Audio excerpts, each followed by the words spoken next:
Lazy Dungeon Master, Volume 14. Supana Onikage. Prologue. Master, could you look over this document? Sure, thanks, Niku. We were in the middle of a carriage, a ridiculous one with an entire office built into it, on our way back from the demon realm, writing our report on the results of our trip. Said report was titled, Friendship and Social Behavior in Demon Realm Culture. I didn't know how to write in this world's language, so we needed to execute some unorthodox teamwork in the form of me speaking the contents of the report while Niku wrote down my words. Yep, this matches my notes perfectly, I said. There were probably some misspellings and dropped letters mixed in, but something both convenient and inconvenient about my auto-translator was that it automatically converted all that into language I understood no matter what minor mistakes Niku made. I'm sure one of Haku's workers will fix up any typos and whatnot, so yeah, that should do it for the report. Good work, Niku. Biwa, Niku groaned, falling onto the table in exhaustion. Good work, my trusty lowly. I thought I was free of reports after coming to this fantasy world, but I guess this is just part of doing work for the government. Though Rokyuko doesn't have to do it since she's a friendship ambassador or something. But man, the demon realm sure was an intense place. I'm glad we made it out alive. I thought it was comfy. Yeah, I guess the Lavirio Empire has a bunch of battle junkies too. They'd all probably find the demon realm a comfy place to stay. Master, can I ask for a reward? Whoa, rare for you to ask for something like that, Niku. Just say the word, and I'll do anything I can. She must have been pretty exhausted from all the fuss, so I gave her one heck of a reward, by which I mean I stroked her like she asked. She seemed pretty happy about it, which was good enough for me. Anyway, we submitted our report once we got back to the imperial capital and were informed we had an audience with Emperor Lionel the next day. There was nothing odd about that, since we had left on official empire business after an audience with the emperor. There was just one thing. Why am I kneeling in front of everyone else like I'm the leader of the expedition? I spent basically the entire month as a slave, remember. Anybody. That said, I couldn't exactly voice my complaints. Haku was telling me to go, so I had no choice but to go. Having Rokyuko take my place wasn't an option either, and Niku was hiding at the back, so. It was I who received the great honor of being spoken to directly by Emperor Lionel. Admittedly, the impact of it all was a bit lessened by seeing him chat with Haku so casually, but even so, he had quite the intimidating aura. I would expect nothing less from an emperor. Baron Gorin, your efforts on this diplomatic mission were commendable. You have my praise. Thank you, sire. To think we would have such a fundamental misunderstanding of demon realm culture, despite our histories being intertwined for so long. If you would like, I can write a letter recommending that you be promoted to A rank in the Adventurers Guild. I am honored, but I believe such a high status would be beyond me. I see. Regardless, I will send word that you are more than ready to be promoted to A rank whenever the opportunity arises, he continued. I didn't see how that was any different from him writing a letter of recommendation, but anyway. I shall reward you in another manner then. What do you desire? State anything you wish. Granting the town of Gorin independence from Sia is fully possible. Shall we combine it with drag as well? Wait, hold it. That's way more responsibility than I'd ever want. But luckily, I planned out a request ahead of time for this exact situation. It's time to play my cards right and see what happens. If I may, Your Highness, I have one humble request. I am a member of the Buddhist Church, and we are collecting pieces of the divine bedding. It is my understanding that the Lavirio Empire has some divine bedding in its possession, and all I ask is that you provide some assistance to my quest. Very well, but the divine bedding is considered treasure of the state, and I cannot give that to you. Instead, I shall permit you to rent the divine bedding in my empire's possession. Those in possession of the bedding will be told to provide them to you in accordance with your needs. You and they shall determine payment when the time comes. What? I guess sometimes things actually do work out. It never hurts to try, huh? His unexpectedly positive answer caught me off guard, and I could barely hold back my grin. Thank you, Rokyuko. It's thanks to your advice that I thought to do this at all.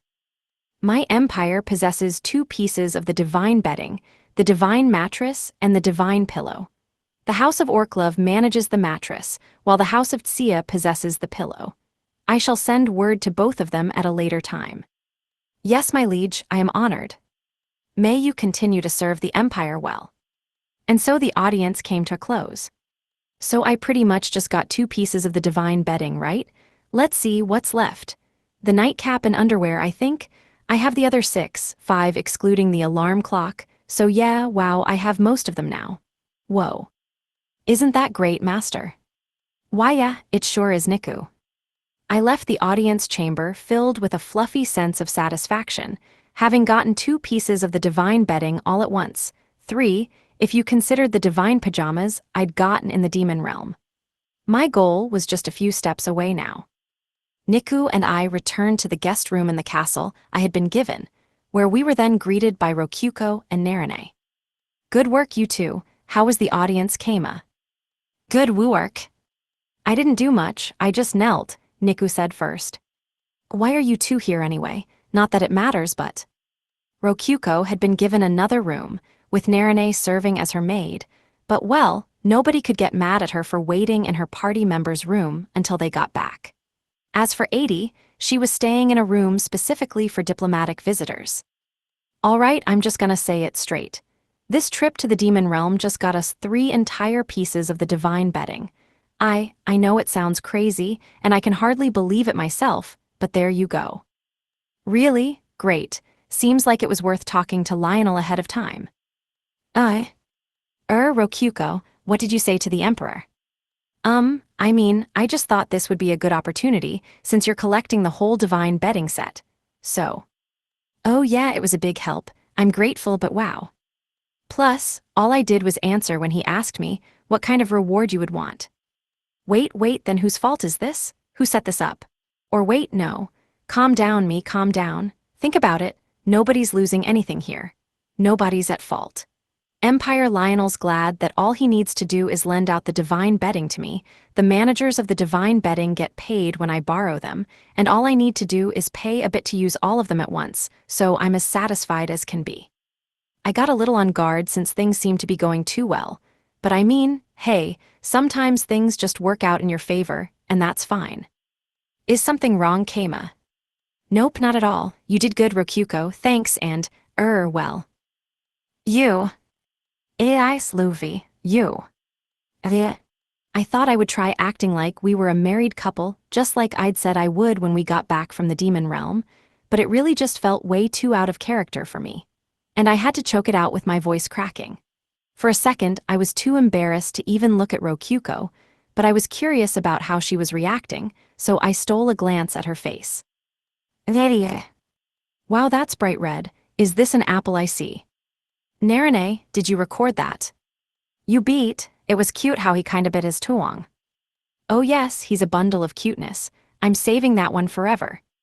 Hey, I worked up all my courage to say that, and you're gonna make fun of me for it. You want me to cry? I'm gonna cry. Sorry, Keima, really? But WL, it really did make me happy. So, you don't say you won't ever say it again, please. NGH. Here, I'll give you a kiss to cheer you up, Rokyuko said, stepping forward and bringing her face close to mine. Hello, there are kids, i.e. Niku, watching, you know. A sudden knock on the door sent me jumping away from Rokyuko. Things were just getting good too, Rokyuko grumbled. Rokyuko, can I come in, dear? It was Haku. That was definitely Haku's voice. But this was the guest room Niku and I were staying in. In other words, to be perfectly clear, Rokyuko's room was somewhere else entirely. The fact that Haku was asking Rokyuko for permission to come in meant that she knew Rokyuko was in my room. She must have checked the map and seen where she was. The eyes isn't good. We're in Haku's territory, but I totally let my guard down. Come on, in, Rokyuko called out. The door clicked open and in came Haku. She had on a very bright smile. Oh my, Keima is here too. What a coincidence. I'll just be taking my leave now. Where might you be going? This is your room, remember? If you know that, why did you say it was a coincidence to see me here, huh? Incidentally, Keima, what were you doing with Rokyuko just now? Your faces seem quite red. Nothing at all. I mean, I just got back so. Holy shit, that's an intense glare. I'm about 10 seconds from getting my head lopped off. I looked to Rokyuko for help. She shook her head with exasperation and sighed. Sister, over here. What is it, Rokyuko? Here. Rokyuko sat on one of the beds and gestured Haku over. Haku, drawn like a moth to a flame, sat next to Rokyuko. Pat my head. Pat it, sister, here. Rokyuko rested her head against Haku's bountiful chest. Haku jerked up, then reached a hand toward Rokyuko's head. Pat, pat, pat, pat, pat. Rokyuko, I missed you so much. I'm so glad you came home safe. I was just so worried. I was beside myself with worry that something would happen to you in that country of barbarians. Ahaha, don't worry, Keima protected me. He was a slave, though. He's the one who stuck Wataru with me, so it's all the same. And here I am, home safe and sound. That's what matters, and all's well that ends well. By the way, you stopped patting my head. NGGGH. It is true that you ultimately ended up safe, but I would really like you to praise Keima for all he did, sister. Rokyuko looked up at Haku with puppy dog eyes while her head was getting patted. When did she learn to do that? Keima, you did well to bring Rokyuko home safe to the Empire. Alright, yeah, I just did what anyone would do. Haku praised me at Rokyuko's request, wearing the most forced smile I had ever seen. In reality, I actually did spend all my time as a slave, while Rokyuko went sightseeing and stuff with 80, but there's no need for me to say that here. I'll let Rokyuko handle this. I'm really glad you recognize how hard Keima worked for me, sister. Am I misunderstanding? NGGGH. Rokyuko kept up the attack, her body centimeters away from pressing directly against Haku's. Hold on. Seriously, where did you learn these high-level techniques, Rokyuko? The Demon Realm? Did you learn them in the Demon Realm? What have you learned while I couldn't see you? Well, either way, looks like I'll be returning to Goron alive. Thank you, Rokyuko. Thank you, Rokyuko. I said it twice because it's just that important. Chapter 1.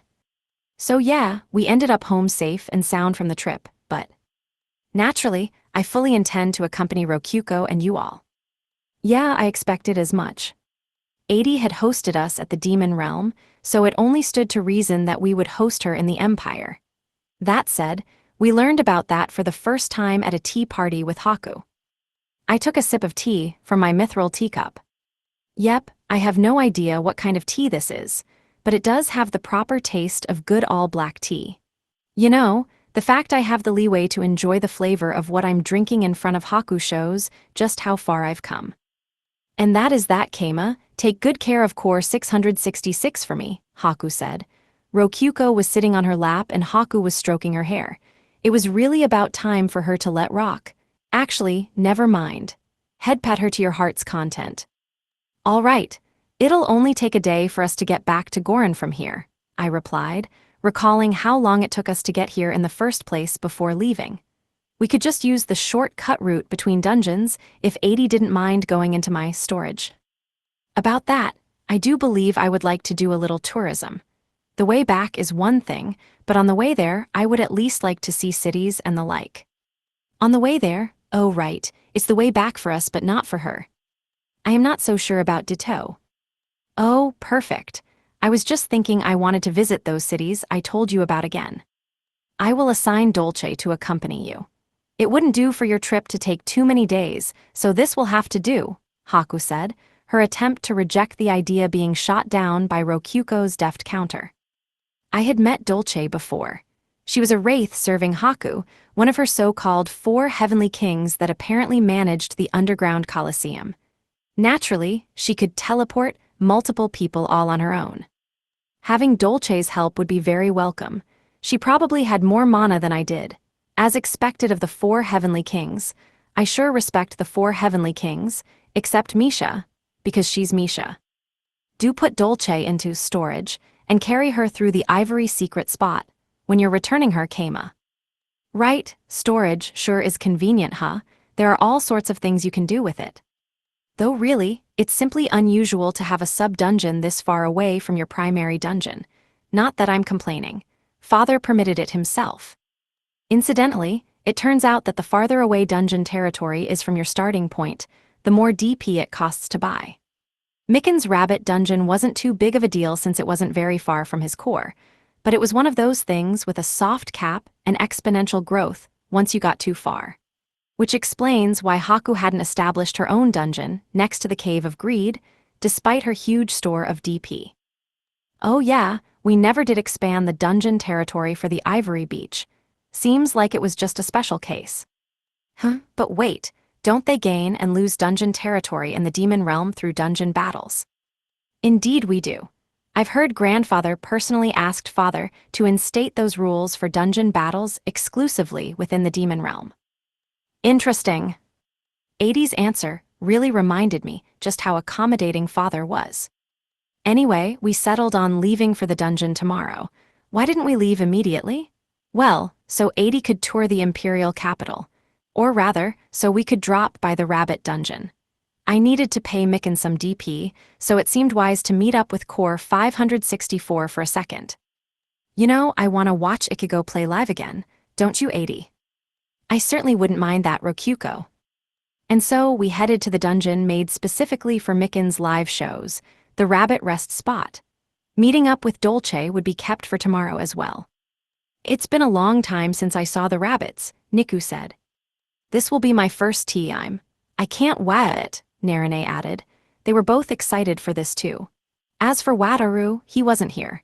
His long break had come to an end, and he was once again working to protect the Empire's peace as the hero of debt. Work hard, my friend, as I will grant you permission to seek Narine's hand in marriage once you've paid it all back. So yeah, I used teleport to teleport into the staff room in the back of the Rabbit Rest spot. Seconds later, Micken the Orange Rabbit Core placed himself next to us with his dungeon function. Keima, at least warn me if you're gonna come. Heya, by the way. Heya, Micken, you're right, I should have sent a message. It's fine, welcome. We exchanged a fluffy handshake, with me taking that opportunity to pay back the DP I had borrowed from him. I still had plenty on me, and we were on our way home, so no reason to put it off. It was hard to sleep when I knew I was in debt to someone. Yup, it's all there. So Keima, I'm guessing you're not just here to pay me back. I see Rokyuko and 80 are with you, so what are you planning? We're just sightseeing. Sightseeing, you guys of all people. It was true that we had all made this dungeon together, so there wasn't much that was exactly new to us. That went for 82. The only one visiting this dungeon for the first time was Narine. Well, it is about time for a live show. Wanna watch? The front row's already packed, but I can get you some comfy staff seats. Oh, perfect, Rokyuko interjected. Let's go 80. Indeed. And off they went, getting tickets from Micken and heading to the plaza where live shows were held. Apparently, they would just need to hand those tickets to one of the Ichigo fan club staff members. As for me, I'm tired, so I'm just gonna watch through the dungeon monitor. Oh, Niku, thanks for the tea. By the way, there's actually a lot of customers that wanna bring their glow sticks home with them. I was gonna ask for some more of them to build up our stock. Oh wow, your stock is already running low. Narine, could you start producing more once we get home? Akahe, I'll just make some more of the same design, Narine replied, which made Micken's ears perk up. Ooh, you're the mage who made them. We've made tons of money since we can just take them back, change the magic stone, and sell them again. Thanks a ton. I'm not the one you should thank. It was Master who said having exchangeable magic stones would be the key to them being successful. Micken gave Narine a fluffy hug of thanks. Yeah, though it's less a key and more a screwdriver. It's just a simple system for casually making money. I can see why Micken would be so happy about it. It's pretty heartwarming to see all the soft soldier rabbits swapping out the magic stones. Wanna see us selling them? Micken asked, directing his monitor to the stores by the dungeon. The glow sticks were right in the middle of being sold. Thanks for the business. You wanted 5 glow sticks, right? Yup, sure is nice that they're such a cheap light source, and you can dump them once you're done. Though I am gonna use 2 of them for the live show. So some people are using them as flashlights, huh? As the person who made Theum, it's really nice to see people so happy to buy Theum. We can check out people actually using them too, Mikan replied, flipping the monitor to the stage. It was an environmental room set to night regardless of what time it was outside, and all the customers were eagerly awaiting the live show's start. Rokyuko and 80 were sitting in staff seats near the middle. Hi everyone, it's time for the live show to start. We're starting off this time with A Loving Rabbit's Always Straightforward. And so began the live show. Stage lights lit up Ichigo in her idol outfit, and musical golems placed beneath the stage began to sing along with the song. The front row of customers all readied their giant fans and glow sticks. I want these feelings to reach you. You. Whoa, the Wataje I taught them for the dungeon battle has gotten even more advanced. They're using arrow and wing formations on top of the phalanx formation. Their glow sticks are really swinging all over the place. Really, they're so in sync with each other it's kind of crazy. It's like they literally won't let anyone be even a step out of place. They're shining with their devoted radiance. Ichigo is so cute, I desire her to be my betrothed, cried an aqua-haired girl in the middle of the glow stick-swinging fans. It seemed that Emi Mephi, the imperial princess, was now a regular visitor to the live shows. Apparently, she was the honorary boss of the Ichigo fan club, with approval from the empire itself. Everyone, thank you. Next up is A Sleepy Rabbit's Rampage.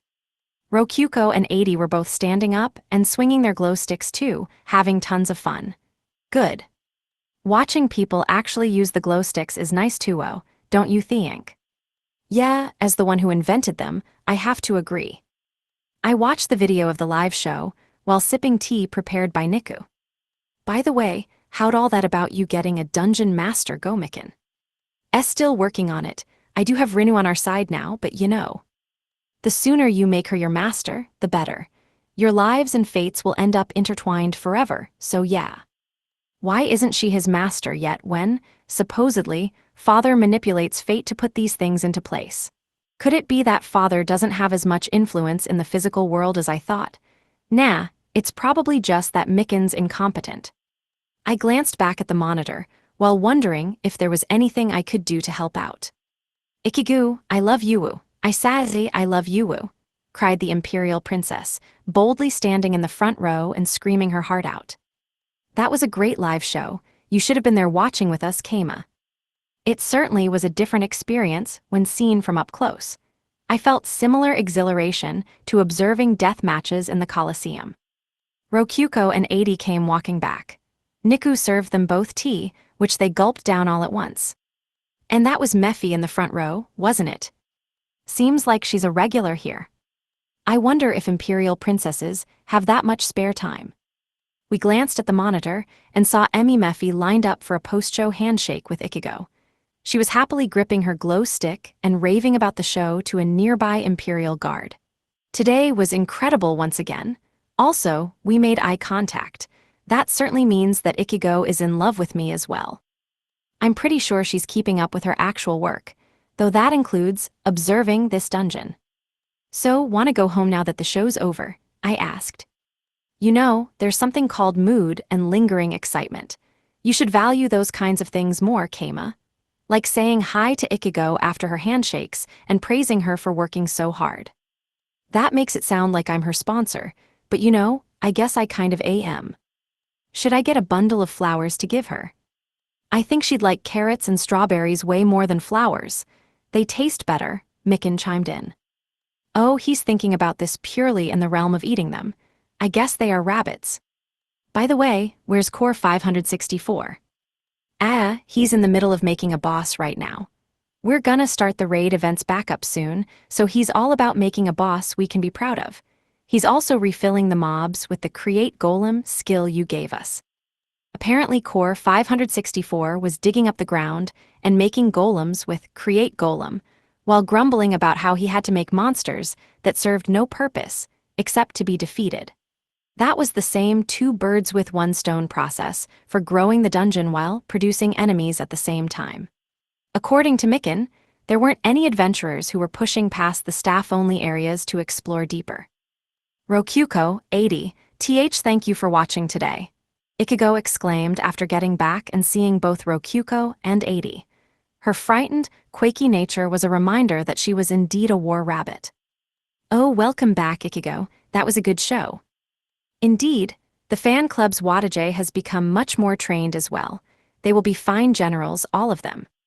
All right, thanks you very much, Ichigo said, so frightened she kept biting her tongue mid-sentence. A singing voice so beautiful it shocks listeners like lightning, beauty so bewitching even the imperial princess finds herself enraptured, and dancing more skilled than anyone else in the empire. You've grown so much, Ichigo. Oh my, Rokyuko, is that your appraisal of this little rabbit? She truly is something else then. Th, thank you. If there was such a thing as killing someone with praise, that was it. Praising her too much will actually stress her out, you know. Oh, we don't want that, Rokyuko said with a nod. She and 80 left it at that, anyway. Hey, King, hooray all these people? Asked none other than Rinu, the adventurer who didn't know about dungeon secrets yet, but was nonetheless Miken's potential dungeon master. At the moment, she managed the adventurers who regularly came to the rabbit dungeon.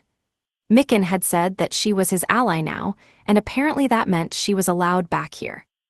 How do I say this? Miken trailed off, scratching his furry cheek while glancing toward me. Let's just say I'm a staff member too. He's a staff member.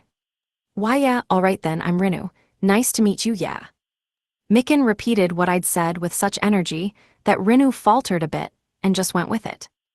The truth is, Keima is my producer, Ichigo said. He taught me to sing and dance. Whoa, that was you? You wrote those lyrics, really, like for real. Rinu looked between the two of us in disbelief. It was actually Sakuma who'd written the lyrics, but Sakuma was also me, so technically that was true. I visualized Ichigo while writing them. Got a problem. Now you're the best. She slapped me on the back enthusiastically. I knew she meant it in a good way, but it actually hurt. Ow, ow. I avoided Rinu's attacks and whispered into Miken's ear. By the way, Miken, why don't you try calling Rinu Master, just to see how it feels? Miken looked up confused. She won't notice anything off. You'll be calling her Master soon enough, so this is just practice. Okay? You just gotta say it once. Okay. At my encouragement, Miken glanced at Rinu. What's up? She asked. Well, I can't say it, it's too embarrassing. Miken turned his head away after Rinu looked at him. Just say it, man, let it out. Go, go, go. Miken glanced at Rinu with his paws covering his face. Rinu just looked back at him, confused, her hand resting on her leg. Mastier? Eep, I said it. Miken squealed, sounding like a middle school girl who'd just confessed, and an instant later, a transparent window appeared in the air. Huh, what's this thing? Why? Oh wow, we can see that too. Rinu has been recognized as Dungeon Master. Yep, exactly as planned. This feels pretty nostalgic, honestly. And the fact that there's good job, Keima written in tiny letters on the bottom right shows that Father is clearly watching this and interfering. Well, there you have it, Miken. Good luck. What? This is so mean. Keima, why would you do this? Shut it. If I'd left this to you, I know you would have put it off forever. It's the first step that always matters the most in these matters. There was the saying that acting was better than thinking. Their lives were going to be intertwined and all that, so the sooner it happened, the better. King, what's all this about being a master? Welcome to the underground side of the world.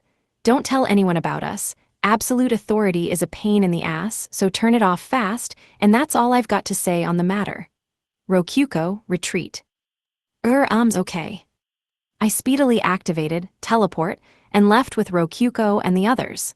Niku had extra tea prepared for just this moment. Later on, both Rokyuko and 80 chastised me for being so pushy, saying that I didn't understand the hearts of dungeon cores. But, well, that's another story. Anyway, with Rinu successfully turned into Miken's dungeon master, it was finally the next day and time for us to leave. We would be heading back to Gorin with Dolce accompanying us. We all gathered in a room of the castle to teleport. Haku's party and I could just teleport as we pleased, but it was actually a spell that normally took an entire group of mages working together to cast. There was an entire room just for it. After meeting up with Rokyuko, who had slept next to Haku the night before, we found Dolce floating in the air while waiting for us. And she was the only one there. "Where's Haku? I thought for sure she would be seeing us off." "Oh, Haku's still sleeping. We talked for so long yesterday that I told Chloe we should just let her sleep in this morning," Rokyuko said, then put a finger on her lip and giggled. "I stocked up on a lot of them this time," she continued proudly. She was probably talking about Haku stocking up on her Rokyuko time. I couldn't imagine what else she would be talking about. "Oh my, you forced me to sleep on my lonesome just for that," Adi said. "What can I say? It's just that important to me. I suppose I can't protest then. She really went far just to help protect me. Thanks, Rokyuko." So with that settled, we're all good to leave Dolce. "Understood, Lady Rokyuko. If you discuss this with Chloe, then it must be fine. Oh, nobody is forgetting anything, right? Is everyone here?" Dolce looked us over while floating. "Me, Rokyuko, Adi, Niku, Narine. Yeah, we're all here." "So Keima, could you put that pup and maid into storage to lessen the mana costs?" Dolce asked, pointing at Niku and Narine. "Wah," I replied, confused. "I thought that putting living things into storage didn't impact the cost of teleport." "Oh yes, I do recall Rokyuko's master putting core 564 into his storage. That didn't lessen the cost at all, I believe." Right, what does it change?" "Ah, I understand. I cannot blame you for misunderstanding this, but dungeon cores are demigods, so their time is not stopped within storage, and the mana cost doesn't change." Dolce explained to me how storage and teleport work together. Now that she mentioned it, given that the dungeon cores considered the darkness god their father, they were logically his children. They could completely be classified as gods. In a way, it made total sense that their time didn't stop inside storage, which would mean I was just carrying them around normally, which in turn meant the mana cost wouldn't go down. So that explains why core 564 was all teary-eyed. I feel kinda bad now. "Fear not, Rokyuko's master. Core 564 lost to you, and thus you may do whatever you wish with him, no matter how cruel. He would have no right to complain even if you smashed his head to bits and cut his body to pieces," Adi said helpfully, providing a valuable yet extremely violent demon realm perspective. She was right, too. He probably wouldn't be able to complain if I did all that, since dead people can't talk. Yeah, I kind of feel like apologizing to core 564. Incidentally, we 4 heavenly kings and Chloe are all demigods as well, Dolce admitted abruptly. "Well, that makes sense. I guess you have to be about that powerful to have enough mana to teleport a bunch of people at once and serve as Haku's direct subordinate for over 100 years. As I put Niku and Narine into storage, a sudden thought struck me. "Dolce, how did you become a demigod?" "Living sacrifices," she replied casually, then started chanting the incantation for teleport. Once the teleportation was complete, we were in the room of some mansion. Apparently, it was one of Haku's bases in Corky. Dolce flopped down to the ground. "Gah, I knew it wouldn't be easy going so far with so many people. I'll be resting here, and tomorrow you'll be helping me, Keima. Okay, we can meet up here." Right, thanks for everything." Dolce faded away before our eyes. She could go transparent, just like you would expect from a wraith. Anyway, it'd be a bit awkward to just leave them in there, so I took Niku and Narine out of storage. "I see, so that's how it feels to be put into storage. You were right, Niku. It's not bad at all." "Right, it's very nice being treated like an object by master," Niku said, wagging her tail proudly with a happy sniff. "I think I'd like to try visiting your storage, too, Keima." "Rokyuko, didn't we just get told that dungeon cores are demigods, and their time doesn't stop inside storage? If you're going to be putting 80 into yours later, don't you think it's only right to try it out with me first? I already put core 564 into my storage once, remember, though he ended up crying. More importantly, Rokyuko and Rokyuko's master, I would like to see the city," Adi said with an eager smile that showed how impatient she was. "Okay, I'll show you around. I've been here before." "Oh my, I shall indeed request that you escort me then." "You sure you should be acting like such a know-it-all, Rokyuko? You've only been here once before. Though I guess you don't have to worry about getting lost with the map function." I'll come with, Niku, keep us safe. Understood, Niku replied, wagging her tail happily as usual. What are your plans, Narine? I wouldn't want to be the only one staying home, so I'll come with you, Narine said in her maid outfit with a smile, which settled that. And so the 5 of us left the mansion to go outside. The clanging of metal we could hear all around us made it hard to forget that this was the city of blacksmiths. There were dwarves and other races chugging beer at stands dotting the main street, just like last time. The variety of races wasn't quite as broad as it was in the demon realm, but it was wider than Sia's for sure. You know, come to think of it, this was the city where I got kidnapped before, Rokyuko said while walking. I had totally forgotten about it, but she was right. Some terrorists funded by the Holy Kingdom had targeted Emimefi, the imperial princess, to land a blow to the empire, and in the process, Rokyuko and the others were kidnapped too. They ended up imprisoned in a lake where an Undine lived. I wonder if Unko's doing all right. We ended up leaving her to some people after she got super drunk, and we needed to leave for the imperial capital, and that was the last we ever saw of her. All right, let's go see if we can find Unko. Didn't we end up calling her Din? Oh yeah, good point. Oh my, a kidnapping, that sounds oh so exciting. I was really surprised when Undine grew like 1,000 times in size into a giant. Master jumped into her foot. Woo, that's our master for you, woo. Our little party chatted excitedly about memories as we walked. Eventually, we passed by the smithy where Kantara's family lived. Oh, perfect timing. Let's get our weapons fixed up, since we used them so much in the demon realm. Oh my, Rokyuko's master. Is this the smithy of an exceptionally skilled blacksmith? More or less. I can't really say too much since I'm just an amateur when it comes to this stuff. We went behind the smithy just as the back door opened. Kantara's dad, Antara, stepped out carrying a barrel of beer on one shoulder. That was about what you would expect from a dwarf, but it was only noon. You're the town chief of that town Kantara's stayin' at, you ain't back there yet. Come on in, let me get you a glass o' beer. Antara popped out the cork from the barrel without even waiting for us to reply. If only Ikika was here, I could have her chug all the beer for us. More importantly, I wanted you to check out our weapons. Are you busy with something right now? Nah, not in th least. You're all welcome here anytime. Let me take a look. Antara wedged the cork back in and gestured for me to show our weapons. Seemed like I would be getting out of this without having to drink. I held out siesta for him, after telling the blade not to exude sleepiness, of course. Gah, ye ain't usin' this baby at all. Your magic blade's cryin', pal. Or maybe this one's cryin' tears of happiness. The heck's with that, gehahaha. Yeah, I guess I mainly just used those wooden practice swords. Siesta's probably glad that I'm using him to put people to sleep, even if I'm not cutting people down with him or anything. I don't need to do nothing for it yet, but here, have some Revitalize, next. After casting Revitalize, a survival spell for revitalizing the earth, he got to work on Niku's golem knife. She had used it a lot in her mock duels with Core 50. Antara was plenty satisfied with that.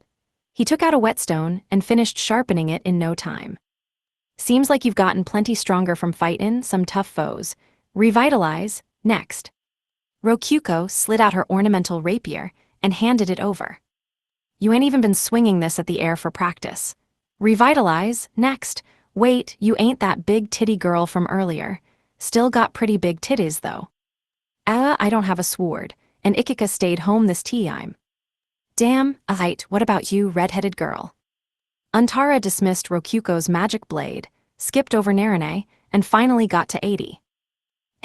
I suppose I shall allow you to feast your eyes upon it. 80 pulled out the naked blade of her red magic blade and held it up for Antara. It was her true body, the fire magic blade. Beautiful, this blade is beautiful and strong. It is one of the finest weapons I have ever seen, Antara breathed as he gazed upon 80's magic blade. Ye have become one with your sword, I can tell. This my first time seein' a magic blade on this level. Of course. After all, it would be fair to say that this magic blade is my true self, 80 said with a slight grin, clearly pleased with her magic blade being praised. I hate to say it, but this blade's beyond me. I can't do nothin' for ye. Not that it needs any repairs by the looks o' it. A wise observation. I shall recognize you as a smith of moderate skills. Gahaha, now that's an honor, miss. If you said a god made that blade, well, I'd believe it. Wow, now that's sharp. 80's a magic blade core, which means that literally is a magic blade that Father the God of Darkness made. Antara hit the nail on the head. Oh right, how much do we owe you? I asked. Nothin'. My son owes y'all a lot, not to mention. Antara took out a mithril yen-like necklace out of his shirt, a Bedist holy symbol. Today's a restin day, I ain't workin', I'm just helpin' my pals out. Gahaha, oh, since it's a restin day, I gotta get drunk as hell with Lady Din.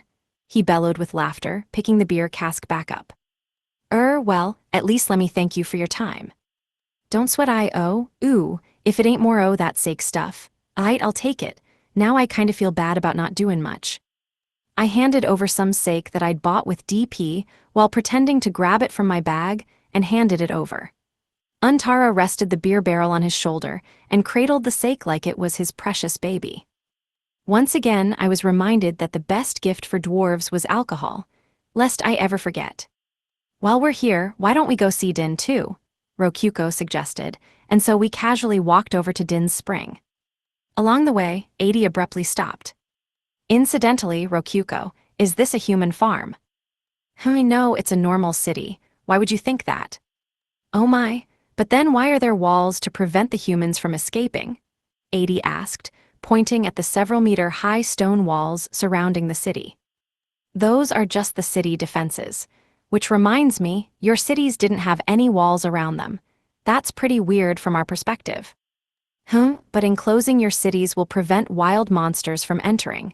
Whatever will you do about that? 80 asked, tilting her head in confusion.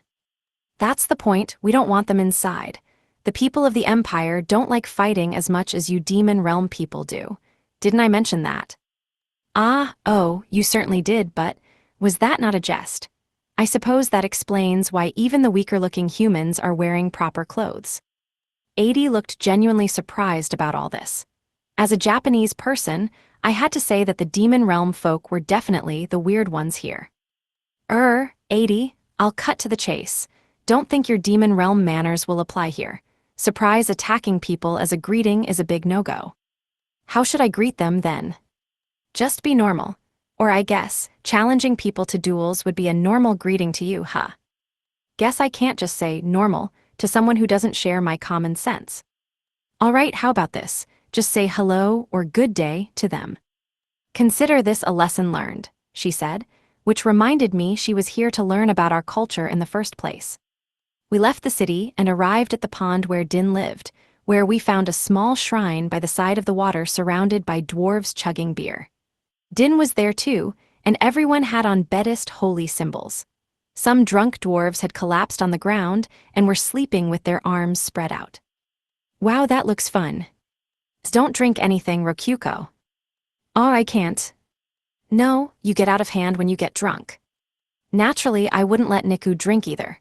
Narine would probably be fine.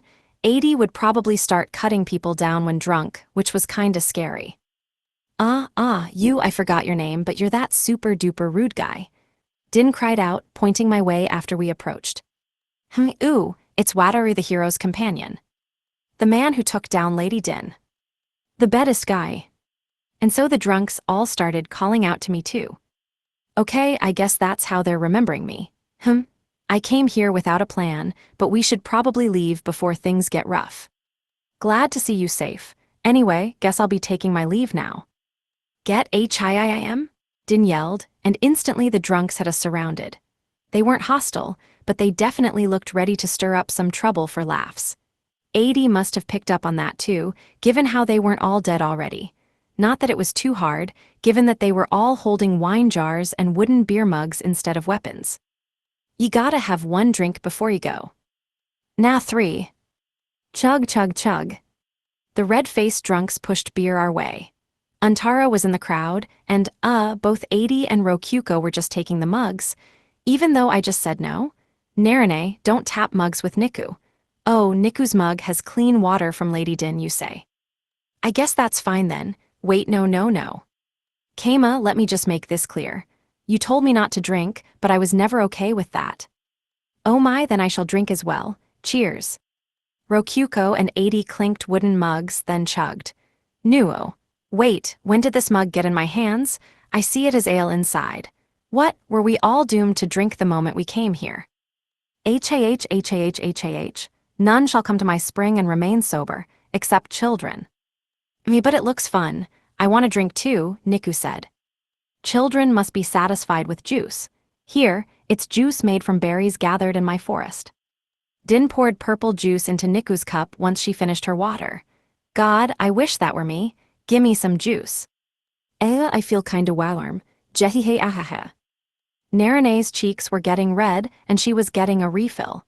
But Din put on the brakes, saying she'd start to feel sick if she drank anymore. What exactly was she basing that on? Ehehe, I am Undine, a spirit of water. I can detect the blood alcohol levels of humans as easily as I breathe.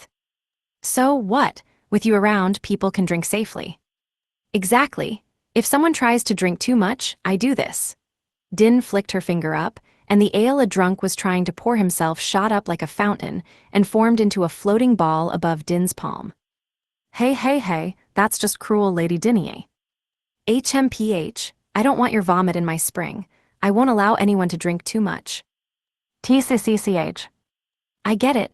That's why this place is so orderly despite everyone drinking so much. And why people are bothering to go this far out of town to drink, plus build a shrine. It's the perfect place for a drinking party. Ooh ho ho ho, praise me, worship me. So, what are you gonna do about that beer? Oh yes, Haya. She tossed the ball of ale, re-ite into 80's mug. Could you not? Oh my, I suppose it's only good manners to drink what's poured for you, 80 said, chugging it without so much as blinking. Din grinned proudly. Oh, it's fine. I'll stop her once drinking any more will get her sick. My alcohol management for humans is perfect. You can count on me, she said, and in an instant, something exploded. You know, I sure am burning, aren't I? Hick. I looked at where the sound had come from and saw 80's body covered in flames. Eek, is she not a human? She deceived even my own perfect eyes. Din. Given that 80 was remaining totally calm and neither her hair nor her clothes were burning, this was probably just her powers as a flame magic blade leaking out. Oh no, the girl's in trouble. Get her some water, some water. No, I'm fine. Burp. Hey, that's ale, not water. Guess it's all the same if it puts out the fire. Gah. A kindly drunk went and splashed beer onto 80's flames, but that only made the fire roar higher. That's the magic blade's power. To think you really are one and the same. Its power is mackin' its way back to you, damn, and that beer just disturbed the balance. Gahaha. Oh, you are that moderately talented smith from before. I suppose. I do feel excellent right now. Woo, you're on fire, 80. So pretty. But it's hot, so don't get too close, Rokyuko said while stepping away from 80 and chugging more ale. Gea, Rokyuko, how are you already drunk? I only looked away for 1 second, that's too fast. Kema, over here, see Mayer. Stop drinking, you'll get out of control again. Simuan, why aren't you drinking? You hate kissing me that much.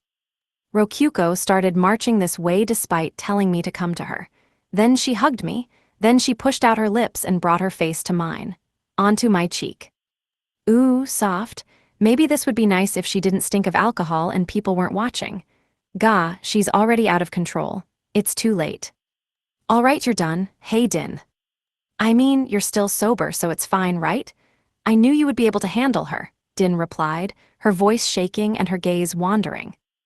I'm not mad. Rokyuko's responsible for her own drinking. I just want to make her drink water. Roger, see coming right up. A ball of water appeared in the air and slipped into Rokyuko's mouth. Convenient. En garde, pup, I shall train you. Okay. Niku and 80 abruptly began a mock duel. Hey, quit it. At least use wooden swords instead of those magic blades. That's dangerous. You're seriously having a drunken duel with actual blades? You've got to be out of your mind too. Oh wait, they're drunk. Ooh, I'll fix up your blades as much as I gotta. Go nuts, gehahaha. You, Smith, there are some things you just shouldn't say. Ooh, don't sweat it. Gettin' drunk don't hurt my skills at all, makes 'em a little better actually. Gahaha gahahaha ghhhhh. And so the reckless drunks cheered out their agreement, backing him up. That was bad. I needed to do something fast. Narine, help me get Rokyuko. Hicked. Oh right, she was drinking too. With a bright smile, Narine came over and started smacking my shoulder. Mastier, don't you love Rokyuko? Why don't you respond to her feelings? Can't you see how cute she is? She's right, Keima, just look at how cute I am, why don't you do anything? Now Rokyuko was in my face too. We can talk about that later, so could you both just calm down for now? Zzz. Did they seriously both fall asleep the second I said to calm down? What is even going on? To be honest, I didn't really remember how or when we got back to the base in Corky. I did remember that Niku helped me carry the three of them into their rooms. I went ahead and carried Narine in storage. Time mercilessly continued passing despite the mess, and before long it was time to meet up with Dolce. NMM, Keima, my head hurts, heal me. Yeah, oh hangover begone, healing, and have one more healing for free. I cast healing magic on Rokyuko, 80 and Narine. Oh my, you have my thanks, Rokyuko's master. The light weight in my head is no more. Mastier, thank you, FYI. Dolce blinked at how exhausted they all were. Are you all right? Do you need another day of rest? She asked kindly, but I sensed that she just wanted another day to rest herself. I, on the other hand, wanted to get back to town as soon as possible to sleep in my own bed, so I declined her generous offer. We started off with me teleporting everyone as far away from Corky as I could go. Dolce then teleported us to another base in the river city of Dinsama, or to be specific, South Dinsama. Iga. Blah, it doesn't get any easier. Good work, Keima. See you tomorrow. And we'll be going to North Dinsama normally tomorrow before teleporting, Dolce said before disappearing. I went ahead and took Niku and Narine out of storage. I kinda wanna throw up. Feels kinda like the world is spinning since I used so much mana at once. Now I understand why Dolce wants to spend a whole day resting, yeah. Keima, we were thinking about touring Dinsama, Rokyuko said. I'm gonna sleep. Wanna focus on recovering mana so? Niku, I'll trust you to guard them. You too, Narine. Understood. Okay. I'll recover almost instantly with the divine pajamas, so I should pretty much always be ready by tomorrow. All right, sleepy time. Also Rokyuko, could you not drink this time? I would never drink when you're not around. I only let myself loose like that when I'm around you, Rokyuko said, puffing out her chest with pride. Oh my, is that so? You must truly trust your master, Rokyuko. And that's why you can't drink today either, 80. You went nuts after drinking yesterday. You do realize I allowed myself to get drunk on purpose, yes. As a core, I could dispense of the alcohol without being affected by it whatsoever. I would rather you not get drunk at all then, but I guess it's all part of the tour. In any case, I changed into the divine pajamas and slept soundly. For dinner, I had some delicious salted fish that Rokyuko brought back for me. Is there even anything to see in this city? 80 skipped over the water. When I said Wataru could do it, she said she could do it too then, and thus became a hero. Oh yeah, I remember something about everyone who crosses the river on foot becoming a hero. Which means she succeeded? I guess that's no surprise for 80. I wouldn't be shocked if wings of fire sprouted from her back. What about you, Keima? Are you okay? Yeah, I used my divine pajamas. Of course. That's what pajamas made by father will do for you. Anyway, fast forward to tomorrow. Okay, let's go north by carriage, Dolce said while appearing through a wall. The 6 of us rode a carriage to the base in the north side of the city. To be honest, it barely made a difference, but she wanted to save as much mana as possible. I could understand that. So, I've decided to have you use teleport several times today, Keima. I mean, you can recover all your mana after just an hour of rest, right? Thanks to those divine pajamas of yours. That's true, but I can't say I'm happy about this. I worked hard the first day. Now you'll work hard today. Equals, okay? Dolce asked, grumbling to herself. Apparently she really hated using mana for teleportation. Though, to be fair, as a wraith it would be fair to say her entire existence was composed of mana, so losing mana hurt her a lot more than it hurt me. "It'll be fine," Rokyuko said. "You just have to rest a bit between each teleportation, right? I'll even let you use my lap as a pillow." "You think I could do that in front of Dolce?"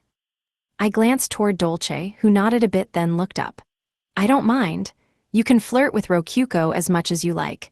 Oh, and I'll even keep it a secret from Haku, yes. Indeed, I'll be obligated to tell her if she asks, but I won't go out of my way to say it so." Well, Haku is definitely going to ask about Rokyuko, so that's the same as telling her. As we traveled north in the carriage Dolce had secured for us, we found a massive sign by the ferry. "The South-North Alliance. If one of us is in trouble, we're both in trouble and will help each other out. Weapons and fighting to the death are prohibited. Let's keep our fighting clean and fun." That wasn't there before. Is it new? "Yees. I heard yesterday that an angry guy living in the South suddenly realized he didn't actually hate the North that much, so they made an alliance," Narine explained. "Wow. The last time we visited Dinsama, I thought that Wataru had escalated tensions between the North and the South, but apparently they overcame it all. Otherwise, an alliance like that wouldn't have just popped up. Incidentally, the sign on the north side called it the North-South Alliance. That was pretty heartwarming. Fighting that was clean and fun indeed." We left North Dinsama without waiting around, and while taking some breaks along the road, we made it to Mikan by the end of the day. The city, not the dungeon core, big difference. And I was pretty sure I had done 90% of the teleportation myself. Good work, Kama. Thanks to you, I will be able to spend today in a good mood." "Think nothing of it." In return, though, I was the one who was exhausted. "So, 80, the salad rolls here are amazing. I'll take you to get some," Rokyuko said once Dolce was gone, looking proud for some reason. "Salad rolls, that would be food, I imagine." "Yup, you soak flour in water, bake it into strips, then wrap vegetables and meat up in them." I suppose I shall try some if you recommend it, Rokyuko." In any case, I left guarding the two to Niku and Narine while I rested again. Man, these divine pajamas sure are the best. That said, I see all your cities truly are surrounded by these massive walls. Whatever do you do when it comes time to expand? The walls must get in the way, 80 muttered, having seen them before our final teleportation into the base. "Well," I said, "there's plenty of farms surrounding the city, so that expansion's already happened." "Farms? You're raising humans here." "Nah, livestock like sheep and pigs." "Livestock? What, pray tell, is that?" "Oh, right. Despite being such a big country, the demon realm gets basically all its meat by hunting. Livestock are animals like sheep that you raise to get a consistent source of meat and wool and stuff." Why not simply hunt the meat? There is a forest right there." "Like I said, people aren't that battle-hungry here. You know, just think of it like a human farm. It's more efficient to raise them in farms than it is to hunt them down and kill them individually, no." "A fair point, I understand completely now." The auto-translator was probably causing some problems there, but in the end, we came to an understanding. "Incidentally, where is the fighting? I crave fighting. Shall we go on a picnic and hunt?" 80 asked, sounding unsatisfied. To someone from the demon realm, going days without fighting was probably equivalent to a cleanliness-loving Japanese person going days without bathing. "Niku, could you duel with her for a bit?" "Yes, master." But despite me offering up Niku as a sacrifice, 80 shook her head. "My body craves blood. I shall duel her, but only if you don't mind my blade piercing her heart." "All right, how about you take some extermination quests from the Adventurers Guild? The kind that only takes a day," I suggested. I was pretty sure Wataru and the others had hunted some kind of horned bull the last time we were here. "Very well, pup, take me there once I've eaten salad rolls with Rokyuko." "Understood, I know where the Adventurers Guild is." "Okay, let's go, 80. You can come too, Narine," Rokyuko said. "Ahahea, I'm looking forward to those salad rules." And so the four of them left the room. As for me, I would just be borrowing a bed in the base and resting. On second thought, I feel like 80 will probably get harassed by adventurers, then kill them. Would that be my responsibility? I'm pretty sure it would be. Haku would force those charges on me without hesitation. Hey wait, I'm coming with. Stricken by fear, I left the base and chased after them. We bought salad rolls at the same stand Ikika had gone to last time. It was my treat for everyone. These salad rolls taste amazing. The vegetables and the squishy bread give it a super fresh flavor. I would prefer more meat in it myself. Perhaps I could make some myself after a hunt. Rokyuko and 80 exchanged thoughts on the crepe-esque kebab-esque salad rolls as they walked. Pretty sure they wouldn't be salad rolls if there was more meat than anything, but okay. I agree with 80, meat is good, Niku said. I wouldn't mind no miat, the sauce is what I really like. Incidentally, I shared Rokyuko's thoughts. They were plenty good as they were. There was a nice balance to it, definitely the kind of recipe you would settle on after serving them for so many years. We walked casually down the farming town-esque city roads and entered the Adventurers Guild after finishing our salad rolls. A bunch of people glanced our way and looked us over, but soon looked back at what they were doing. The man stronger than a hero, and the lowly stronger than the man stronger than a hero. Came a murmur, which indicated they still remembered us. Do we really stick out that much? I guess Niku and I do, since we have our black hair. So, where is my prey? 80 asked, aching to get to slaughtering. I went ahead to the counter to ask for quests. I'm Kama Goran B rank. Are there any extermination quests we can do? The stronger the monsters, the better. Let's see. It's a bit far away for a single day, but... And so we received an extermination quest for the monsters, which would soon be sacrificed to 80. There were several of them living near the city. You get both the information and the payment. This is an excellent place of work, I'd say. Sure, but you better kill them all before the day's up. We had thunder boars, king frogs, and forest ogres to deal with. The quests basically said to just hunt as many as possible. As long as we got one of each, it would be fine. Ahaha, they're all pathetic small fry, but it's a joy to face so many of them at once. Naturally, you will teleport us there, yes. Yes, you may count on me, milady. I'll be helpful since I can put their bodies in my storage, Rokyuko said. Oh, thank you for the help. I plan to hunt more than can fit into my storage. I brought along Niku and Narine too, just to have as many people with storage available as possible. The fact you could put people who knew storage into storage kind of gave you infinite storage space, like a series of Matryoshka dolls. Though maybe there was a superior version of storage with more space anyway. We left Mikan and quickly teleported to our destination. Here, I have more bodies. 80, I can't fit anymore. By the time the sun was setting, everyone's storage was packed completely full. We had the 3 corpses we needed as a bare minimum, and while things would be different if we only needed ears like we did for wild goblins, the wild orc corpses used for food were just too big to fit too many into storage. If only there were more monsters, which only needed a part of them cut off as proof. This is the problem with monsters used for both materials and food. All of the electrical boars, giant frogs, and forest-dwelling ogres fell before 80 in single blows. The ogres were probably the deadliest of them all, given how they swung across branches like chimpanzees to attack with their massive bodies.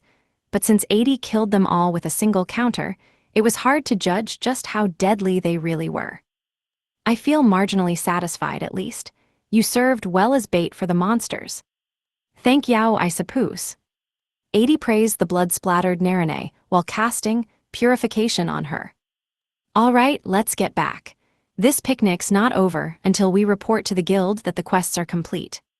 Shall we feast with our payment?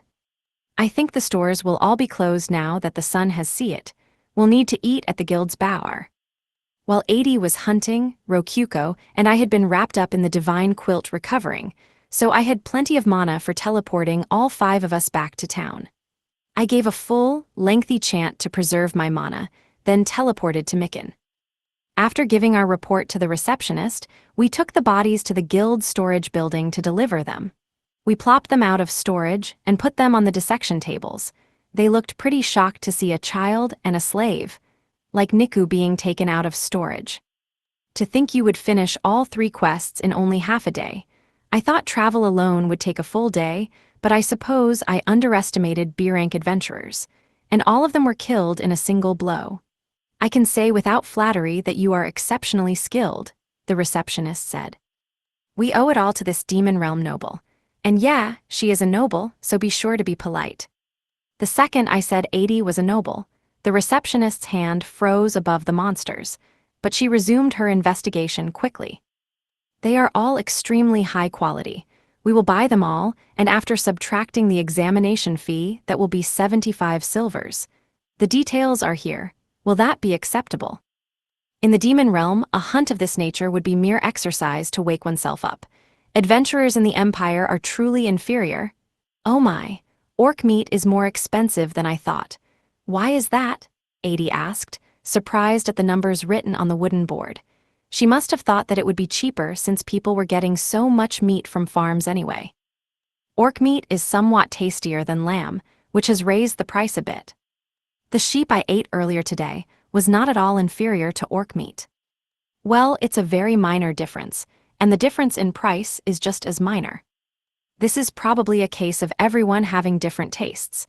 It's not that 80's taste buds are off either. I could hardly tell a difference between the orc meat I ate in the demon realm and this lamb. Probably helps that the people of Mikan are probably bored of eating so much lamb. I believe the lamb is more expensive than I thought as well. Is that the cost of growing livestock? If so, I suppose the demon realm is fine as we are. Oh, but we could have small-scale farms as well, and use them as bait to draw in monsters, 80 muttered to herself. 80, let's go buy both and compare them, if they have orc meat, that is. Ah, excellent idea, Rokyuko. Comparing the flavors myself will be the most efficient. Shall we go? Wow, she really is taking this trip seriously and learning all she can from us. And so, for dinner we had a meal of both grilled lamb and orc meat, which we compared closely. The difference was so slight I wouldn't have noticed if nobody had pointed it out, so yeah, it was probably just a matter of taste. Okay, today we were finally returning to Gorin. Or to be more precise, we would be teleporting to a base in Sia, using the tried and true method of me getting us most of the way there before Dolce made the final leap. Reason being that while I knew there was a base in Sia, I didn't know where it was specifically, and I had never been there myself. Once there, we would just use carriages to get the rest of the way. It would be nighttime before we made it home, but who cares? My bed would be waiting. Teleport. And so I teleported as far as I could over and over. Naturally, we were taking the dangerous short path rather than the safe detour. The view was better, and it was easier to teleport here. I rested to recover all the mana I lost, with Rokyuko taking Niku and Narine out of storage. Narine would then take out a picnic set from her own storage and make a rest spot for us. Here you are, Mastir. No, you can use mine, Keima.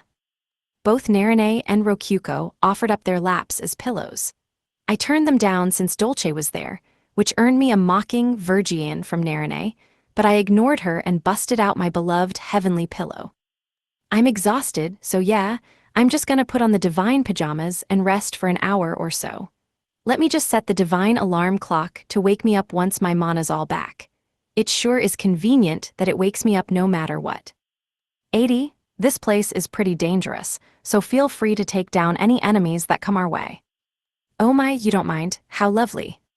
Some might say it's rude to ask a visitor to take up guard duty, but it's fine here since killing things is always a reward as far as 80's concerned. I'm not very fond of resting beneath so much sun, but I suppose I have no choice. Dolce slumped down beneath an umbrella. We didn't have any carriages with us since they'd get in the way of teleporting. Yesterday there were still trees and inns along our path, but now we were taking the direct route without any inn towns. The flaw with this route was that despite looking so nice, there wasn't anywhere to safely rest out of view. Master, what should we do? Niku asked, wagging her tail. Nothing much, really. 80 can handle guard duty on her own, so. You can play with the others, as long as you stay in sight. Okay, my work for today will be training. You sure are a hard worker, Niku.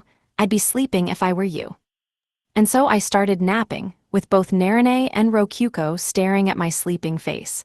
I woke up to 80 and Niku cooking meat over a fire, which was a clear sign we had been attacked. That meat smells pretty nice. Gimme some. After several picnics and naps just like that, Dolce performed the final teleportation, and we finally arrived at Sia. Man, we're finally back.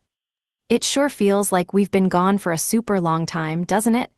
I would say about half a year, Rokyuko mused. In reality, it was just a month and change, but I understood how she felt. I confess to being somewhat elated at the prospect of finally visiting your home base, Rokyuko. Want to get in the onsen together? That sounds splendid.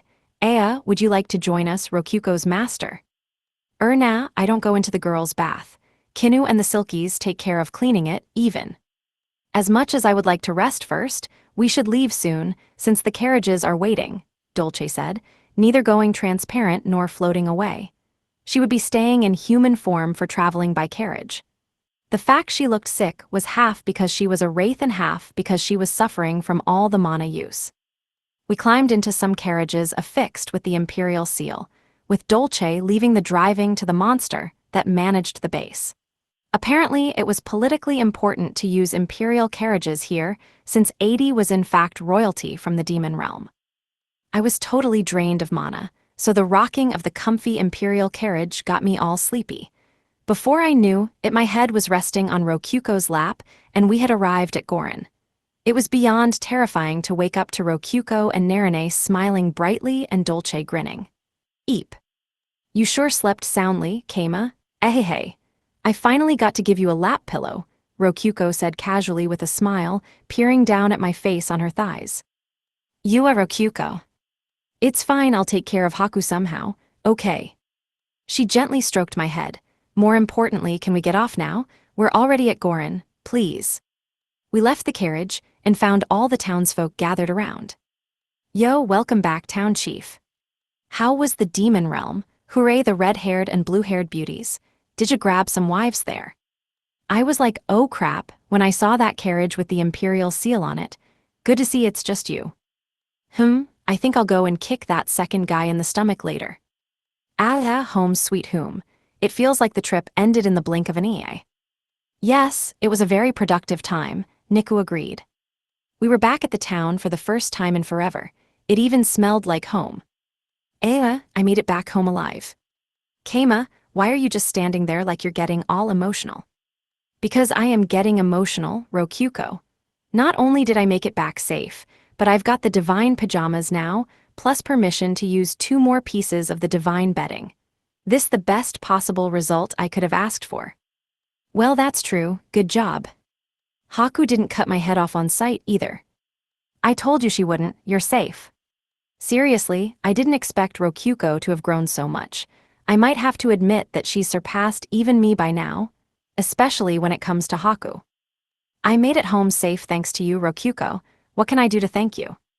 Oh well, remember those melon rolls filled with tons of cream? I'd like as many of those as I can eat. Sure, eat to your heart's content. Yeah, you're the best. I'll thank you with another lap pillow later. Rokyuko giggled to herself. Isn't thanking people for thank you gifts an endless loop? But this really was a productive trip. Not that I would ever want to visit the demon realm again. I sure owe a lot to all my subordinates who kept the dungeon and town running while I was gone. And that was when Gazu, the representative of all the adventurers in town, came walking over. Heya Keima, Wazma went and told me you were back. Come on, we're going to the bar. Heya Gazu, what, did another new town pop up or something? Who knows, you'll just have to come and see. I headed to the bar, where I found Wazma and a bunch of other townsfolk waiting with a prepared feast. Ikika, Kinu, Rei, and the Bettis nuns were all there too. Keima, welcome home, they all shouted. Whoa, heya everyone, what's all this about? Is today some kind of holiday? I asked. Ha ha ha, we're celebrating your return, Wazma replied with a broad grin. We thought it would be nice to surprise you for once. I received word of your return ahead of time and contacted the inn to prepare for this. 3 cheers for the town chief's return. Cheers, the townsfolk replied, lifting up their wooden mugs high. Oh man, wow, thanks. I took the wooden cup offered to me. Inside was juice, not beer. He knew my tastes well. I would expect nothing less from a man who served as both vice chief and bartender. I see you are certainly well loved, town chief, Adi said with a tap on my shoulder. Oh, and who is this fine young lady? Have you found yourself a new wife, town chief? Ha ha ha, I'm going to kick the shit out of you, Wazma. She's here on a diplomatic mission from the demon realm. Wazma replied, faltering. I heard nothing about a visitor from the demon realm, Kama. Well, I only learned about it recently myself. Don't worry, I'll take care of her. I might as well, since I'm always loading my other work onto Wazma. Yeah. Ah, I have a great idea, Rokuko said. We can consider this both a surprise party for us coming home and a welcoming party for Adi. How about it? Everyone, this is my friend Adi, a noble girl from the demon realm. She'll be staying with us for a bit. Rokuko's tone left no room for argument. The townsfolk just kinda went with the flow and lifted their mugs for another cheer.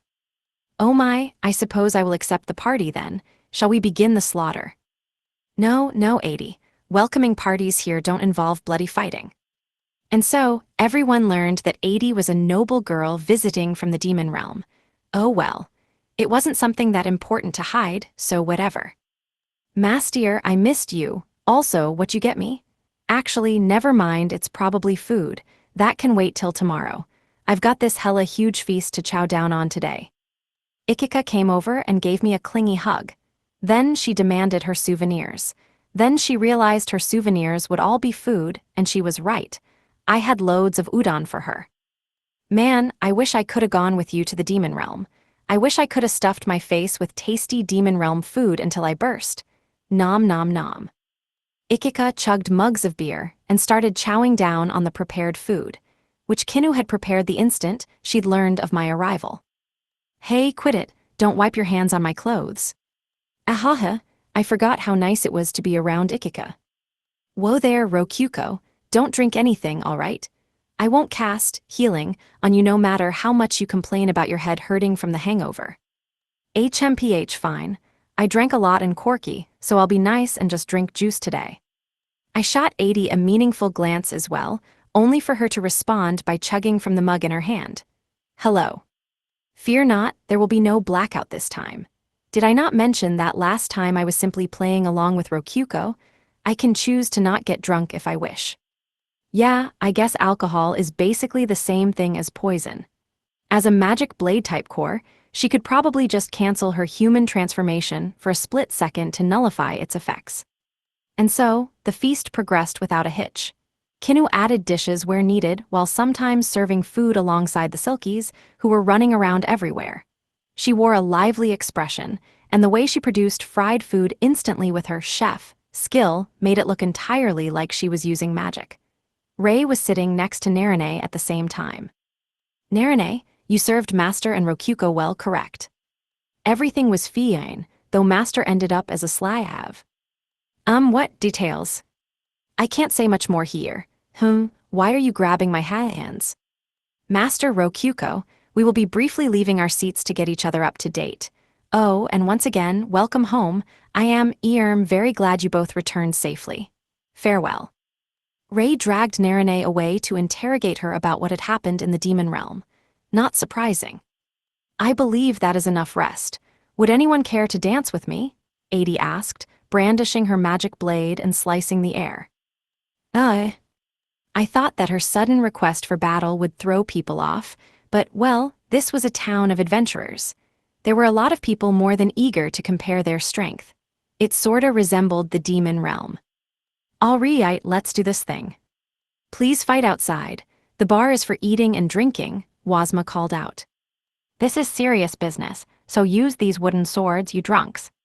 Pretty sure the inn's storage building has a nice stock of wooden swords that Niku uses for practice. They can use as many as they need. But actually, on second thought, Niku was the strongest fighter in Gorin, and Adi was strong enough to soundly beat Niku. It only made sense that the Gorin adventurers who couldn't come close to touching Niku would be too weak to be worth talking about. Whoa, the heck, how's this girl so strong? No way, my golden slice of death didn't work on her at all. That's just a normal swing, and you're using a wooden sword, so.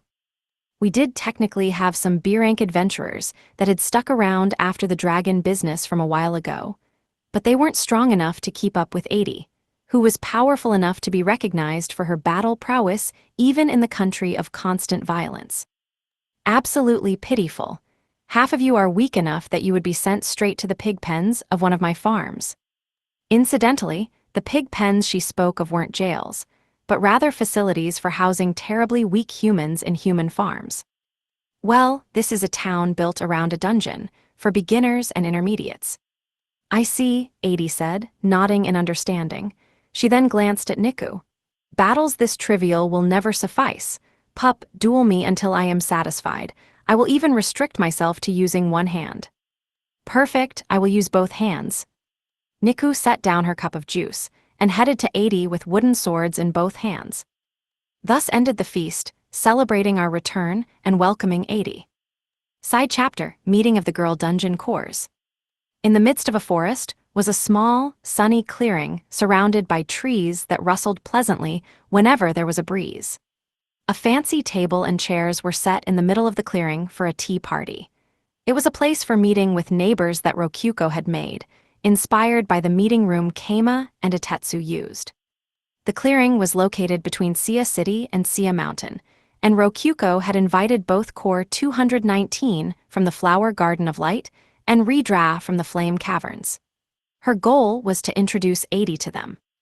When Rokyuko arrived at the clearing with 80, the other two cores were already there. The masculine beauty in a suit and the busty beauty in a red dress looked surprisingly good together. Oh wow, you both got here fast, Rokyuko said. I would sooner say you were a bit late, Rokyuko. I've been waiting for quite a bit. Yeah, you're gonna have to apologize with some dragon beats. I told you ahead of time I'd be a while since I couldn't use my dungeon functions to place myself here.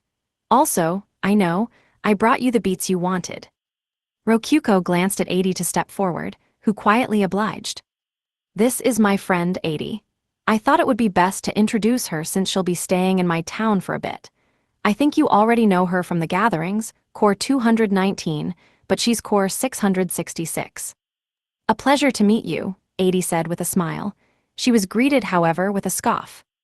Ha, Core 219 laughed. Arriving late and not even apologizing, I would expect nothing less from a princess of the Demon King faction. Do remember that I am a member of the third lot, and this dragon here is married to a member of the second lot, she said, crossing her legs and leaning back against her chair with her chin lifted arrogantly. Oh my, but I am expressing my respect by coming here and introducing myself, no? Would you rather me speak through my sword? 80 asked, unsheathing her true self, the fire magic blade. Ahaha, 80 right, I like you, let's go. Redra laughed, fire shooting out from her body. Hold it, Redra, that's too hot, Rokyuko interjected. Indeed, please do consider us as well, Core 219 agreed. Ah, my bad, didn't mean anything by it.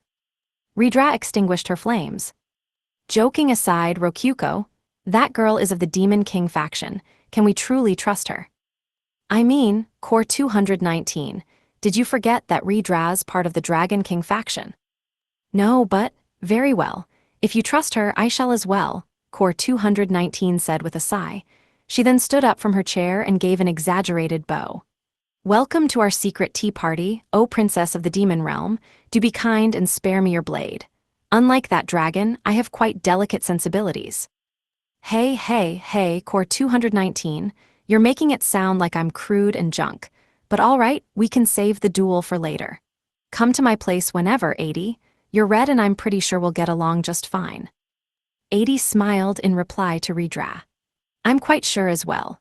Both you and Core 219 seem quite strong, so while I am unsure if I will be able to contain my excitement for long, I look forward to getting along. 80, you need people's permission to duel them here, okay? You can't surprise attack people like in the Demon Realm, Rokyuko warned, detecting that when 80 said getting along, she meant dueling. Her advice was right on point. She hadn't gone to study the Demon Realm's culture for nothing. Naturally, Rokyuko. I came to the Empire to learn, after all. But have you ever heard the phrase that it's easier to ask for forgiveness than it is to ask for permission? Get permission first, 80, promise. If you insist, I promise. Rokyuko and 80 both took their seats. The magic blade had vanished into thin air at some point. By the way, what was with that taunting at the start? Rokyuko asked. What can I say? When I heard someone new would be joining us, I was struck by the urge to toy with them. Acting is my specialty, and I'll apologize if it was hurtful, Core 219 said while dexterously manipulating vines, still in human form, to sip her tea. I see that you are positioning the vines to capture me at a moment's notice. I would expect nothing less from a third lot core, I suppose. Landing a blow would be no easy feat. Now, I'm no fighter. Despite what it may seem, I am a fearful little bird with a heart pounding in terror. I would appreciate you keeping that murderous gaze to yourself.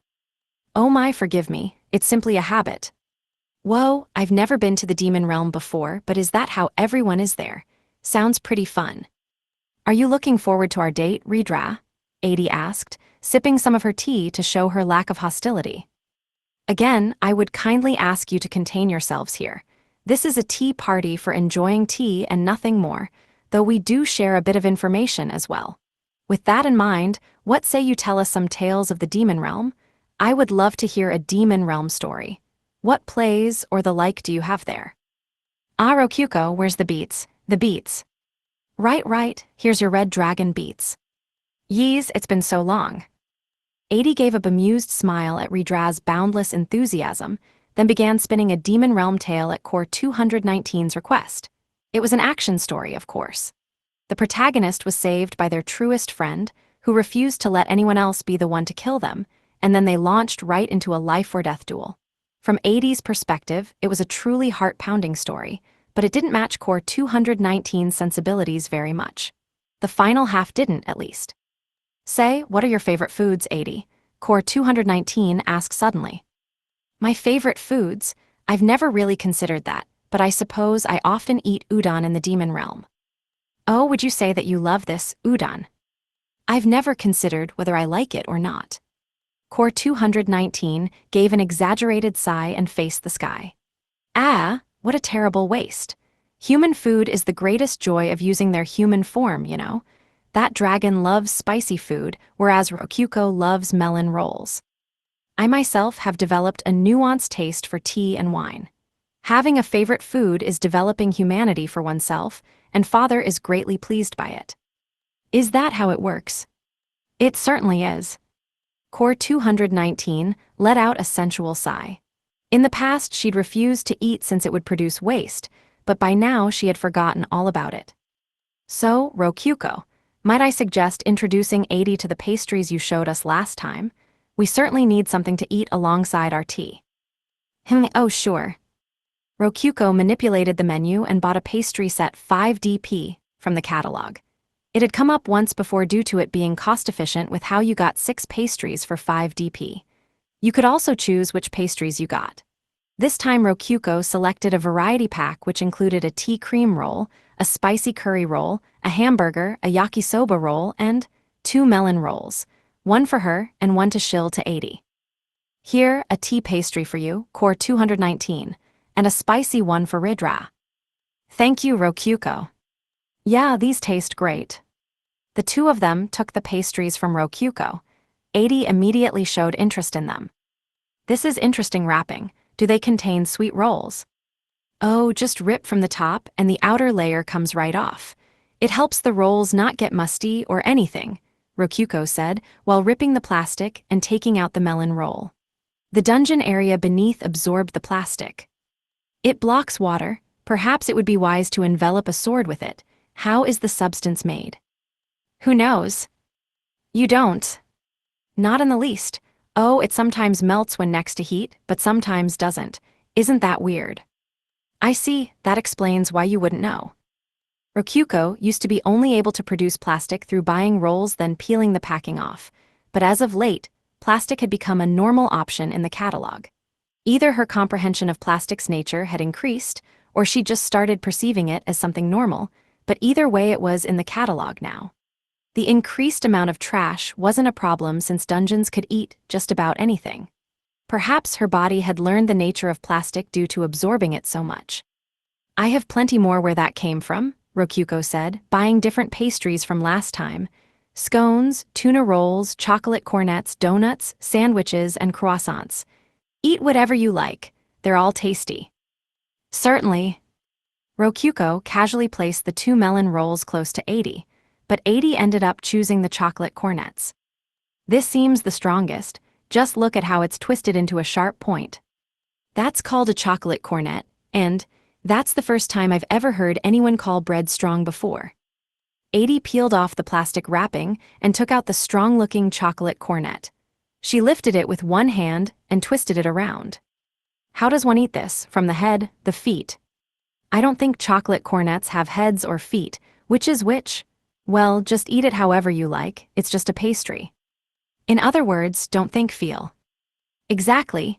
Either way, it's just food going into your stomach, Rokyuko replied. Do you not think the croissants look strong? They're twisted and pointed on both sides, too. It resembles a boomerang, and I am not particularly fond of ranged weapons. Aha. And this one was called a chocolate cornet, was it? The twists are lovely, like a spiral staircase. A splendid shape. To think food could look like this, 80 said, grinning at the chocolate cornet. I mean, melon rolls look cool too. Just look at the cookie-like outside with the fluffy insides, the incredible sweetness of the melon. I dare say it makes one think of Buddhism's infamous Kumfalov.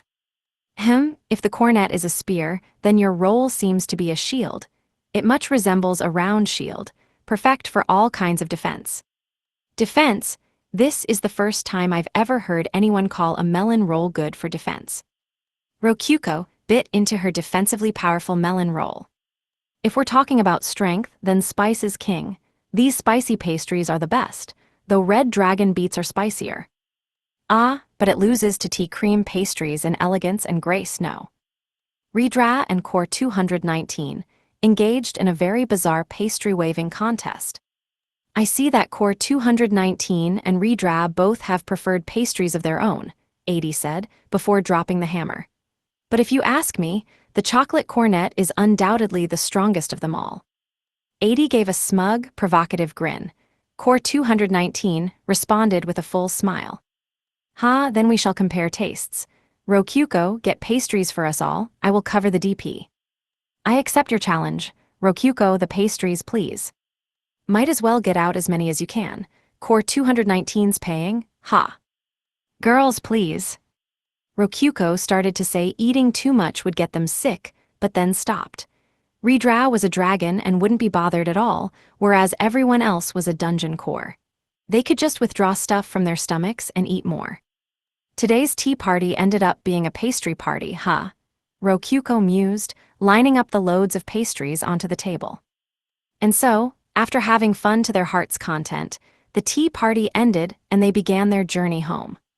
Rokyuko couldn't move 80 with her dungeon functions since she was a dungeon core, so they were just walking back to Gorin like they had walked to the tea party. In the end, the cornet truly was the strongest. Don't you think so, Rokyuko? Drop it. We just ended the fight by agreeing we all had our preferences. Don't drag it back up. Despite having just eaten so many, 80 bit into another cornet. Still, I came with you to meet your friends since you so kindly offered, but I didn't expect them to be so infamous.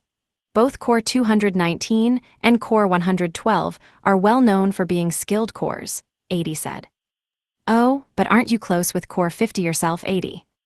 Core 50 is my teacher, not my friend. Though I must say, I'm surprised to learn Core 219 is a member of Haku's faction. I thought for certain she was in Core 7 and 8's faction. Core 7 and 8. They were both single-number cores, known as the Sea Goddess and Mountain Goddess, respectively. They combined aquatic and mountainous cores to form a nature faction. It was only natural for a plant-type core, like Core 219, to be mistaken for one of them. Keep this a secret, okay? Of course, Core 219 emphasized that as well. Your secret is safe with me, 80 said with a refined giggle. And Core 112 is certainly in the Dragon King faction? She then asked.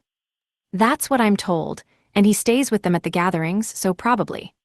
So you say, but at the gatherings Core 219, never mind. I imagine nothing good will come from pondering this. More importantly, you simply must not forget my date with Ridra. I know. You've said that 1,000 times, Rokuko replied, sighing a bit with exasperation. 80 truly did love fighting with all her heart. Side chapter, Souvenirs from the Demon Realm. Ikika and Kinu got recipes and ingredients for Demon Realm delicacies, in addition to cooked meals put into storage, right after being prepared. Oh ho, so this udon from the Demon Realm, I see they needed flour and boiled it, Kinu observed. Seems like it's totally different from Empire flour in quality and stuff. We got some Demon Realm flour right here, Ikika said. Weak flour and powerful flour, I believe. They are described as such in the recipes Master brought me. Kinu nommed on her udon with a fork while thinking things over based on what she knew. To a house fairy like Kinu, cooking was her second favorite thing to do, right after cleaning. Naturally, she was beyond satisfied with her life due to being entrusted with cleaning the and inner parts of the dungeon by her master, Keima. Incidentally, Ikika was eating her udon with chopsticks. She had apparently learned to use them so she could eat food meant for chopsticks properly. It was yet another depth that her gluttony had driven her to. Demon Realm flowers in the catalog, yeah. That means we can make udon ourselves if Master's a bro and buys some for us. I can use my own DP without troubling Master Ikika. Oh yeah, I forgot you can use it too. Ikika was ultimately just a slave, so despite being treated as one of the top dogs of the dungeon, she couldn't actually use the menu, which meant she couldn't buy things with DP. To use DP, she had to send word to Keima and have him use DP that was set aside for her purposes, but if she just gave that DP to Kinu instead, she could buy as much food as she wanted without Keima's oversight. Ikika decided to do that from now on. There's lots of other ingredients and desserts and stuff here, so let's just chow down and see how it goes first. Look, this warm, sweet thing is pretty dang good. Demon Realm sweets, let's dig in together. How is this orange stuff so sticky? Ah, it's the color of carrots, that explains that. Kinu and Ikika devoured Demon Realm desserts together. They were dishes and sweets one rarely got to eat in the Empire. Pretty good for a souvenir. And the fun had only just begun. After this, Kinu would get to enjoy recreating the dishes while Ikika taste-tested those dishes to her heart's content. Incidentally, they got so into it they ended up eating the portions set aside for the Silkies, and despite the two offering up recreated versions of the dish as an apology, the Silkies didn't forgive Kinu until she gave up some of her cleaning work to them. Ray and Elka. Ray, the dungeon administrator, and her fairy subordinate Elka stood together. In Ray's hands was something wrapped in cloth that Niku had given her as a souvenir from the Demon Realm. Elka, I received a souvenir from Niku. A souvenir, Lady Ray. Ray removed the item from the cloth, revealing it to be a beaten-up jersey that Niku had brought back. It was a different jersey than the one with Igni's protection. This is one of Master's used jerseys. It seems that he had such an active lifestyle in the Demon Realm that she acquired many of them. She is allowing me to have this one. I see. Elka tilted her head in confusion. She understood it was a jersey that their dungeon master had worn, but she didn't really understand the significance of it. But her beloved superior Ray was hugging the jersey to her chest with a happy smile, so she didn't rain on her parade. Ahaha, Niku never lets me down. This is quite an excellent specimen. It's thoroughly stained with sweat from the hard labor he did. That's wonderful, Lady Ray. Yes, it is. Oh, wait. It is only right that I share this joy with you, my subordinate. Which would you prefer? The top part or the bottom part? Feeling almost heartbroken, Ray offered one half of Keima's jersey to her subordinate. But Elka did not particularly want either. Rather, she simply couldn't understand why Ray was so overjoyed to have the jersey at all. Ah, I just had an excellent idea. I shall give you the jersey that Master gave to me in the past. I will take this new one for myself. Oh, Elka's wings fluttered. You refer to the one that you turned into a body pillow, Lady Ray. Yes, I've already used it often, but if you would I could imagine nothing better. Elka nodded quickly. She didn't care about Keima's jersey, but one hugged to death by her beloved superior Ray was another matter entirely. Very well, I will go switch the jersey on the pillow in my room with this one. Excellent, thank you very much, Lady Ray. The two of them were truly alike, deep down. If you asked where they got that obsessive streak from, well, it would be hard not to look up and identify the dungeon core standing at the very top of them all. Elulu and Igni. Wow, so this is a demon realm toy. It seems somewhat violent. Igni squealed for joy while swinging around a spiked ball and chain that, while made of wood, looked incredibly deadly. Apparently it was considered safe to swing about, but that hardly looked true to Elulu. No doubt people just said that because the tips of the spikes were rounded a bit and it was all made of wood. Safety concerns were much more lax in the demon realm since the children were stronger. What about this one? How do you play with this one? That is a weapon known as a boomerang. If you throw it, it comes flying back to you. Like this, I think. Elulu lifted the boomerang and threw it. The boomerang wobbled, then fell. It did not return. Ahaha, you suck.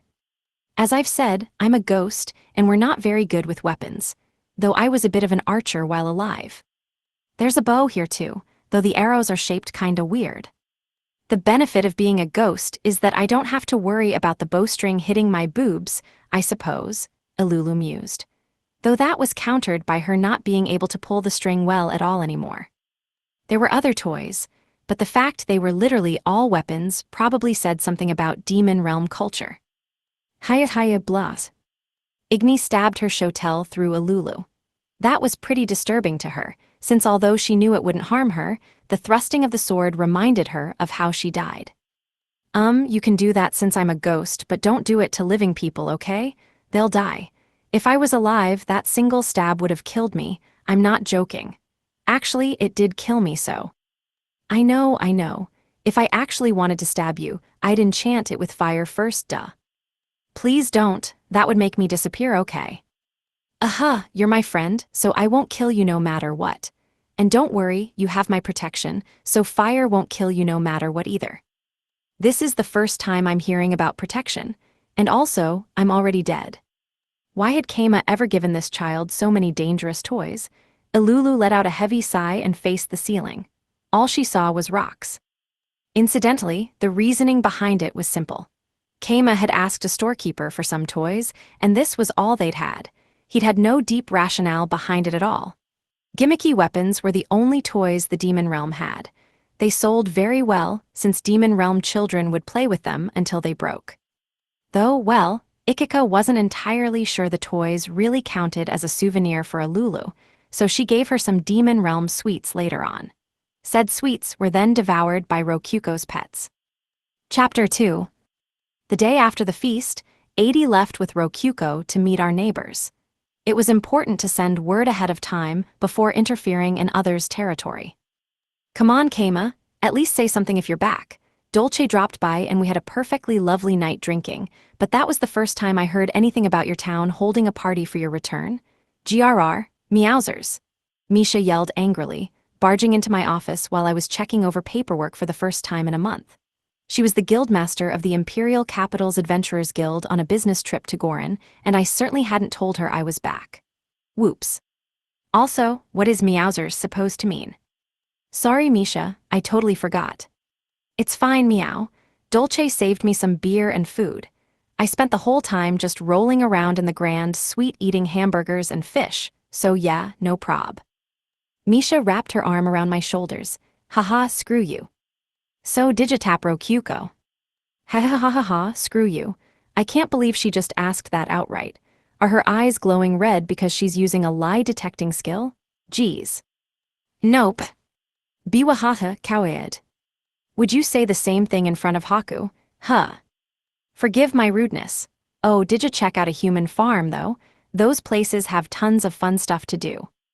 Human farms, tons of fun stuff.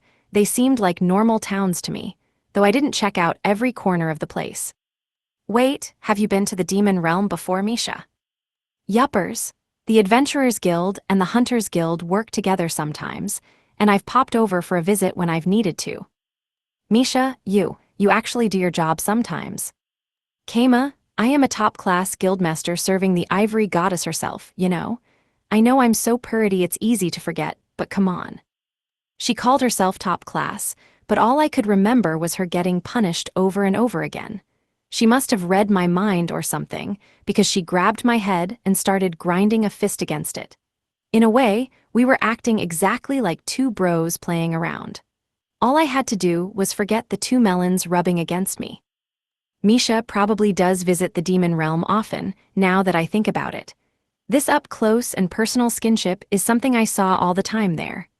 I guess sporty people, or people who don't sweat the small stuff, are all good fits for the demon realm. Anyway, good to see you made it back safe and sound. Oh, and I gave all the assassins that came to exploit your absence to Ray after beating the crap out of them, so yeah. Laters.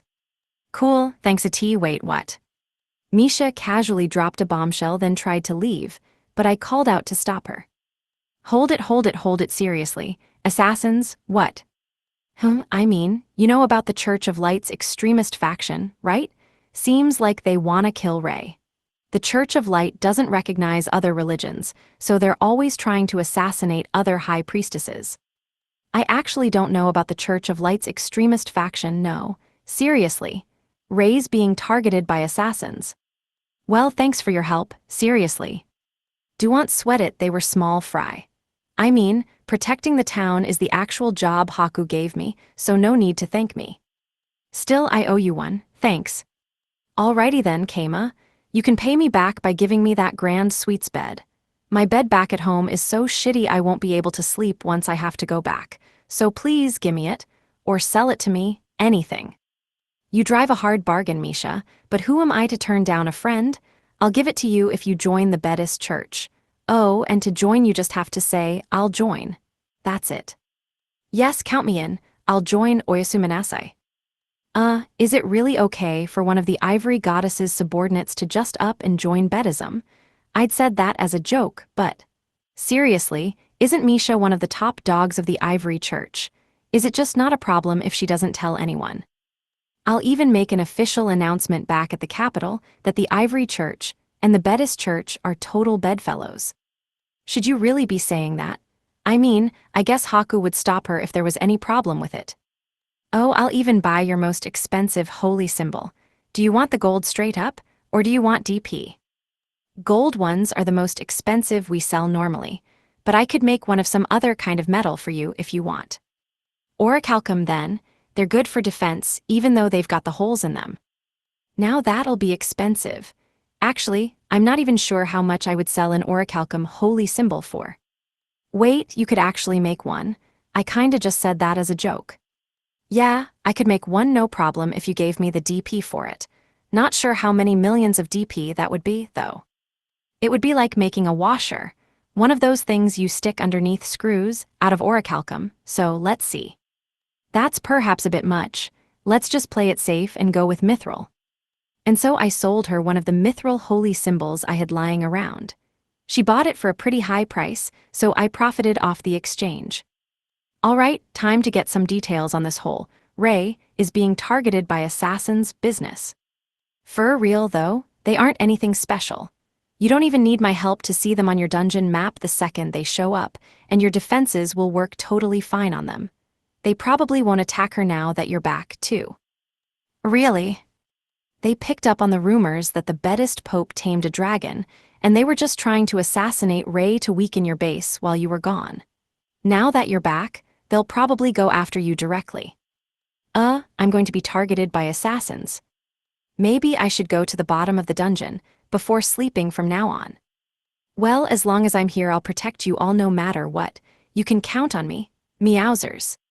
Again, what is meowsers supposed to mean? Wait, are you not going to take turns guarding the town with Dolce? Dolce is kinda a bad match for the Demon Realm's princess if she goes nuts. Not that I'm a great match for her either, but you know. It turned out that wraith bodies were weak to fire, and 80 was literally a fire magic blade. Though Dolce did have equipment to compensate for her weakness. Either way, Misha's guard duty would be extended for as long as 80 was here. There were so many reports for Dolce today that we would be sending her back to the imperial capital tomorrow, rather than today. Later on, I went to the Buddhist church to talk to Ray about the assassins. The seats were all filled, with the church being as busy as ever. There were some people standing in front of the bookshelves and reading. Everyone I could see was in fact a Bedist. Man, I'm one to talk, but I'm really surprised Bedism caught on as much as it did. Ah, town chief, Oyasu Manasai. Ain't you the Pope? Did you come here to sleep? Sorry, these seats are all filled. Just gotta read and wait for my turn to nap. What a great day off. Oh, the Pope, Oyasu Manasai. Seems like my faithful flock are having pretty fulfilling lives. But seeing how packed this church is, I might want to expand the place a bit. Can't exactly tell everyone to go to Drag's church, so yeah. But right, the assassins came first. I passed through the busy chapel and found Ray sitting in a break room chair in her nun outfit. Her massages required appointments now, and she was in the middle of a break. Nobody was around. Better now than never. Ray, got some time? There's something I want to talk about. Ah yes, what is it, Master? I heard you were being targeted by assassins. Misha mentioned it. Yes. Misha effortlessly beat them on her own and nothing bad came of it, so I forgot about them entirely. But yes, it seems I'm being targeted. Geez, Misha's something else. She took down the assassins, so easily everyone just forgot they existed. Well, sorry about this. I never thought you'd be targeted like that. Oh, think nothing of it. It's not like me dying is a permanent thing anyway. I'm a named monster, and you could use the revival function on me, so it would be a bit expensive DP-wise, I suppose. Oh yeah, I kinda forgot about that whole thing. Ray's view held a lot of weight considering she had been revived after Leona killed her before. So, what happened to the assassins? Misha and Suilla tortured information out of them, then after taking care of some things gave them to me. I'm keeping them as DP pets in the underside of the dungeon. Their income is fairly high. By underside of the dungeon, she meant the hidden space beneath the town where we were stealthily imprisoning criminals. It seemed that Ray was keeping the assassins there with Elka and feeding them just enough that they didn't die. It would probably be good for my mental health to not think about what she meant by after taking care of some things. As for what we learned, they're part of the Church of Light's dark underside. I heard that from Misha too. The Church of Light, religions sure are scary. Master, we're the Bedist church, remember? Good point, and we're newbies on the scene without much history or background. We have Haku's Ivory Church backing us up, and if you want to be fair, you could say we have a dark underside we can't tell people about either. I'm not in any position to talk about religions being scary. In any case, on a personal level, I'm very grateful for the assassins, since they're letting me better satisfy my vampiric instincts. Right, they're officially dead as far as anyone knows, so you don't need to worry about drinking too much and accidentally killing them. Exactly. Bedist teachings say that it is important to rest in peace. I will drain them over a long, long time without hurting them much. What can I even say here? I don't remember writing that. If I did, I forgot. Anyway, let's go ahead and boost your combat potential. For now, I'll let you use my sword. It's great at stopping enemies even if you don't have attack power. While we're at it, I'll go ahead and give you sleep resistance. Wait, you don't mind. I'll be taking the sword back once we think up some other plan for you, but it'll do for now. I handed Ray my beloved sword, Siesta, the blade of afternoon naps. As for my own combat potential, well, I'll be fine with my magic. I can just buy a sleep scroll later to use as a stand-in for Siesta. Shouldn't be too expensive since it's a low-rank darkness spell. Though, I had Suilla the Head Nun cast sleep on me experimentally before, but Siesta was the one who ended up having a good nap. They just have some natural sleepiness, I guess. That's Siesta for you. What's up, Siesta? What? Nah, you've gotta help me out here. I'm counting on you to protect Ray. All right. What? Yup, I'll be just fine. I mean, my sleep won't even compare to yours, but I'll survive. Gotta do at least this much to make sure my friends are safe. Thanks for worrying about me. Siesta reluctantly agreed to do it. Master, were you talking to Siesta? The magic blade? Was it telepathic communication? Oh, yeah. Siesta was saying they didn't want to leave me. Not with words, but you know. You sure it's soon, dear Siesta? Could you make it so I can hear Siesta as well? Pretty sure this is a wide-range telepathic conversation. Right, siesta? Yeah. You heard him. Sorry, but I didn't. What is with your language functions, master? I simply don't get them at all. Well, siesta is harder to read than Niku, at least. Yeah. Incidentally, Siesta had said that they didn't want to leave me since Misha had said that I would be targeted next, and that putting me to sleep was an important job for them. Ha ha ha, what a sweetheart. But well, I have ultra transformation, and I'm pretty confident I won't die so easily. Think I'll go ahead and ask Ray to do mass for me as well. I'll stay locked up in my room to guard against the assassins. Ah, okay. Elle looking forward to working with you, Siesta. Whoa, lucky you, Ray. Siesta doesn't take a liking to everyone. I guess you are their senior here in the dungeon business. What? Did they say something? Why am I lucky? They said they'll listen to what you say. Siesta, seems like you'll have to make yourself more clear for Ray to understand you. Can you use mana to make yourself shake or something? Eep, wow, it shook. I can't believe you're actually communicating with a sword master. Whoa, were you doubting me? Of course I can talk to Siesta. They're my sword, you know. I mean, I didn't hear Siesta's telepathy, or see them move at all. And so, I lent Siesta to Ray the High Priestess to help her defend against assassins. Now it was time for me to think up some plans as fast as possible to get Siesta back on my hip. It occurred to me there was someplace else I needed to inform about 80's visit. Drag, the town next door. Given that I had just told Wazma yesterday that I'd take care of all this 80 stuff, it was probably important for me to go there myself. All right, Niku Ikika, got the golem beats to give them. Wait, were those not our snacks? Kidding, we got the stuff right here. Right, Niku? Yes, we have them. All right, let's go th. Lady Kiruo, please let me come too, came a cry right before we left for the entrance to the tunnel through Tsia. I turned to see the daughter of the Tsia family, Meodora, standing behind us breathlessly. Her maid gave an elegant bow. Oh yeah, I needed to tell Tsia we were back too. I just remembered. Lady Mai, good to see you again. Oh yes, it's been far too long, Kama. I waited in my family's mansion at Tsia the entire day believing that you would come visit us, yet you never came. How cruel. Did you forget that I am Lady Kuro's, or rather, Kuro's fiancé? Well, regardless, I restrained myself from barging in yesterday since I was sure Kuro was tired from her journey. You were riding a carriage with the Imperial Seal, after all. Oh yeah, Meodora's engagement, or whatever with Niku, is still a thing. She's standing next to Niku and holding her hand like it's the most natural thing in a world. Her dissatisfied pout turned to a shy smile in half a second. The tiny wings on her back are flapping, too. Thus, I came to visit first thing this morning. Do you not think I am quite the exemplary fiancé, Kama?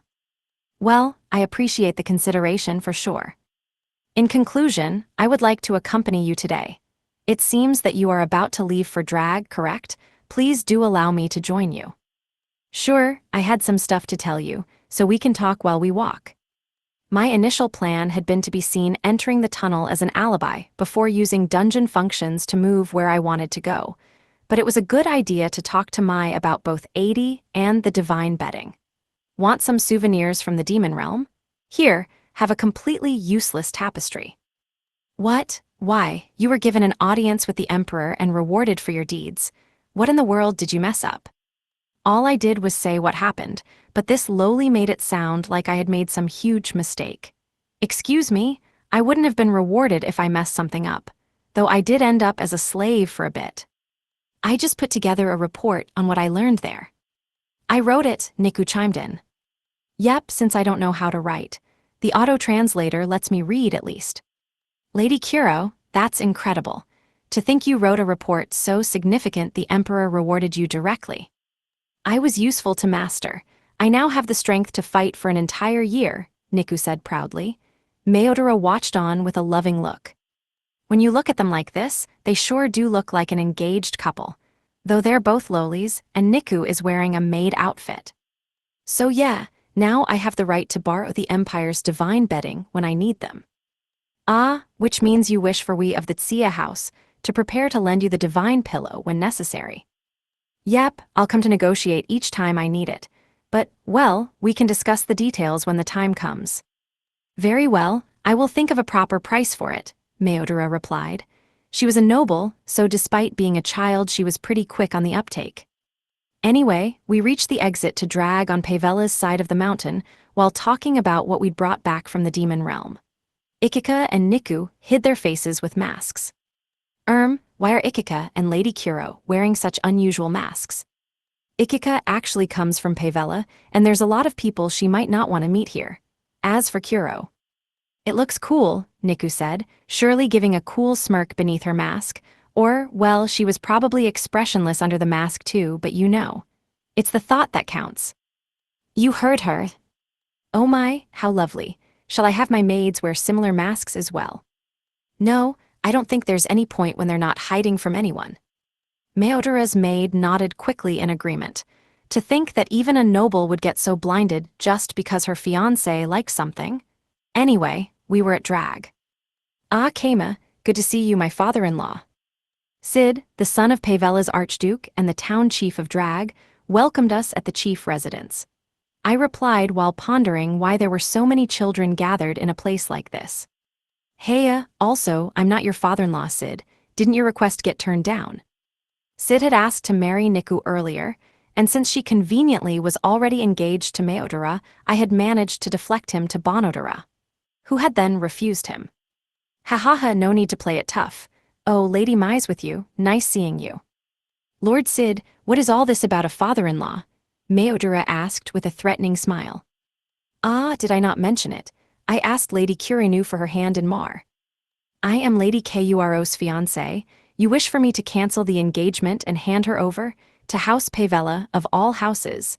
I can already see the struggles Lady Kuro will go through. No, never, I will not allow this to happen. No, see, you and Lady Kuro can marry like normal, then I will be Kuro's second wife. I've already obtained the potion I need, Sid said with an exasperated shake of his head. Are you insane? Has House Pavella lost it?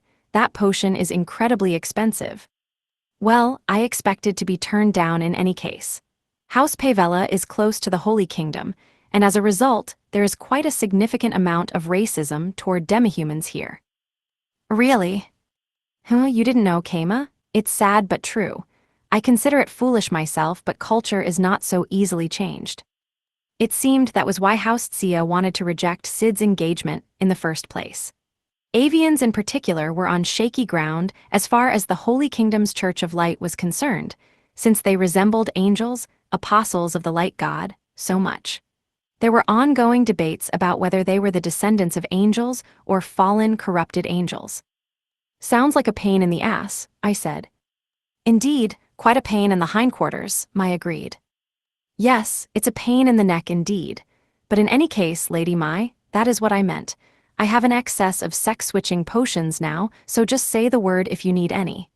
I owe Kama much and am willing to offer them for free. Or rather, I would love to offer them for free. For free, Sigh, I understand your circumstances. I will consider it for your sake, Meodora said with a sigh. These two sure don't talk like kids, huh? You would think it's two adults negotiating. Honestly, they would be a pretty good match for each other if not for their family circumstances. Niku, on the other hand, is staring at a corner of the ceiling, bored despite supposedly being the center of all this. Is there a ghost-type monster there? So, Kama, you had something to discuss as town chief. Ah, right. The truth is, a representative of the demon realm is visiting Gorin to learn about our culture. Thought I'd send word about that ahead of time. I see, a demon realm rep. What? From the demon realm? What in the world are you planning here, Kama? It's hard to say whether House Pavella can be moved to participate in a full-scale rebellion. Is House Tsia agreeing to this? Sid asked, standing up from his chair abruptly in shock. Where was all that about a full-scale rebellion coming from? The Lavirio Empire welcomed her here, to be clear. There's nothing fishy going on. Indeed, she is here on official government business. There is no mistaking it, Meodora added, which helped Sid calm down. He sat back in his chair. Gee, good then. I thought the only reason one would bring someone from the demon realm to this distant corner of the empire would be simply to strike back against the country. You think I would ever do something that would get me killed 10 times over like that. You aren't planning on launching a surprise rebellion after setting the stage through legal means, are you? Just how little do you trust me, Sid? Did I do something to completely lose his trust like that? I would have thought that I had earned a lot of affection points from all my friendly behavior. Rather, I will be rushing to join your side in such a scenario. It only makes sense I would want to plan ahead, no? Oh, I earned too many affection points, I see. Don't worry, I'm not planning to rebel against the Empire. In what world would any rebellion succeed? Very well, that said, I believe such a world would be the one where you lead the rebellion, Kama. Now that's putting too much faith in me. Should I go out of my way to lower my affection points with him a bit? Either way, I've told him about 80. Drag shouldn't be involved with what happens next either way. Anyway, he held a sizable feast for lunch to welcome us, so the plan was to clean house and eat all of it. Wasting his food like that should lower his affection by a bit. My 2 masked maids would be a bit helpful here. Nom nom nom nom. Girl, this food is hella tasty too. Check it out. Nom nom. Lady Kuro, you are devouring the food with such vigor. Blush. Indeed, her vigor makes me glad I prepared this feast. Well, Sid kinda grinned happily while watching Niku eat all the fish, but still, his affection points probably plummeted from all this. For sure, maybe, okay, no. As for where 80 would be staying, we settled on her sleeping in Rokyuko's room for the first 2 nights. The grand suite was in the process of being occupied by Misha. That said, her staying in Rokyuko's room was not a long-term solution. Not to mention, if I assumed that Haku's subordinates would be coming at regular intervals to check up on us, then she would really want her own room. It was a bit suspect whether there was much point in running an inn anymore now that Gorin Town was providing DP on a wide scale and I had my own room in my chief residence. But the Dancing Doll Inn was where Gorin had started. I wanted to give it the respect it deserved. Should I make another grand suite? Nah, I think a guest room would be better. All the rooms in the inn were absolutely packed. Adding space by digging underground was an option, but that was no place for a grand suite, and I didn't want to force our valuable customers to stay in essentially the basement. Only Dolce would like to stay in a dark room like that. Thus, I decided to build and attach the chief residence to a new side building. With that decided, after putting Dolce into storage and sending her back to the imperial capital through the Ivory Beach, I started clearing space for construction next to the chief residence. Oh my town chief, what might you be doing? 80 asked while I was making a barrier out of rope. She was calling me town chief here rather than Rokyuko's master. I was just thinking about where you'll be staying. The current plan is to build something here. Oh my, are you sure? I certainly wouldn't mind staying in the same room as Rokyuko. It's quite pleasant there, and I must say I enjoy spending the nights with a friend. Trust me when I say that'd be more than enough to piss Haku off. She would probably grumble about how she wants to spend a full month sleeping with Rokyuko too. Anyway, I'll hear your requests if you have any. What kind of room do you want? I can base most of it off Rokyuko's room, I guess. You can have the same furniture as her and stuff. Oh my, in that case, I would like a bed that would not be cut or burned by my true form. The bedding Rokyuko uses is quite nice, absolutely, but it is for humans. Do you have any bedding similar to that which would not be cut or burned if I slept in it outright? In other words, she wanted to sleep in her magic blade form. Something that I can sink into, that covers me completely. Something like that. Oh, and having fire resistance will only make it better. That bedding definitely doesn't have fire resistance. You didn't burn it to ashes, did you? I wouldn't make such an amateurish mistake. If I caught fire from simply napping, would I have not burned Rokyuko as well? How can one even be an amateur in this context? Well, whatever. Good to know Rokyuko didn't catch on fire. I would certainly like similar bedding, with fire resistance. I imagine you could use alchemy to enchant the material with the resistance. Enchant, you can enchant things with alchemy. It is a fundamental part of alchemy, even. I had no idea. I thought you just made magic tools with it. Wait, maybe cloth that doesn't catch fire is considered a magic tool all on its own. There is such a process where you make vague the boundaries of an object and move only its attributes. Is that not common in the Lavirio Empire? Interesting. The only thing I know about is drawing magic circles and letting loose. It is difficult to tell whether your empire's alchemy is further advanced or simply archaic. Perhaps this is due to your hero workshop or whatever it is monopolizing all the technology. I witnessed some of its products at the castle, and they were truly incredible, Adi said. If I remembered correctly, the hero workshop made magic tools that produced a single sheet of A4 paper when fed materials, a pen that never dried up, pots that didn't need heaters, and so on. I saw them at the imperial capital. Oh yeah, and Leona had that ultra alchemy, skill, or whatever. Wonder if these two things are related. Maybe the hero workshop is Leona's workshop. Okay, let's stop this. No point thinking about it. Haku would probably tell me if I asked, but she'd tell me things I'd be better off not knowing too. That'd be scary. Ah, what about your maid? She studied alchemy in the demon realm, so surely she knows how to enchant objects with sturdiness and fire resistance. Huh, you mean Narine? Good point. I wonder where she is right now. I checked the map and saw that she was at our town's smithy. The smithy, huh? He's the son of the smith we met at Corky. He does some alchemy too. Fascinating. Would you care to guide me there? Sure. I took Adi with me to Kantara's smithy. There we found them reading one of the books Narine had brought back with her from the demon realm. Narine Kantara. Woo, this is something else. Oh ho ho, not bad, Hess. The two of them were focused on the book. It seems there's even an experiment for making magic blads. Yes, this'll be a huge boon for my research. Look, a magic tool for shoot-in fireballs, those exist. Seems like they'd be real mana inefficient. Wouldn't it be cool to have a sword that shoots out fireballs? Hell yeah, you know what's up.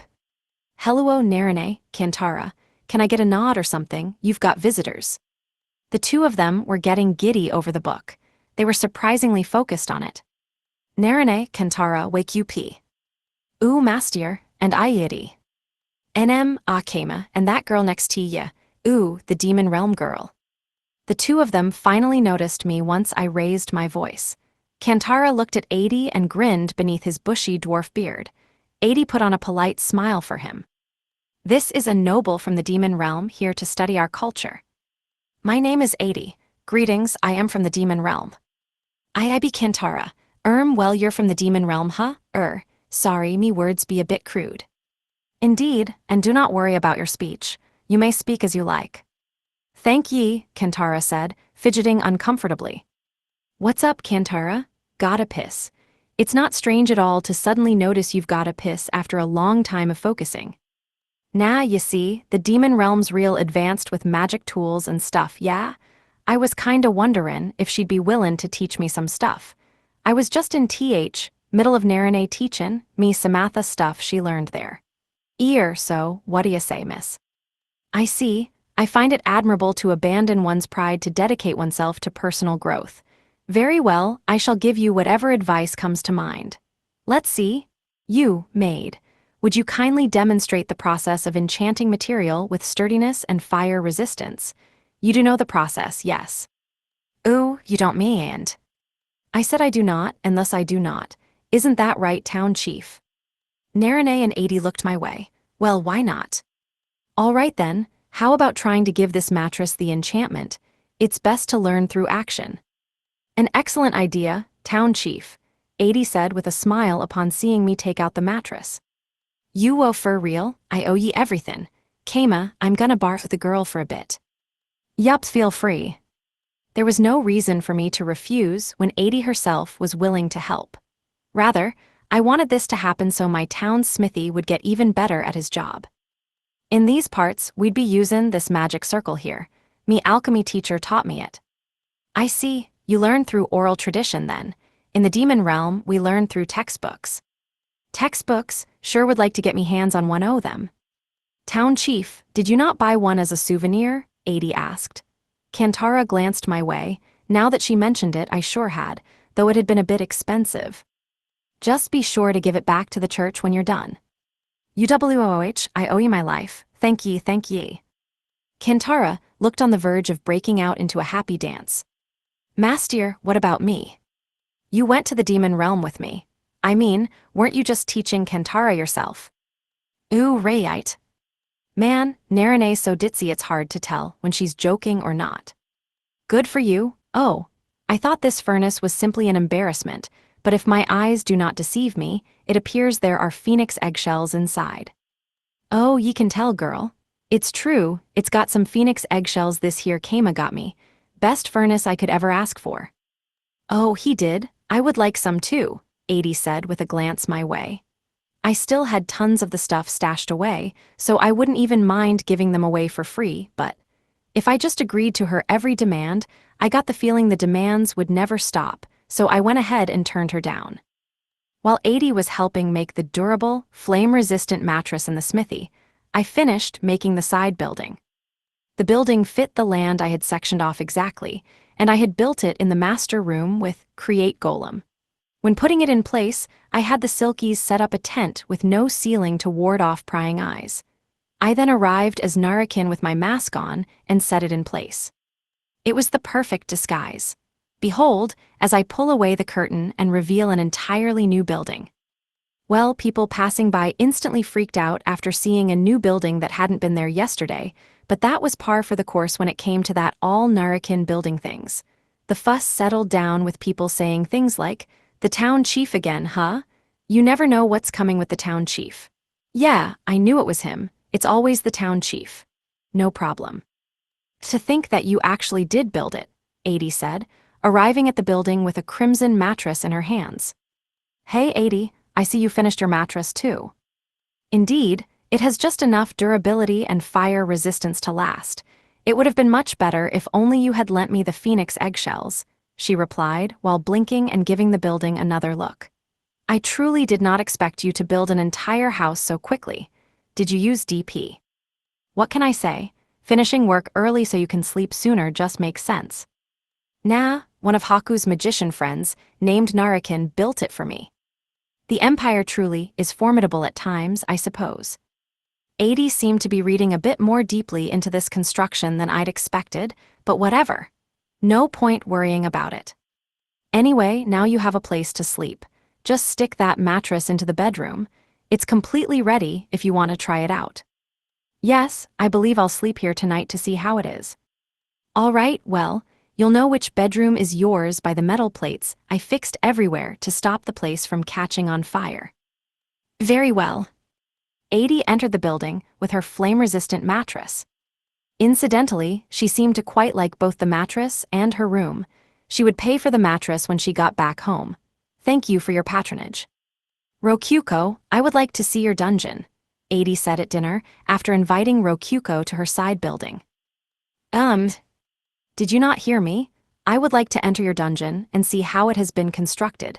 Consider it a form of observation. Where's all this coming from, geez? 80, you pervert, Rokyuko cried, swinging her hands around and blushing. Pervert? Is this perverted? What do you think, town chief? 80 asked while sticking her chocolate cornet into her beef stew and chewing it down. I thought of my response while being a little grossed out by that combination.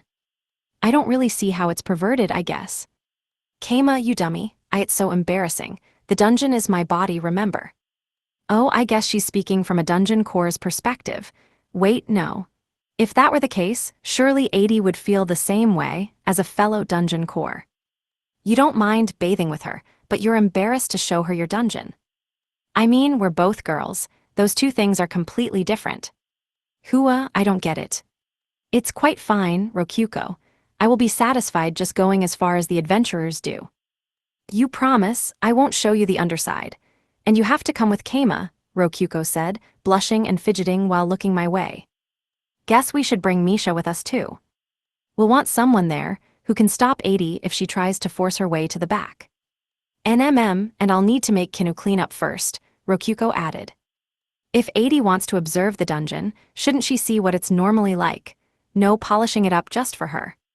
Cleaning up sounds like an enormous pain, not that I'd be the one doing it. It's just polite to clean it up a little bit. Like, embarrassment aside, I don't want my friend to see me all dirty. Yeah, understandable, makes sense. Oh, but I wouldn't mind seeing you dirty at all. I would, I'm cleaning up, let me just message Kinu. Yeah, if Rokyuko considers the dungeon her body, then cleaning it up is basically like her taking a shower. Seems like Rokyuko's a bit of a clean freak. Tell her to make sure no adventurers see her, all right? I know. And so it was decided a dungeon tour would be held by a dungeon core, for a dungeon core. The next day, Adi and Rokyuko gathered in front of the Cave of Greed. Along with Misha and I, the tour would consist of just the four of us. Ahaha, at last I will be going inside of you, Rokyuko. Thank you ever so much for gracing me with an invitation, Rokyuko. Adi was giddy with anticipation, and Misha seemed excited enough, but Rokyuko was awkward and stiff. I'm kinda nervous. This probably felt like an embarrassing school trip to her, with her guardian stand-in, Misha, and an exchange student, Adi, getting up close and personal in the showers. I could understand that. With all of us gathered, we went straight into the dungeon. We first passed through the entrance gate manned by members of the Adventurers Guild. When the guild had first come here, it had been a simple wooden fence, but with more people and influence gathered in Gorin, there was now an actual gate staffed by multiple guild members. We showed our adventurer cards to get in. They would stop any non-adventurers from going in, including those who lacked a high enough rank, but both Rokyuko and I were B ranks, and Misha was an A rank. As for Adi, well, she was being treated as a valued guest, and really, even if she weren't, anyone would be let through the gate with Misha, the Imperial Capital's guildmaster, around. Actually, Adi, are you an adventurer too? Rokyuko asked. My understanding is that one's hunter rank in the demon realm is treated as the equivalent adventurer's rank here, so I suppose that would make me B rank. Perfect then, you're all the same rank. A B rank, there is a B rank here. So this dungeon tour group is actually a top-tier party consisting of B ranks at the minimum. Man, what a waste on our humble beginner dungeon. In any case, we passed through the gate without issue. Misha just casually introduced us, and the guards let us in with a bow. Should we frame Misha's signature and put it up on the inn? It's kinda late for this, but it might be a good idea to emphasize that the Adventurers Guild is supporting our inn. Ahaha, my signature's expensive, bub. I'll charge you a whole purin for each. That's cheap, I'll take care of it later. But yeah, we entered the stone-paved entrance area. I see, so your dungeon truly is a cave type. How cute. Consider me especially interested, given that mine is a mansion type. Eek, it's embarrassing, don't look at it so closely. Rokyuko's words sounded so lewd because this dungeon was Rokyuko's real body, and a fellow dungeon core was looking right at it.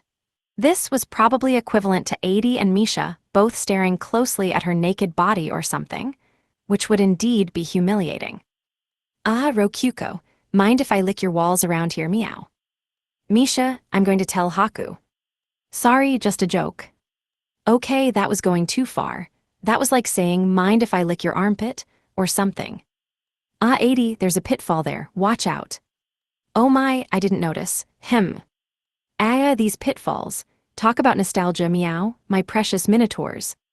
Now that she mentions it, they sure did fall for these pitfalls a lot during that first dungeon battle.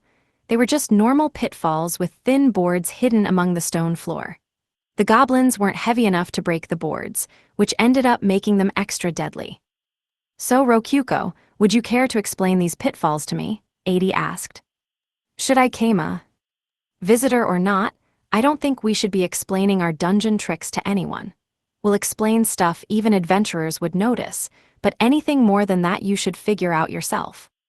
You heard him, sorry Adi, but that's how it has to be. Very well, I suppose, just give me a moment. Some can be sensed while others are hidden, making it even more difficult to identify than normal. Some are false and others are. No, are all of them real, like light and the shadows they cast? Very informative, though I don't know how you made them. Adi put on a serious face and dissected the tricks while patting the stone pitfalls. When she said, some can be sensed, she meant the ones made by the dungeon function, while those she couldn't sense were those I had made myself. Could it be that traps made with the dungeon function emit some kind of message or something? As I pondered that, Rokyuko shook Adi's shoulders with blushing cheeks. Okay, that's enough. Let's move on, okay? Don't look so much, it's embarrassing. This would be like someone staring at the inside of your mouth, I guess. When we get deeper, maybe it'll be like a camera observing the stomach. My, your place here is pleasant to the touch and ever so cute. Don't you agree, Haku's cat?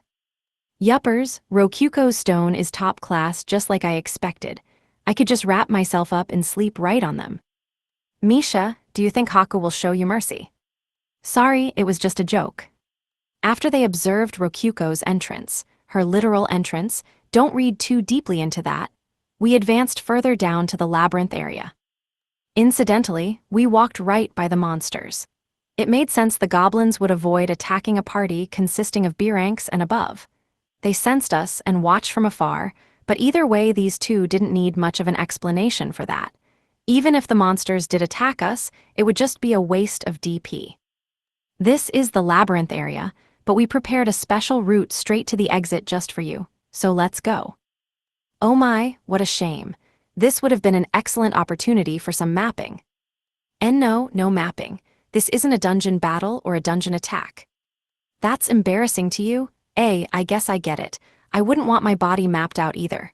But they don't mind adventurers exploring the dungeon traditionally. Yeah, never mind, I don't get dungeon cores. At most, I guess it would be similar to being embarrassed to wear a swimsuit when not at a pool or audition, with a dungeon battle being like a swimsuit exhibition. I think my opinion of dungeon battles is about to change dramatically. I would certainly have liked to see one of the so-called greed traps, from which your dungeon got its name, Rokyuko. I want to see that too, meow.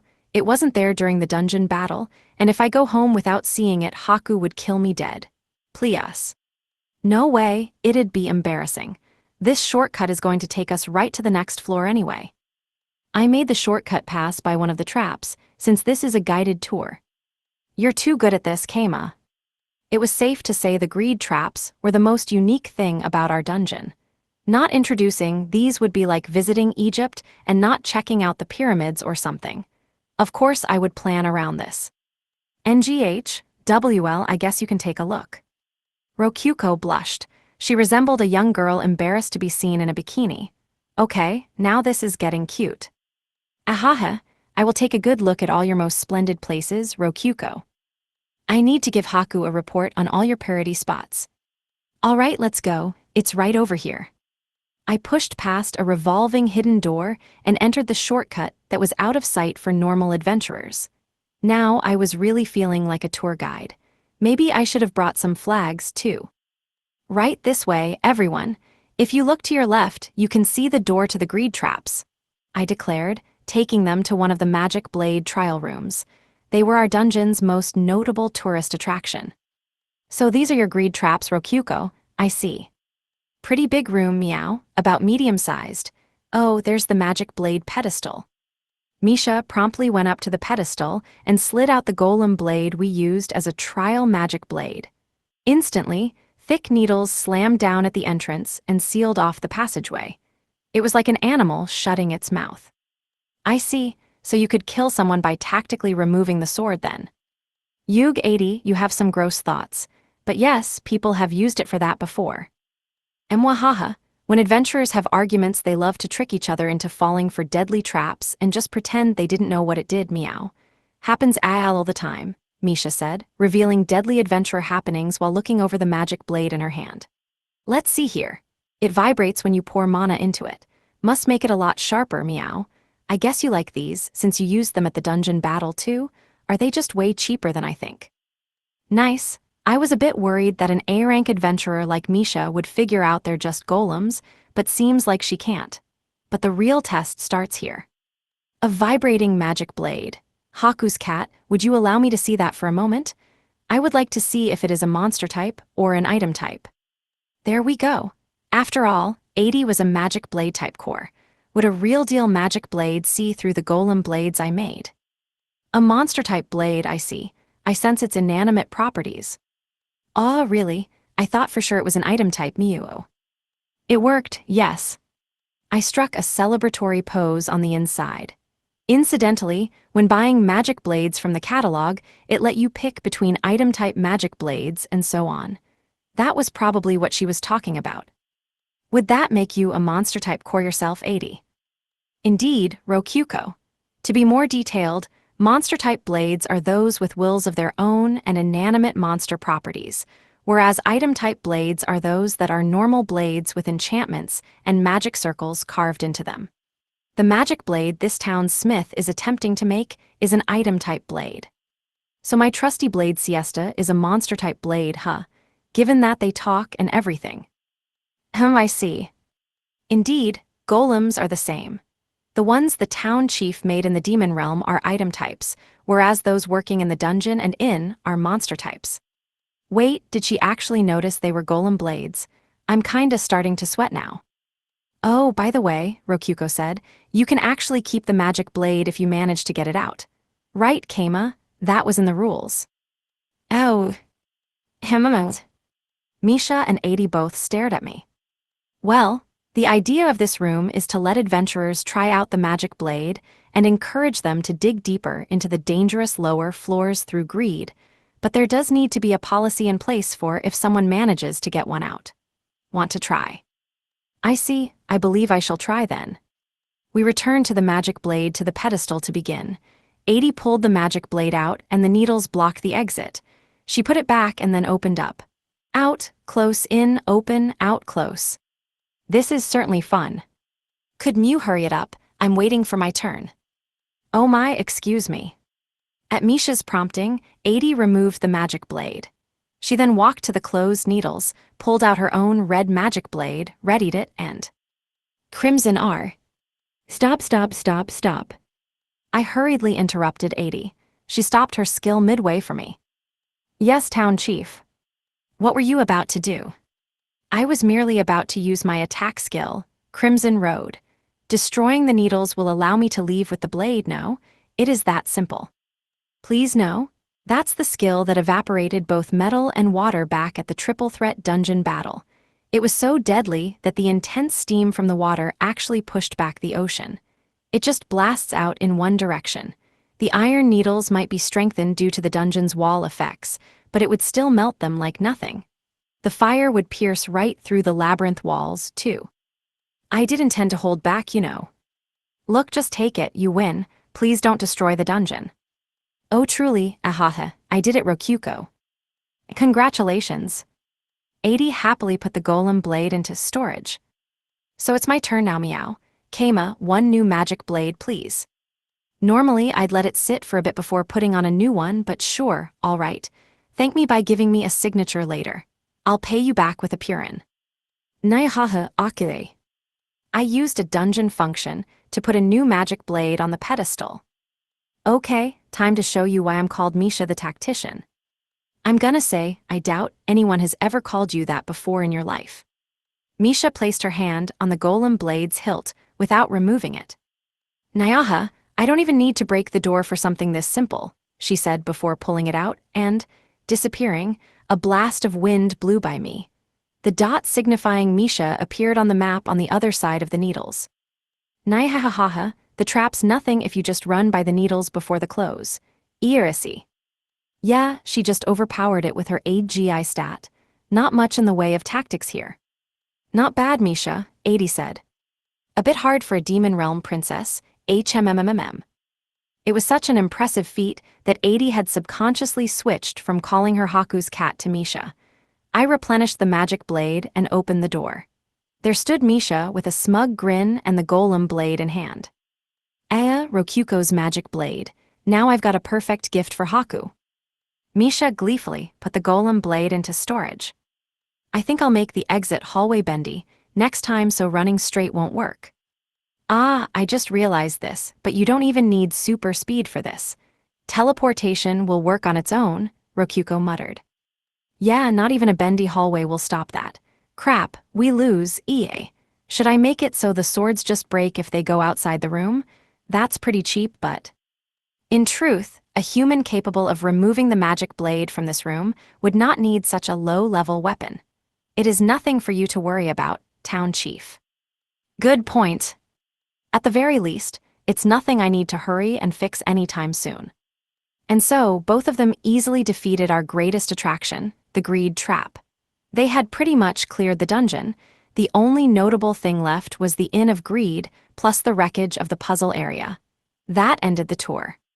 Adventurers didn't really venture much deeper, and there wasn't any need to explain the specifics of the rest. I didn't want them to see the unique golems wandering the storage area at the bottom of the spiral staircase, after all. Incidentally, several people were in the process of staying at the Inn of Greed. There were empty rooms, or wait, what's with these stands selling books and preserved food right by the inn? Man, those are convenient. Are some people just outright living here? I don't mind, since that gets me DP, but wow. Down below is the storage area, and there's magic blades just like the one in the greed traps. But normal adventurers stop right before the spiral staircase over here, so that ends the tour. I see. I would have liked to see a bit more, though. Is the excellent Colosseum I saw when I infiltrated here during the last dungeon battle further down. She's talking about the triple threat dungeon battle again, when I made a dungeon by the Imperial capital. Yep, but I'm not taking you there. I would love to duel that vampire again. Not happening. Ray would die from stress if that happened. She's a pretty delicate girl, really. Ah, this is where those puzzles were, huh? Misha asked, giving the broken pseudo-gates of wisdom a meaningful look. Guess you finished that construction then. Hugh, you should have seen the look on Haku's face. Yeah, I can imagine. My sympathies. Nyahaha, but it's thanks to that puzzle that everyone started calling me Misha the tactician, meow. Rokyuko nodded, remembering that, while Adi just tilted her head in confusion. But the Inn of Greed, huh? I saw it in some guild reports, but now that I'm seeing the real thing, it sure looks comfy. So tiny and perfect for a little cat nap. And you get items for it. Sounds like heaven. How's it work? That's a secret. We'll only explain what adventurers know, after all. Though there wasn't actually much to explain, since it was almost entirely manual labor being done in the background. Town Chief, is there perhaps a system where escaping the Inn of Greed rewards one a magic blade? No, though the random item does give magic blades sometimes, if you're lucky. Testing out the Inn of Greed would be a waste of time, for both of us, since neither Misha nor Adi gave us any DP per day, so we ended the tour and left the dungeon. There were obviously no battles on the way out, and of course we left the dungeon safely. One day passed. Today we were visiting the Bedis Church. So this is the infamous home base of Bedism, Adi sure was looking smug for someone who didn't even know the first B of Bedism before coming here. Infamous, my ass. At any rate, she was here to learn more about Gorin as well. So, what do you think? A perfect place for afternoon naps, eh? More importantly, where is this church's Colosseum? I would like to go there now. What? What? Adi tilted her head. Hey, I'm just as confused as you. A church is no place for napping, I believe. Why would a church have a Colosseum? What? What? Adi tilted her head in the opposite direction, but by that point I had figured it out. Ah, I get it, this is a cultural thing. By which you mean, in the Empire churches are for sleeping. Yup, only Bedis churches though, I think. Or really, just how much did Adi know about Bedism anyway? I'd guess that at most, she's probably just heard a little bit about it from Rokyuko. Do churches in the demon realm have colosseums attached to them or something? I don't remember seeing any like that. Ah, yes, I suppose you wouldn't know because you were at number 50's estate the entire time. It is normal for churches and colosseums to be built together so that wounds can be healed as soon as possible. Yeah, that's practical. Truly an innovation one would only find in a country of battle junkies, like the demon realm. Might it be that the plaza where I dueled those small fry is this town's colosseum? I suppose the inn does provide an excellent view of the battling. I've never thought of it like that in my life. Incidentally, 7 people in our main squad could use restoration magic. Me, Rokyuko, Niku, Ikika, and the monster girl trio. I had just gone ahead and let them all learn it since Rokyuko had rolled that many healing scrolls in the gacha before. Oh, right, and the head nun/succubus leader Suilla can use restoration magic too. And the other succubi can use basic healing skills for scratches and minor injuries too, so. Now that I think about it, Bedism really is a proper religion with proper churches. Though in the demon realm, a church without a colosseum would be unthinkable. I'm talking about from an imperial perspective here. As for colosseums, we have a game room at the inn to make up for that.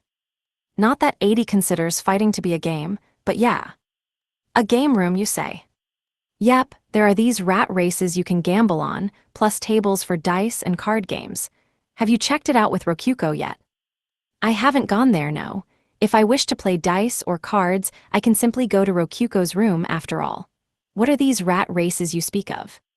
We have a bunch of rats, gray rats, line up next to each other and race across a track while people bet on who will reach the goal first. I see, so it's like a slave race but with rats. It turned out that the demon realm had their own version of the races, except they had human slaves run instead of rats. Putting that aside, are those books strewn about haphazardly on the shelves? Yep, they're books. I saw them covering the floor of Rokuko's room as well. Books must be cheap in this town, she said while picking up one and flipping through it. This is a bit confusing, but I imagine it is a Bible. Nah, we keep our Bible locked up tight and only read from it at Mass. I see, that would explain why this book focuses entirely on agriculture, she replied while picking up another book and flipping through it as well. Are you by chance a world-class speed reader? Unfortunately, I am only recording the pages at the moment. I will give them a more thorough read-through later. Oh, right. Since she's a dungeon core, she can record everything she sees and replay the footage later. Which means, this is like her taking photos at a bookstore without paying. Hey. If you want to read these books, at least join Buddhism first. Unfortunately, I am a member of the Ebony Church. The Ebony Church, that's the first time I'm hearing about that. I imagine it will be simpler if you envision it as the demon realm version of the Ivory Church. They are largely the same thing, though we worship the demon god instead of the ivory goddess. Ah, I get it. It's a religion that worships the great demon king, Core 6. Okay, say no more, I understand everything. That said, Buddhism is a sub-religion you can join without changing your main religion. We've got tons of people here who primarily worship the food church, the ivory church, the smithing god, the dice god, and so on. A sub-religion, that is not something I've heard of before. Will that not anger the gods? Nope, after all, Buddhism doesn't have a god. Now that you mention it, I do recall Rokuko mentioning that before. I largely ignored it since it didn't quite make sense to me, but is Rokuko not the goddess of Buddhism? Now that's a strange idea. Why would Rokuko be the goddess of Buddhism? I was certain you were gathering GP through Buddhism, but perhaps I was mistaken. A GP. Do not tell me you made Buddhism without knowing about GP, Adi said, her eyes widening with surprise. What, GP? Is there some system I don't know about here? GP are points you offer up to the gods, or rather, Father. According to Grandfather, he gives many rewards in return for the points. Oh ho! You can use them to ask for things that the DP catalog alone cannot accomplish. Gambling territory with dungeon battles was one such system implemented with GP, for example. I have heard that it is also why he is permitting Haku to hunt other dungeon cores. Oh shit, Dad points sure are something else. This must mean that GP stands for God points. Yeah, I'm gonna want some of those too. I might want to save them up in case I really need him to bail me out of something. Do you get GP from gathering the faith of people or something? As I pondered that, I heard a ding, and my menu opened on its own. Area? Oh my, did something happen? Yeah, I just got a message. Gimme a second. It was a message from Father. Keima, I'll make Haku recognize your relationship with Rokuko for 100 GP. Oh wait, he heard our conversation? He was eavesdropping. Let me just write my reply here. I don't think eavesdropping is very polite. I expect 100 GP and apology deposited to my menu right away. He responded within a second. Ahaha, sorry. It was just a coincidence since you two are in a church. Anyway, as an apology, I'll unlock the GP counter in your menu. You'll have to earn the GP on your own. No point if I just gave it to you myself. Welp, I checked my menu and saw a GP counter beneath the DP counter. Well, I can see my GP now. Oh my, how lovely. I still can't see it myself. All we demon royalty work hard as apostles of the Ebony Church, but the counter doesn't show until you have accumulated enough. Apostles, huh? That sure sounds like something. Guess I must have earned this 34 GP by working as the bedest pope then. Regardless, as an apostle of the Ebony Church, it would certainly be unacceptable for me to join any other religion, so I will stop reading now. Even if that religion is one without a god, such as Bedism. Misha joined Bedism the other day. Do you think that'll cause problems? What? Haku's direct subordinate? I suppose the Ivory Church may approach these things differently. Maybe? Yeah, sure, let's go with that. It'll be fine. She'll probably be punished a bit, but that's not the end of the world. Anyway, I kinda want to check all the stuff I just unlocked. Mind if that ends the tour for today? Not at all. Do tell me if you learn anything interesting. No promises. If you want to learn more about Bedism, just ask any nun. Certainly. Now, I will take a look around and then leave at my leisure. Thus, I left 80 at the church and returned to my chief residence. Once in my room, I started checking GP right away. Or I thought I would, but once I actually opened up the menu, I saw a button for turning 1 GP into 100,000 DP, and 2 fields I could manually input strings into. One was offer up GP, enter number, and the other was your request, enter text. The interesting thing was that the 2 fields were completely separate. In other words, after offering up GP, you just had to hope Father would feel like granting your request. You had to work your ass off to earn his favor, and only then ask for his help. I closed the menu, wondering if there wasn't a bit too much freedom of choice here. Ultimately, I decided to just let the GP sit where it was. I had been ignoring it up until now anyway, so it would probably be fine to keep ignoring it. Might as well just ask Father to do his magic once I've saved up enough.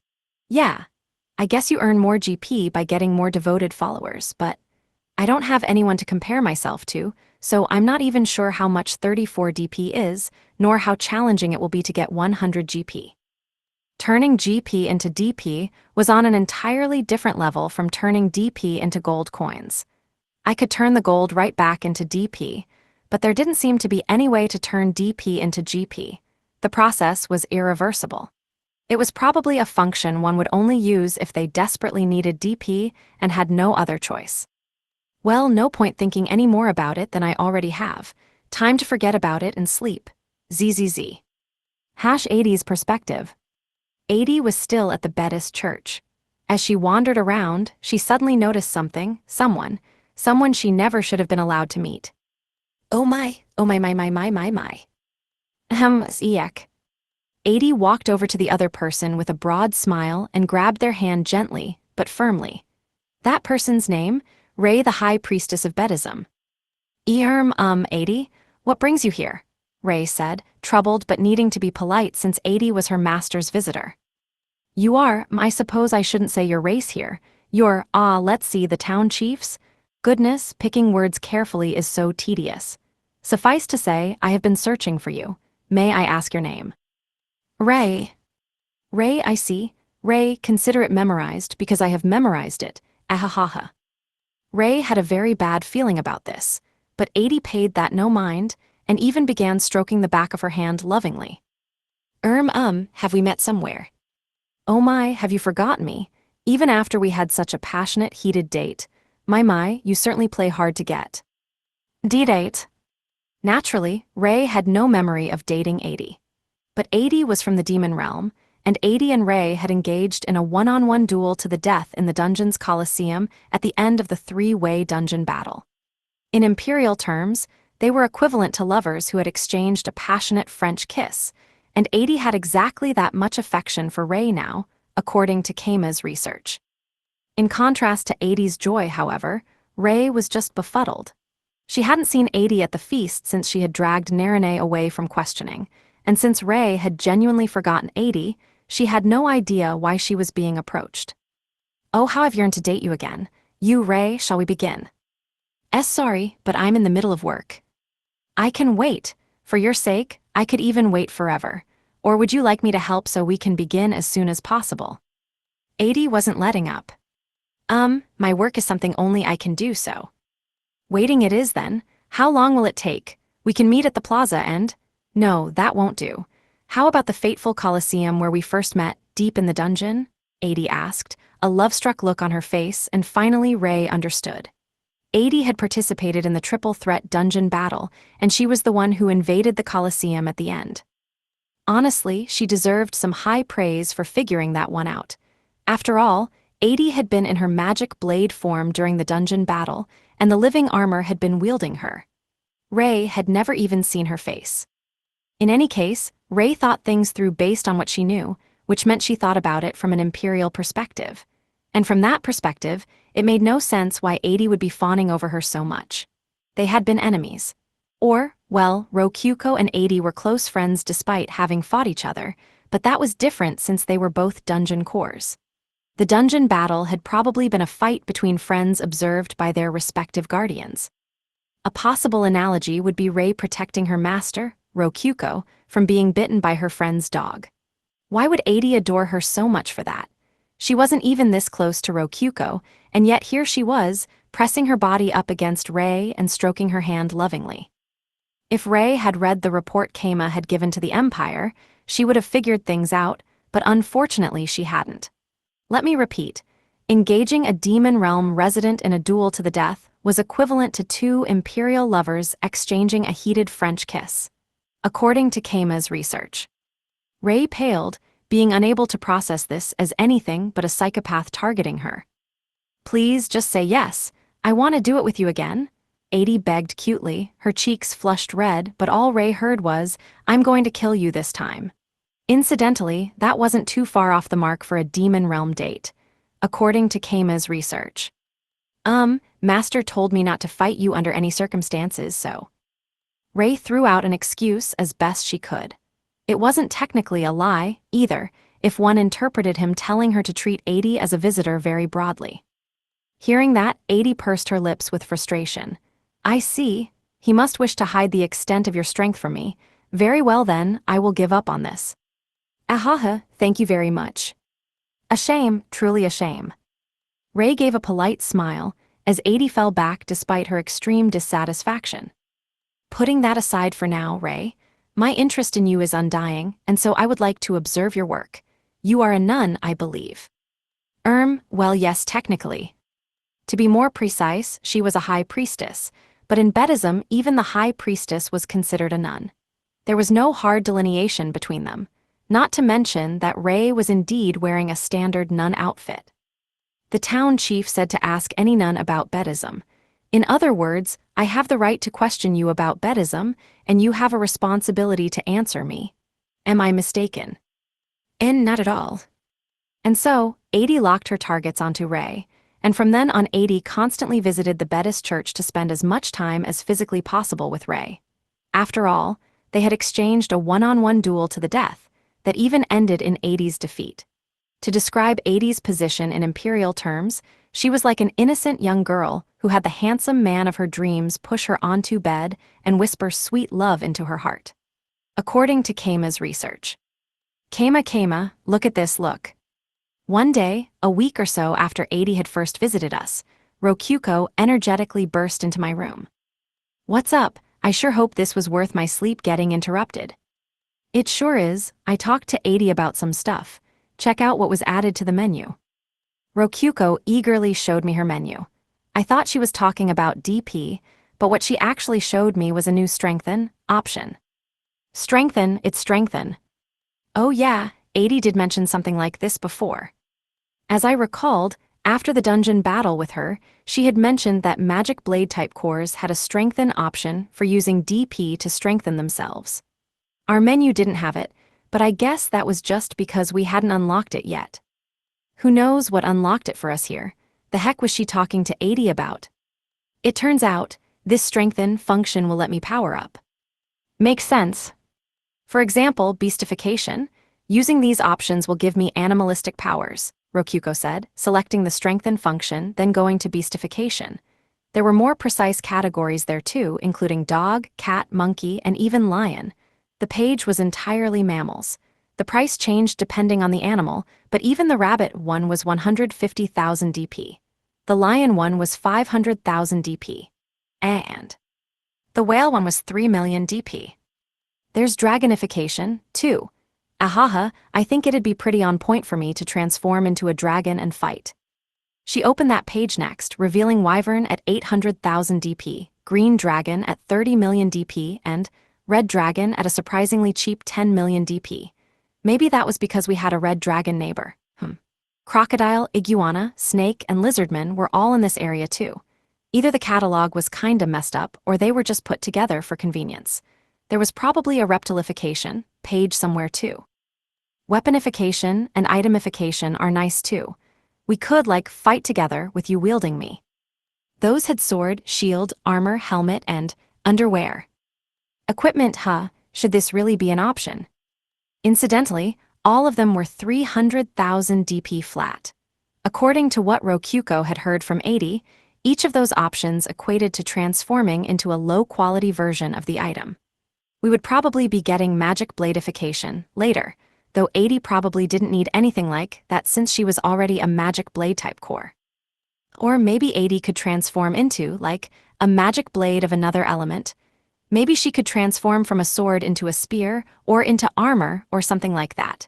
Might be cool. And here's humanification, too. I didn't think I would need it, but these options are actually pretty interesting. Human, beastkin, elf, dwarf, each 100,000 DP. I wonder if these will dramatically change her appearance. Could be wise to buy one for camouflage purposes. Also, I feel like Core 219 mentioned something about human transformations, but I'm just going to not try to remember it. Beastkin Rokyuko. I wonder if cat ears or dog ears would look better on you. Oh, are you curious? We can buy it if so. Nah, it'd be cheaper to get headbands with the ears on them. We investigated the catalog further and discovered a monsterification category as well. And at the top were all the basic monsters we could summon in our dungeon as well. Oh, the dragons are here too. Yeah, this catalog is definitely just mixing related stuff together for convenience. That's pretty ideal for a digital catalog, all things considered. But anyway, it'd be cheaper to just buy these with DP, so I don't really see the need for you to transform into any of them. True, sad but true. Though there are some applications, like her transforming into a slime that's strong against physical attacks. She could also use its liquid form to slip past bars and such to run away from things. Emergency slime. But, this is really exciting, isn't it? It's just like your ultra transformation. Yeah, though these cost DP. Speaking of which, you can transform into food, right? Like lollipops and stuff. Food wasn't in the Strengthen catalog, but I could use my ultra transformation to transform into it. And that was when I noticed Rokyuko giving me a hungry look. Don't eat me, all right? It'd still be me. What's the problem? You'll revive. Don't worry, I won't bite down. I'm pretty sure it would be terrible for me, like being literally licked to death while melting. No thanks. True, and I'd be in danger if you revived inside of me. That genuinely was dangerous, no joke. Hey, what, did you want to be licked to death by me? I glanced at Rokyuko's mouth. Or rather, Rokyuko was showing me her mouth. She had opened wide and was wiggling her tongue around as if rolling a lollipop on top of it. I grinned while looking at her wiggling tongue. Want me to lick you then? Rokyuko, let me give you a little tip. Wiggling your tongue like that is lewder than a kiss. Abe.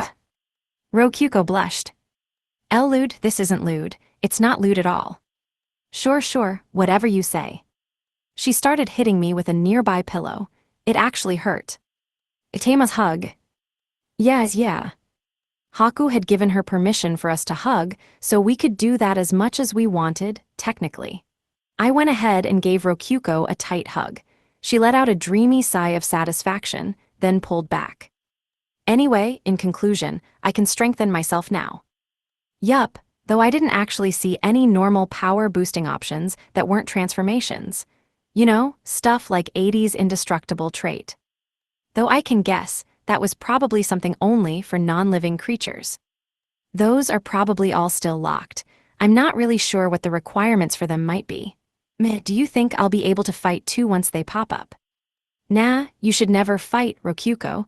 Cores need to be kept safe at all costs. The Demon Realm cores are crazy for fighting out on the front lines like that. Is it just me, or has 80 started influencing Rokyuko a bit lately? I'd rather her not be around bad influences like that, but oh well. Master, Rokyuko, if I may, I would like to request that the dungeon be modified, Rei announced, walking into my room as Rokyuko, and I laid around doing nothing. Whoa, where's all this coming from? Is this surprising? The dungeon hasn't been modified at all lately, and although I've been trusted with managing the dungeon, I cannot make any changes without your or Rokyuko's permission. That made sense. I was letting Rei and her new subordinate, Elka, handle most of the dungeon administration.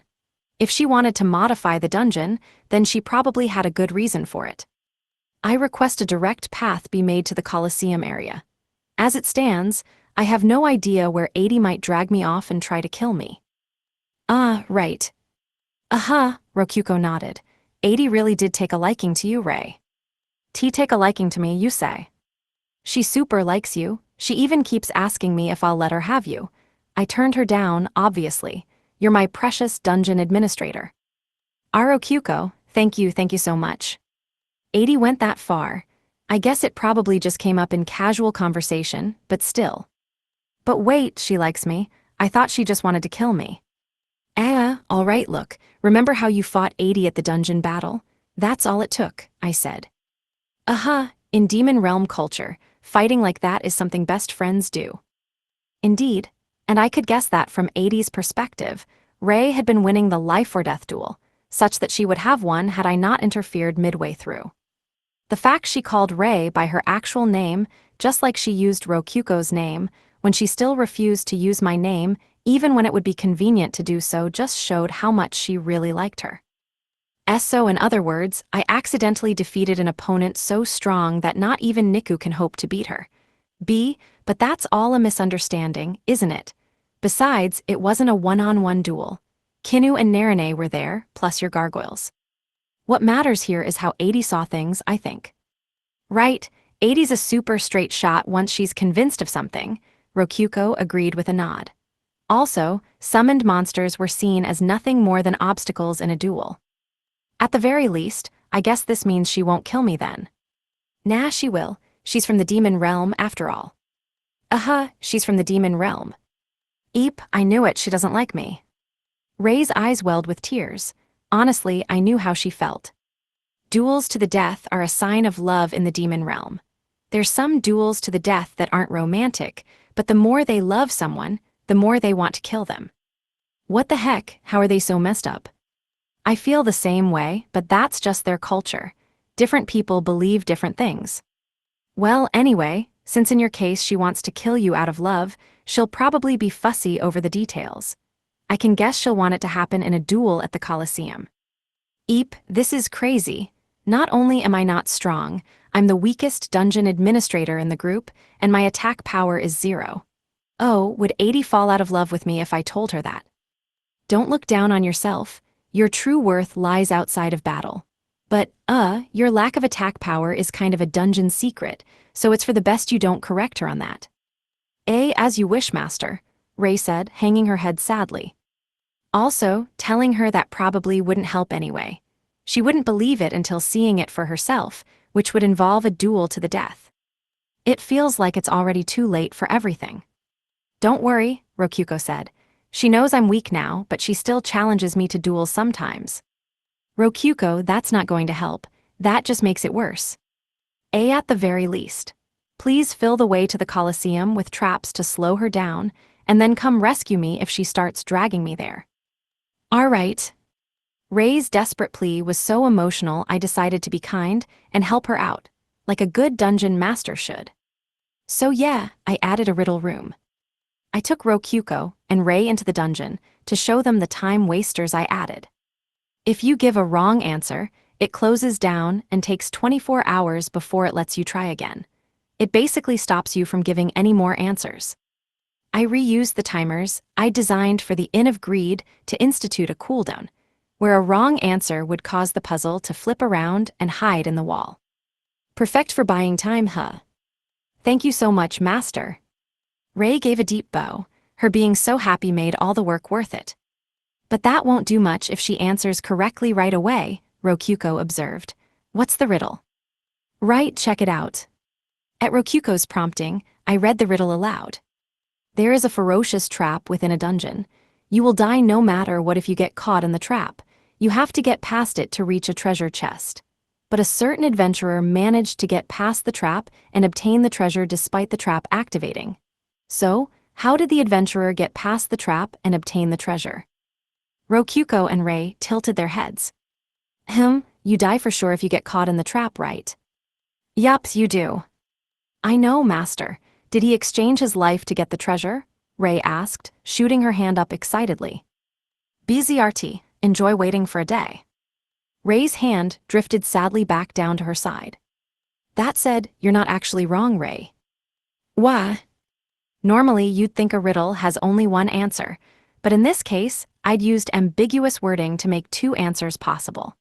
The first answer would always be considered wrong, forcing the challenger to wait a full day before giving the second answer.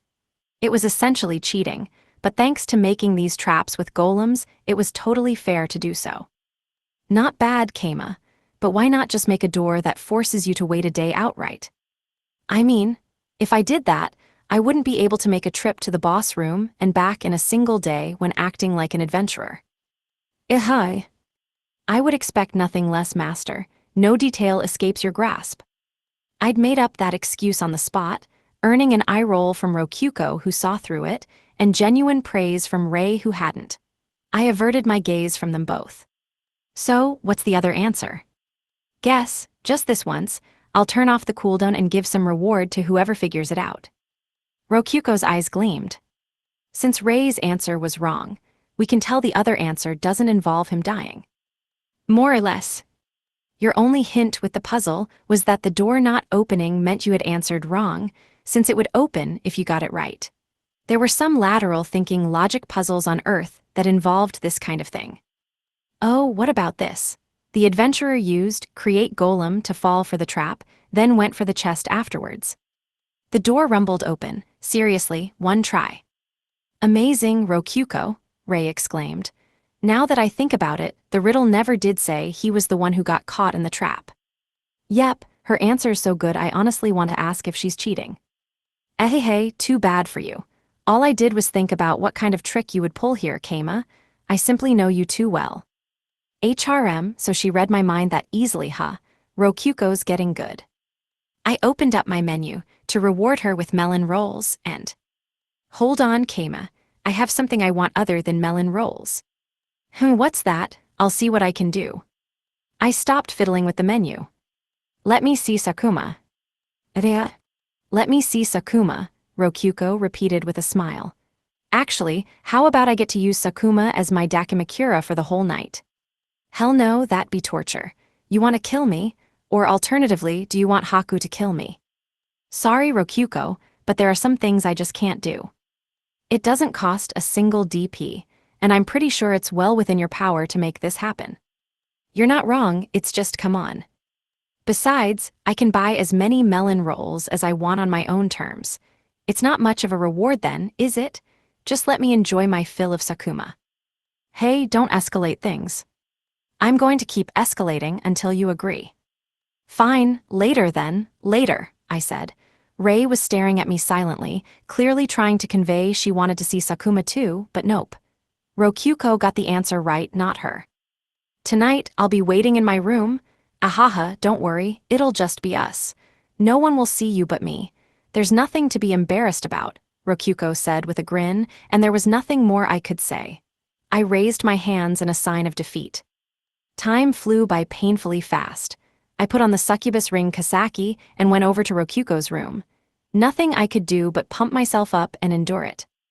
When I entered Rokyuko's room, she greeted me with heavy breathing and sweat on her brow. There you are, Keima. I've been waiting. Now hurry up and turn into Sakuma. Hold it. I'm ready, but let me just ask one thing first, Rokyuko. Are you ready? What do you mean? Do I need something for this? Rokyuko asked, tilting her head. The Lionheart bracelet we got from Mikken's dungeon battle. You should put it on. Why? The charm effect my succubus form has is deadly. You need anti-charm equipment. But I want to be charmed by you, Keima. That's the point, she said, pulling back the blanket on her futon like she couldn't wait any longer. Right, I have to be her Dakimakura too. Did you forget how you lost your mind when Niku turned into a succubus? You ended up seeing her as me, which means, in other words, you won't be able to see me for myself once I turn into a succubus. Is that what you want? No, okay, I'll wear the bracelet. I sighed in relief. A legendary item forged by father would surely block my succubus charms without issue. If not for it, Rokyuko would have attacked me in bed and gone so far that the hug excuse wouldn't work anymore. After confirming that Rokyuko really did have the silver bracelet on her arm, I steeled my resolve and let the Kasaki possess me. Kasaki, you have my permission. Possess me. Roger, come forth, Sukumea. Kasaki was so hype she flashed lights and voiced the sound effects herself. She hadn't done this kind of full-on magical girl transformation since the time we pulled this on a Tetsu. Maybe death would be better after all. Charming girl Sakuma, I'm here to steal your heart, Teehee. My body moved on its own, striking the pose that silenced even a Tetsu. I winked at Rokyuko while pointing my finger in a gun and playfully shooting a kiss. NGH. Even with the god-tier anti-charm equipment, Rokyuko was at a loss for words. She opened her eyes wide as if to burn my visage into her retinas. See, come on, say something. This is just making it worse for me. Right, you're super cute, and you smell nice. Her reaction made me seriously doubt whether the anti-charm equipment was working.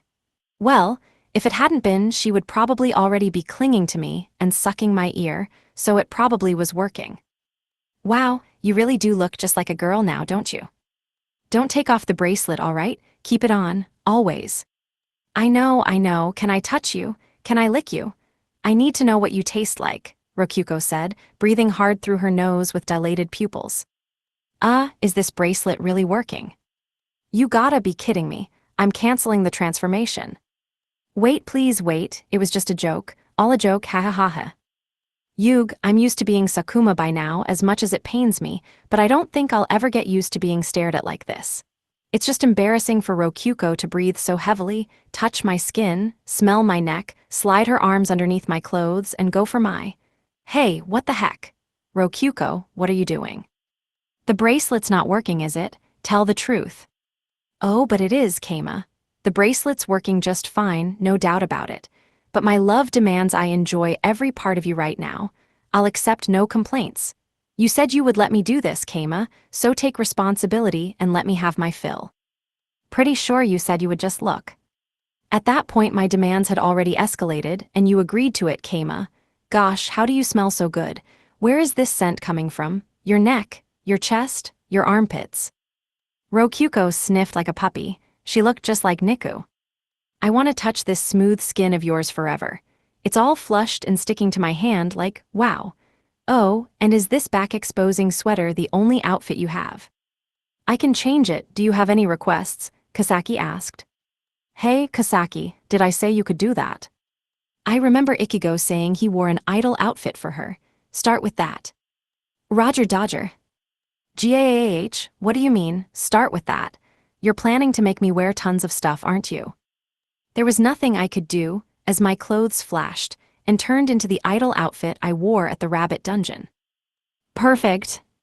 What's perfect? Let's see what's going on under your skirt. 1 second.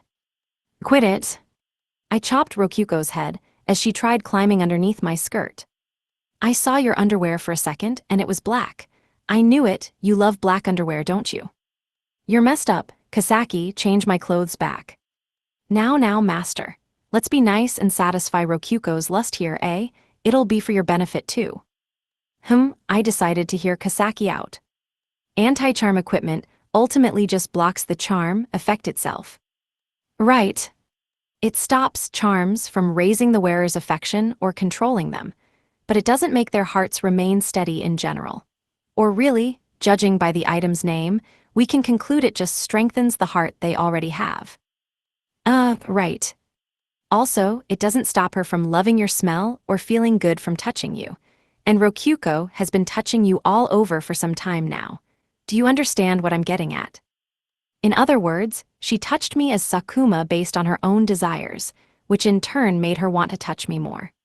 The Lionheart bracelet strengthened those desires, and since she was overflowing with love for Sakuma from the start, there was no need to charm her in the first place. Wait, doesn't that mean this is actually worse than charming her? That's why you need to satisfy her now, or risk being tied to bed later once you cancel the transformation, okay? I mean, I won't stop you if that's what you want, but... this is why I don't like transforming into Sakuma. Alright, I'll cooperate. You can change my outfit. One more time, that's it. This is tough. Rokyuko thought for a moment, then decided. Okay, I'll be bold here and go with your normal jersey. Roger. My clothes flashed with light and turned into the jersey I always wore. It was a bit too big, but at least it was better than Sakuma's default outfit. Though on second thought, there aren't many outfits worse than that sweater to begin with. So floofy, you're so cute and floofy. You're a major cutie master. Is it really that cute? This is just my usual jersey, I replied. From my perspective, Rokyuko was way cuter given how she was jumping for joy. Do you want to see yourself wearing it? You look super omega cute.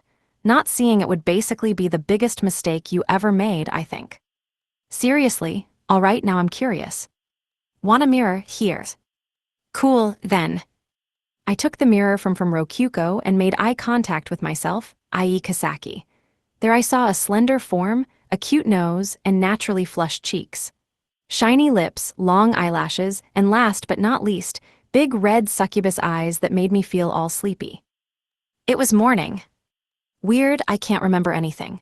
Why? I didn't drink beer or anything. At some point, my succubus transformation had ended, and now I was wrapped in the divine comforter and divine quilt with Rokyuko clinging to me like a pillow. What happened? I remember up until the point I made eye contact with the girl. Rather, the boy in the mirror, Sakuma. I tried asking Kasaki, but she just said nothing happened, and if I didn't remember anything, it was surely because nothing happened. Rokyuko nodded in agreement.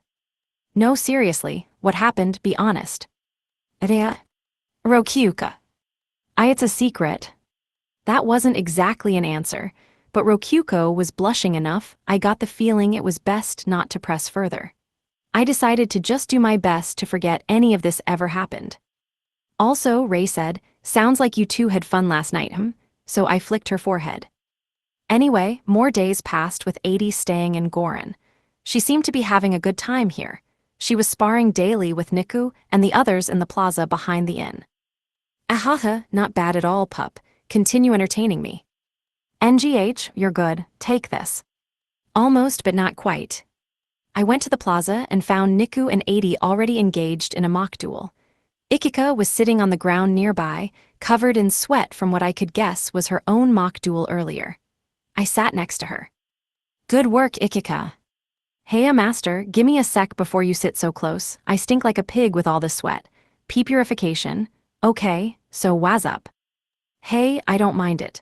But anyway, I came here to check up my esteemed visitor, but this is something else, I tried watching Niku and Adi fight, but they had already reached a level where it was kind of impossible for the human eye to keep up with. I mean, at this rate Niku's gonna be giving up her humanity or whatever. This definitely isn't just her wearable golem helping out, actually it seems kind of like she surpassed the wearable golem entirely.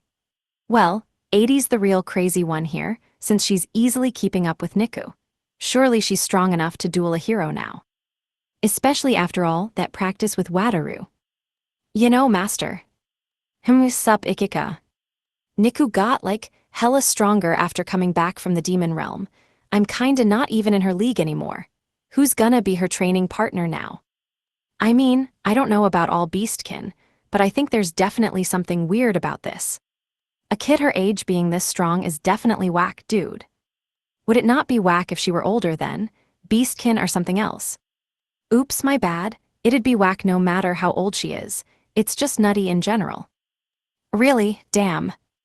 Isam's an average beastkin, so, he'd get his ass beat by Niku, am I right? Oh yeah, that wolf beastkin who was Ikika's former party member. Makes sense. Niku was getting so strong that it didn't seem like it would be long before she said something like, "I am off to search for someone stronger than me and disappear for decades." Just what was making Niku get so strong so fast? One option I had was to get Sid or Meodra to search for a sparring partner for her. Nobles like them probably had connections that would make it a snap. "By the way, Master, let me tell you something nice." "Yeah, what's up?" Ikika gestured me over, so I leaned closer to her. Turns out, she's not even using golem assistance at all. "What?" "Seriously, she's zipping around like that with her own power. She's moving so fast I can almost see afterimages, and sometimes it feels like she just teleports away. The assistance helps boost her power for attacks, but when it comes to speed, she says she's faster on her own." "Well, Niku sure is something else, huh?" "Yup, and I don't know what, my dude. I wonder how much stronger she'll get. At this rate, she might actually be able to beat a hero. If we exclude hero skills, she could easily beat someone on Suzuki's level." The phrase "a beast of potential" described Niku perfectly, and honestly, I had to question how someone incredible like her had ended up as my slave. Well, only one answer comes to mind. Rokuko's insane luck drew her over. Yeah, okay, mystery solved. Now is that all you have? Try to survive this. NGH, HRMPH. 80 launched a flurry of sharp jabs at Niku. Niku dodged them by the skin of her teeth and swung her wooden knife in a counterattack, which 80 blocked with her wooden sword. I couldn't even see 80 move. I thought I had gone a bit stronger at Core 50's place, but apparently I was wrong.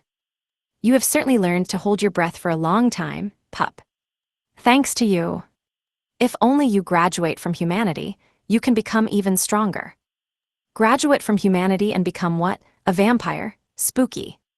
I watched for a bit until eventually the duel came to a close. 80 looked this way and smiled at me. "Welcome, have you come to duel me as well, town chief?" "Excellent. I was hoping to exercise a bit more before my date with Redra." "Nah, I just came to check up on my guest." "A shame." Niku was wiping away her sweat with a towel, but there wasn't a drop of sweat on 80. Either human transformations didn't have sweat, or the fight was so trivial to her that she didn't even need to break a sweat. "Incidentally, I see you do not ever remove this pup's collar, town chief," 80 said out of nowhere. Slave collars aren't really something you're supposed to take off." "You think so? In the demon realm, we remove them when they are unnecessary. Take Seba's, my master, for example. Wouldn't it be shameful for me to be incapable of controlling him without a collar?" "Is that how you see it?" Thinking back, I did remember times where Seba's hadn't been wearing a collar. "Indeed, will her neck not burn from the collar?" I took a look at Niku. She couldn't wipe the inside of the collar with the towel, so she just used purification from the neck. I feel like I remember being told she'd die if we removed the collar carelessly. That is possible. The collar tightens if you try removing it, but it would simply be illogical for slaves to die if their collar is broken and removed. All that would do is create another weak point. Now that she mentioned it, my collar had been taken off all the time in the demon realm, which meant Niku has some kind of special slave contract. Pretty sure she's just been ordered to not take it off, my dude. Slaves are under magic contracts to obey all orders, remember?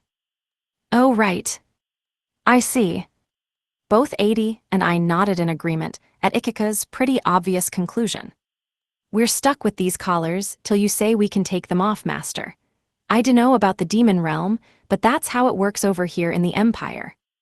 "I see. Well, if you pups are fine with that, I suppose it's fine," 80 said while taking a chocolate cornet from storage and biting into it. She then cast water so quietly nobody would usually hear it. "Speaking of which," she continued, "it seems that incantation-less magic has not caught on here, and all the pathetically weak adventurers in this town are shocked whenever I use it. Just how far behind is the Empire when it comes to warfare? Now that you mention it, people over there were using low-rank spells so casually it was like they were survival spells. There were a lot of magic scrolls in the market too. They actually did call several low-rank spells survival magic there, literally. Oh my, magic is necessary for humans to fight on equal terms with monsters, is it not? The demon realm is swarming with them. There were many monster citizens in the demon realm, even, and they could activate skills equivalent to magic without any incantations. The humans there had developed advanced warfare just to keep up with them. Not to mention that more humans using magic meant more trial and error learning. The Empire, on the other hand, only had to deal with feral monsters and fight in groups against them, which meant we had just kept using incantations. I suggested that theory to 80. Fascinating, that would explain it. It's all just a theory, though, just another cultural difference. Culture, I thought this would be nothing more than a leisurely trip, but I truly am learning much here. I never expected I would learn something about the demon realm itself while spending time here, 80 murmured. She looked like a little battle junkie on the inside, but she was actually pretty serious. Or rather, pretty scholarly. She did know alchemy, after all. Speaking of which, you are from another world, as I recall. While I'm here, I would like to learn about your original world's culture as well. Well, I'll prepare a book of polite etiquette for you or something. Have Rokyuko read it to you. Why, thank you. Translating the Japanese myself would be a huge pain. Best to just leave it to Rokyuko. By the way, I learned this later, but apparently she lost to Redra in their duel. Truly, Redra was fearsome. 80 did have a more balanced duel against Igni, though. Apparently it was a lot of fun since they were both creatures of fire. Might be a good idea to borrow Igni for Niku's sparring. I'll pay them with golem beats. Side chapter, 80's pastry reading. Cornets are truly divine. Melon rolls are good too. It was a day like any other, with 80 and Rokyuko chowing down in the inn's dining hall. As of late, it wasn't uncommon at all to see the two of them eating pastries together. Rokyuko owned the inn, and 80 was well known as a guest from the demon realm. On top of that, Rokyuko was Keima's partner, and 80 was strong enough to easily beat Niku, the town's strongest fighter. Both of them drew a lot of attention.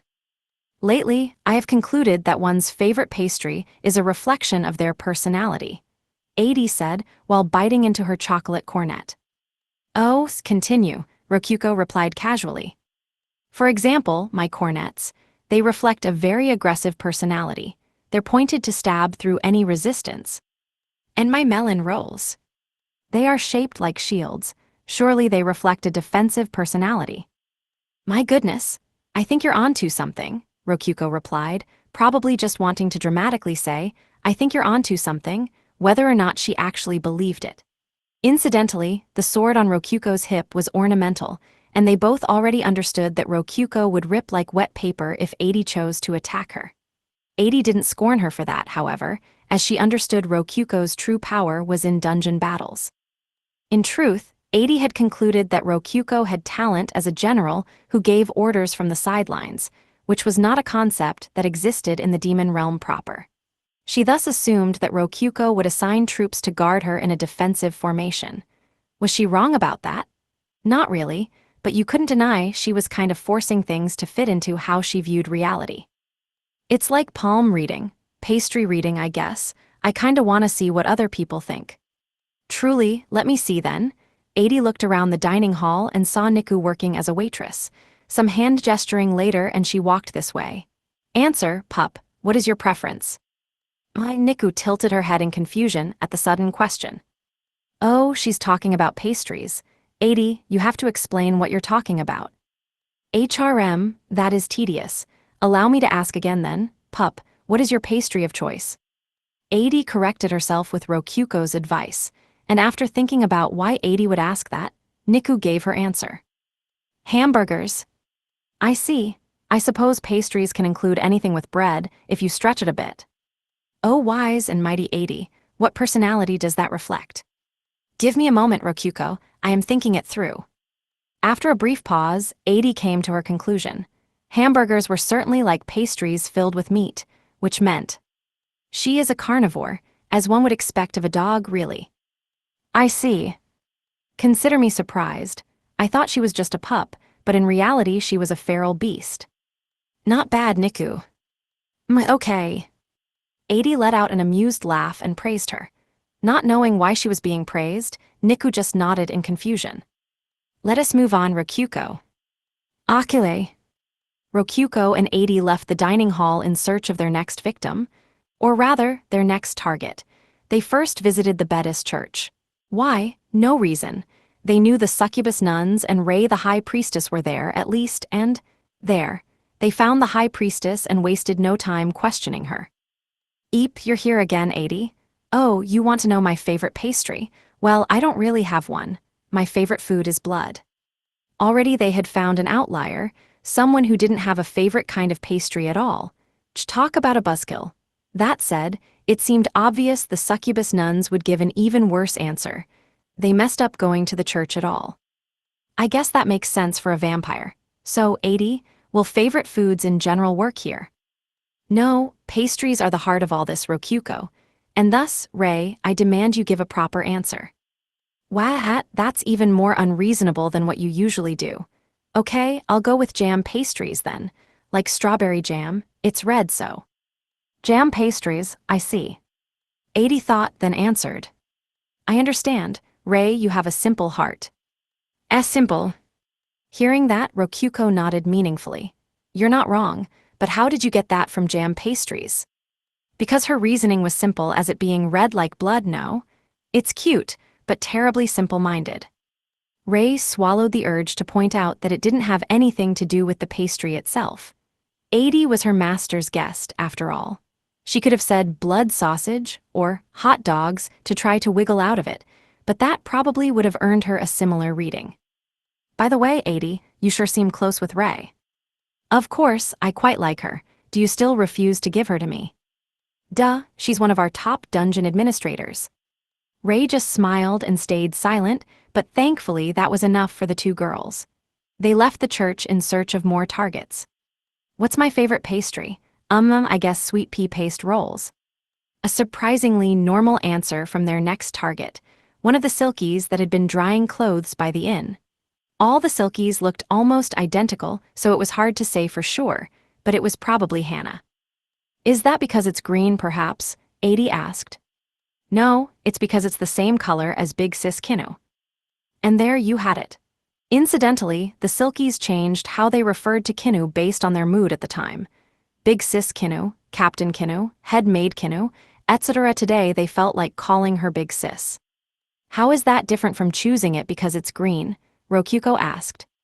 There is a world of difference between picking it because it's green and picking it because it's Big Sis Kinu's color.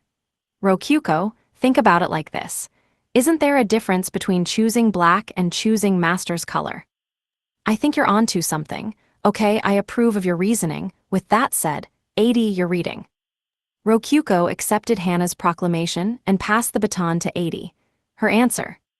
Well, I have never eaten a sweet pea paste roll before. It was not a pastry she had tasted herself. It is different from tea cream rolls, correct? Correct, let me just buy one now. Here. Rokyuko bought one with DP and handed it to 80. She split it open and confirmed that it had green-colored sweet paste inside. She took a bite, but didn't really learn anything from it. Well, I suppose I can just say she has highly personal fixations. That seems kind of lazy. It will do, this isn't my primary profession after all. Rokyuko wasn't really that invested either. They were on the verge of dropping the game entirely. While they were there, they returned to the dining hall and asked Kinu her preference. Hannah came with them. My favorite kind of pastry. I will go with syrup waffles. Hear that, Hannah? That's what Kinu herself likes. Well, that won't change what color she is, so it's okay. True, Rokyuko said. Luckily, 80 had eaten waffles before. They were the things with boxed ridges like a fence. So why waffles? All the nooks and crevices make it perfect for cleaning now. One had to remember that Kinu loved cleaning above all else. Another one for personal fixations, 80 concluded. Aren't you just repeating yourself now? Such is the nature of spiritual readings. Truly, it is through being vague and half-hearted that they gain universal application for so many. I'm just gonna say okay, you have a point there. Thus, they grew bored of the game, and just as they were about to stop playing. Rokyuko, 80, what about my pastry reading? I love me some curry rolls. Ikika rolled in despite supposedly being busy elsewhere. Someone must have told her about this. Oh my Ikika, we were just bringing this to a close. Oh Wyatt. Ikika groaned with despair, which earned an amused giggle from 80.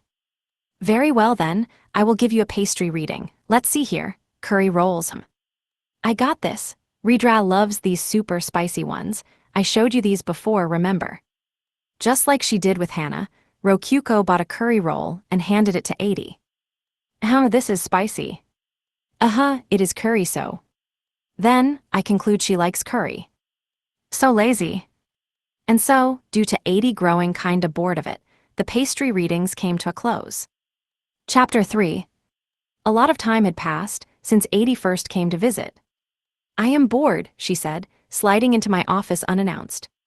There was a pause. I am bored, she repeated. Why not go hang out with Rokyuko?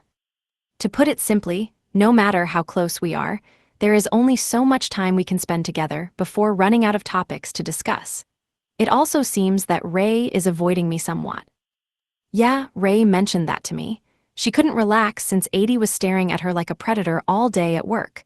Must be nice to be so loved. Incidentally, this question may make me appear insane, but would you care to explain why there hasn't been a single monster attack on the city in 3 entire weeks? I mean, this isn't the demon realm. The kind of safety here is actually something to be proud of. Don't think of the Empire as a constant battleground like the demon realm is. What about dealing with Niku, Ridra and Misha? The pup is as of yet too weak to satisfy me. It would be unsightly of me to demand more duels with Ridra when I cannot even defeat her myself. Misha simply runs at the sight of me, and as vexing as this is, I am no match for those legs of hers. I see, so then. Do something about this boredom, town chief. I guess that is my job. Oh well, I did say I'd look after her so. Sigh, well, I finished all I need to do here as a figurehead, so how about we go outside of town? A trip, In that case, let us journey in search for those I can slaughter without restraint. I would truly like to cut someone down already, you understand. Hugh, violent as ever I see. Listen, 80. I know. In the Empire it is not proper to cut down civilians without reason. I am learning, town chief, which is why we shall not search for just any people. We shall search for villains to massacre in the name of justice. Okay, that sounds even worse somehow. Do you have any ideas as to where evil might be gathering? Well, I guess there's the slums in Sia. Off we go then, I know where Sia is, follow me. 80 began walking off. Hey wait. I will leave you behind if you do not follow. You are all mine for now. Jesus, this piece must be really eating her alive. The look on her face was deadly serious, and I mean deadly literally. She looks like an actual serial killer right now. Holy cow. I passed Niku on the way and brought her with me as I chased after 80. The slum is by the south gate, correct? Let me just say now, that not everyone who looks like a thug actually is a thug, all right? Don't just cut down every evil-looking person you see, all right? I said between pants. Also, if we're gonna be walking the whole way there, at least let me take some breaks. I may be using golem assistance, but I'm still tired. Why isn't Niku tired? Is this the difference regular exercise makes? I can be patient if it is necessary for murder, 80 replied with quite a radiant smile. Master, forgive me. If I were strong, I could satisfy 80 on my own. Don't sweat it, Niku, it's not your fault. There are some people in the world who just can't stand peace, and by that I mean exclusively demon realm people. It was that simple. Or really, the demon realm probably had a different definition of peace than us. That too was culture. We arrived at the south gate. To get inside, we needed to go through an inspection, and after showing the guards our adventurer cards to prove our identities, they gave us crisp salutes. B-rank adventurers just got that kind of treatment. We didn't need to pay the entrance fee either. The whole process was a lot more organized than I remembered it being, which was a bit concerning, but we passed through the gate. And there was, not the dirty slum I remembered. I mean, there were some shoddy shacks for sure, but they were built along the side of a proper road, and the merchant stands on the street were proudly displaying actual permits. In short, there was peace and order. There weren't downtrodden hobos sitting on the edge of the roads with dead looks in their eyes, nor were there thugs swaggering about looking for a fight. There were even guards chatting cheerfully with citizens while patrolling. Adi must have sensed the peace in the air too. She narrowed her eyes, displeased. Are there truly vandals I can cut down here? This is pretty different from the slums I know. The heck's going on? I decided to ask a store owner for info. The slum thugs? The Archduke went and kicked all of them out. Seems like he hired a ridiculously skilled adventurer for help and wiped out the Wu'ul last commune, the group of criminals that ruled the slums. Apparently, it was so peaceful now that stores approved by the Archduke could readily open stands. Even the guards the last commune had hired were recruited by Tsia itself, such that they were now patrolling as apprentice soldiers. Any chance that some of those soldiers are a little, excessively cruel, inhumanely violent, any of them that the world would be better without? Nope. There's that adventurer I mentioned from before, you know? The Archduke's threatening everyone, saying if they pull any crap, he'll have them turn themselves in just like the last commune members did. It's hilarious. More than a few people had seen the last commune members turn themselves in, so that threat really held water. That's ridiculous. He's obviously just bluffing. You can trust me, because I'm that adventurer. Master. I glanced at Adi. Welp, that's one beaming smile. I only wish it wasn't beaming an urge to murder everyone in sight. This isn't what we discussed, Town Chief. I said I wish to search for villains to cut down, no? Or, what do you wish for me to murder that skilled adventurer? Wait, Adi, this is just a big mistake. Also, don't blame the adventurer. It's not his fault. He was just doing his job, okay? Very well. It would be foolish for me to hate an adventurer I do not even know, Adi said, sighing to vent out her wrath. Seeing that, the merchant butted in to try to cheer her up. Oh, you know, I hear that adventurer is actually the town chief of Gorin. He's a real womanizer, so a pretty girl like you should have no problem at all meeting him if you want to. Why would you ever say that? What do you mean I'm a womanizer? Because there's so many babes at my inn and church, NGH, I can't argue. Oh, interesting. Adi smiled, with her eyes narrowed down to slits. Adi. Oh, fear not, I won't end you, town chief. Certainly not. You are merely a model citizen that eliminated the evil before me. How frustrating. It's a shame I cannot show your heroic feats to Rokyuko. What should I do, town chief? She's playing it cool, but she's super pissed. Alright, let's go to the central district of Tsia. To what end? Gathering information. I just spent a month in the demon realm, and I haven't left town since getting back. All my info is way out of date. We'll find villains faster by calming down and collecting some info, I declared, mainly just to get myself out of this mess. I see, that is certainly logical, Adi replied, some of her anger cooling down. Alright, let's go to the Adventurers Guild. Hey, no need for us to obsess over villains when we can just hunt wild monsters. My apologies, Lord Gorin. At the moment, there are no notable extermination quests in Tsia. Oh, well, okay. We went to the Adventurers Guild and had them show us every extermination quest available to B ranks, but aside from the normal goblin and rabbit quests that were always available, there wasn't anything but dungeon exploration stuff. Of course, Adi wouldn't invade the dungeon of an associate without reason, no matter how much she wanted to slaughter. Why are there so few extermination quests? Well, I believe that is largely due to your influence. According to the guild employee who was helping us, the adventurers who came during the dragon business cleared out most of the major quests. The adventurers that stayed in Gorin and Tsia afterwards handled most of the quests that came up later as well. Why did those adventurers stay? To help in case of another dragon attack, because the saint-like town chief paid 2 entire gold coins for each individual who helped. The Bettis Church was amazing. Exploring the nearby Cave of Greed was pretty profitable, and so on, all reasons connected to Gorin. In other words, it is largely due to Gorin's influence, and thus your influence, I believe. Why do I feel death behind me? Town chief. Well, it was right to gather information. Better this than wandering around Tsia aimlessly, am I right? Yes, so what should I do now? Answer me, you have an answer, don't you? Don't you, town chief? Pressure, I could feel the pressure. Honestly, palpable pressure was worse than just murderous intent. I was used to Haku wanting to murder me so. Hey, it's simple. Remember all the extermination quests we did in Mikan? Yes, to Mikan then. No, the opposite.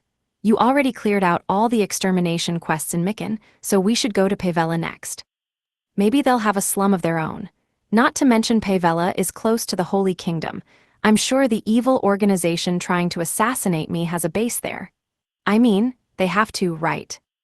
Now that Sia's slums are all cleaned up, there's not really any good place to hide out here. They have to be in Pavella.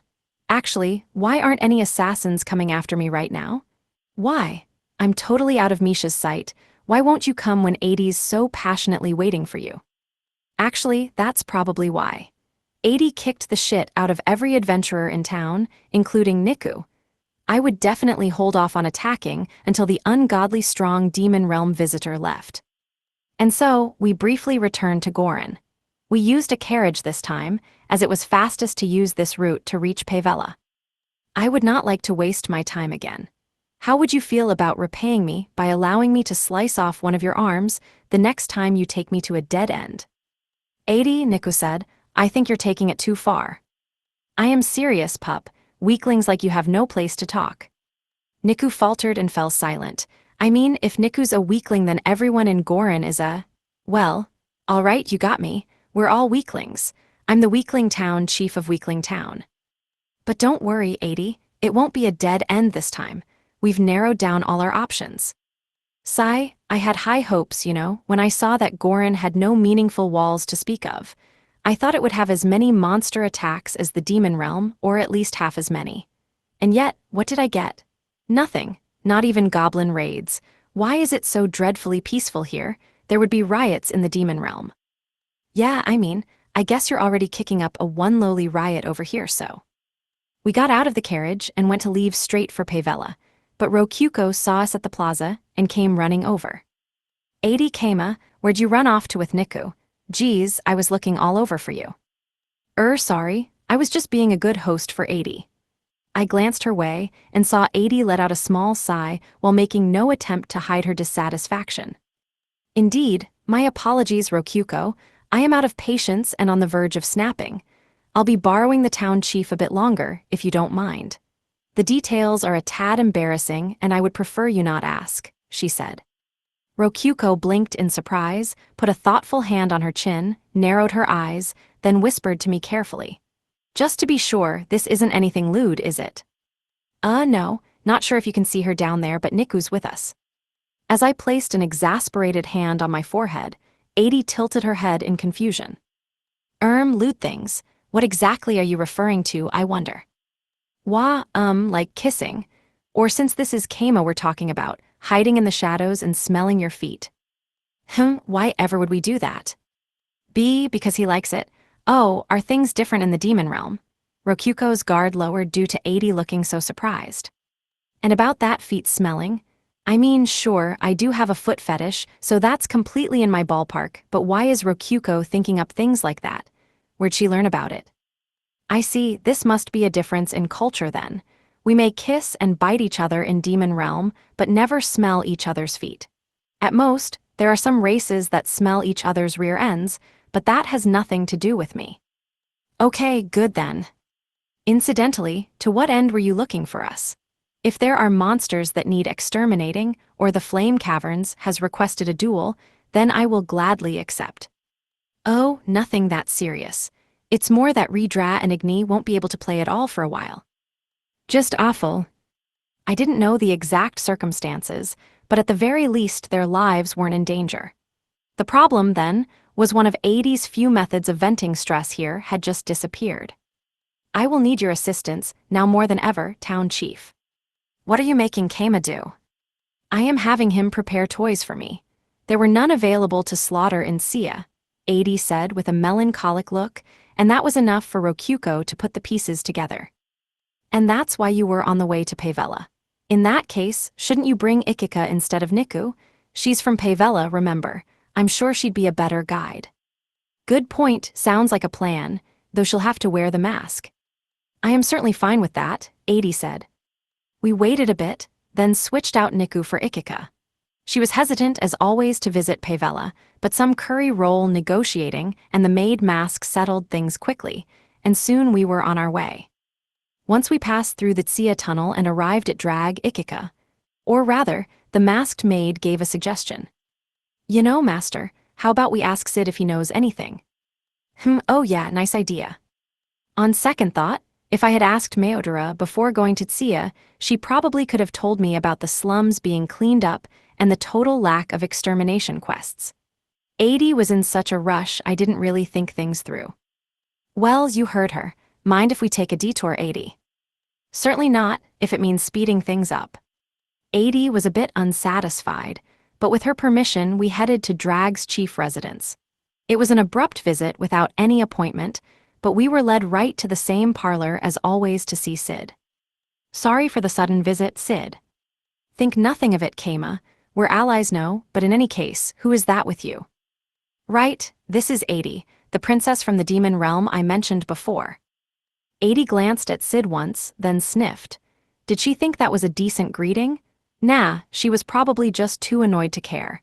I decided not to say anything, since disturbing her at all ran the risk of getting cut down. Anyway, let me cut straight to the chase. The princess is not in a good mood, as you can see. Are there any villains on death row or monsters that need to be exterminated here? What about Pavella? Sid furrowed his brow. That is a fairly violent question. Sorry, I could have picked my words better. Right now I'm in a bit of a demon realm mindset. That is demon realm style. What a fearsome place, Sid replied, like most Empire citizens would. Point being, if you need extra military power for something or another, just say the word. We want to help. No need to dress your words. 80 wants to go on a legally endorsed rampage, and so you want me to offer up victims, even criminals if necessary. Is that right? Yep, though the stronger the victims are, the better. She kinda lost her patience with my town, you see. Don't worry about the princess's safety. Any opponent stronger than Kuro will do. Excuse me, at the very least, there's nobody in Drag that can hold a candle to you or Lady Kurinu. Well, that aside, I don't know if the princess will like them, but I can introduce you to some dangerous fellows in Pavella. Sid snapped his fingers, and a butler standing behind him stepped forward with a map. This is a map of Pavella. You're well prepared. I mean, not that I'm complaining. What can I say? You came at the right time. From my perspective, it even looks like you planned this all out yourself. But in any case, this is where public order is poorly maintained. Sid tapped the east side of Pavella City. We're still in the middle of backing them into a corner, but an organization known as the Bloody Kraken is hiding out here, in the slums outside Pavella's walls. They're not tax-paying citizens, and thus not anyone I care to protect.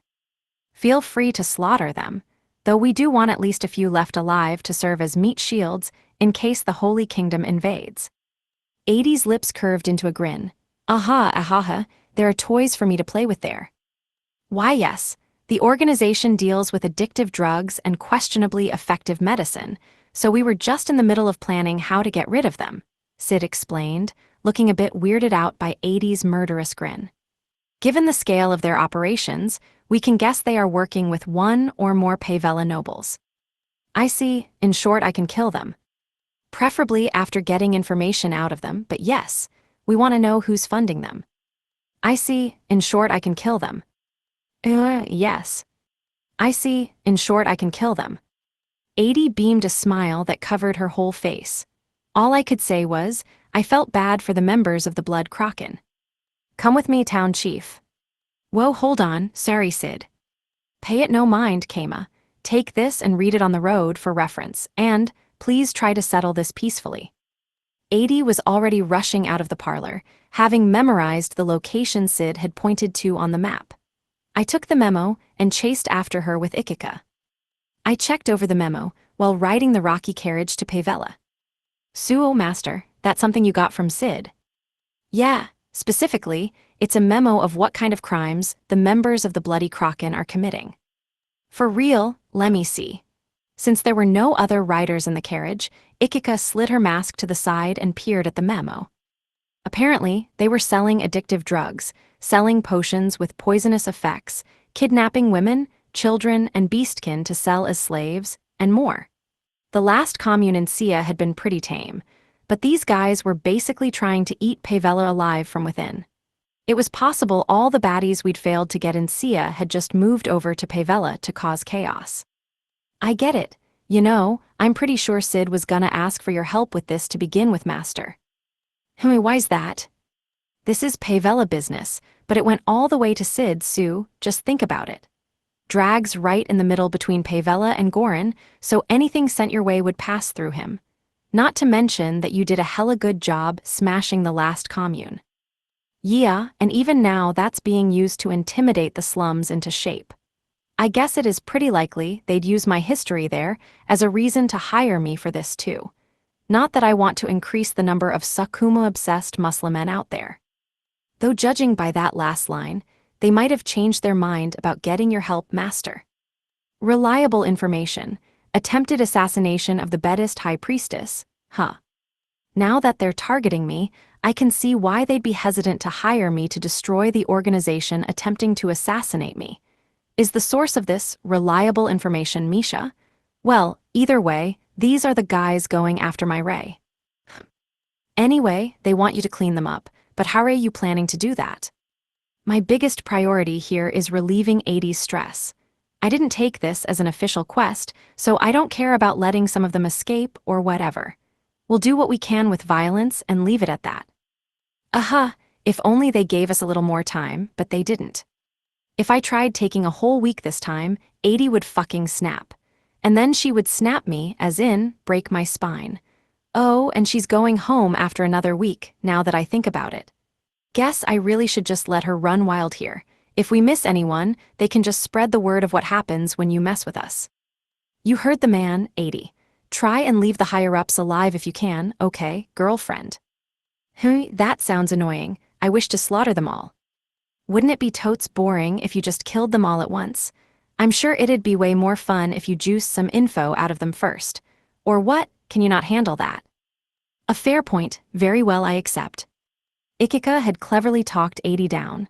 She was great at this kind of stuff, which I appreciated a lot. But I'm gonna guess Sid's right about Pavella nobles being behind this, and if we keep going further it's totes gonna be the Holy Kingdom stirring up this junk. If we know that much, would it not be fine to kill them all? Or rather, shall we go to the Holy Kingdom to send an even stronger message? Ahaha, I joke of course. Mwahaha ahahaha. Could anyone blame me for just smiling uncomfortably? Who knew whether she was serious or not? We climbed out of the carriage once we could see the tops of buildings peeking over the city walls. This time we didn't go inside. Instead, we hugged the wall on our way to the east side of the city. Though, in retrospect, I could have just used teleportation to get here. What a waste of time and effort. At least I saved some mana. I got the feeling telling 80 that would make her lose her shit, so I just kept quiet for now. She hadn't noticed either, so we were equally guilty here. Bleesh, I'm totally not pumped to be home, but, well, not like I can refuse an order from Master and Rokyuko. Are there those you would truly dread seeing what lies beneath your mask, maid? Yuppers, way back in the day I stirred up a lot of trouble with some of the other kids. I'm gonna guess some of them are still in the slums, and that sucks big time.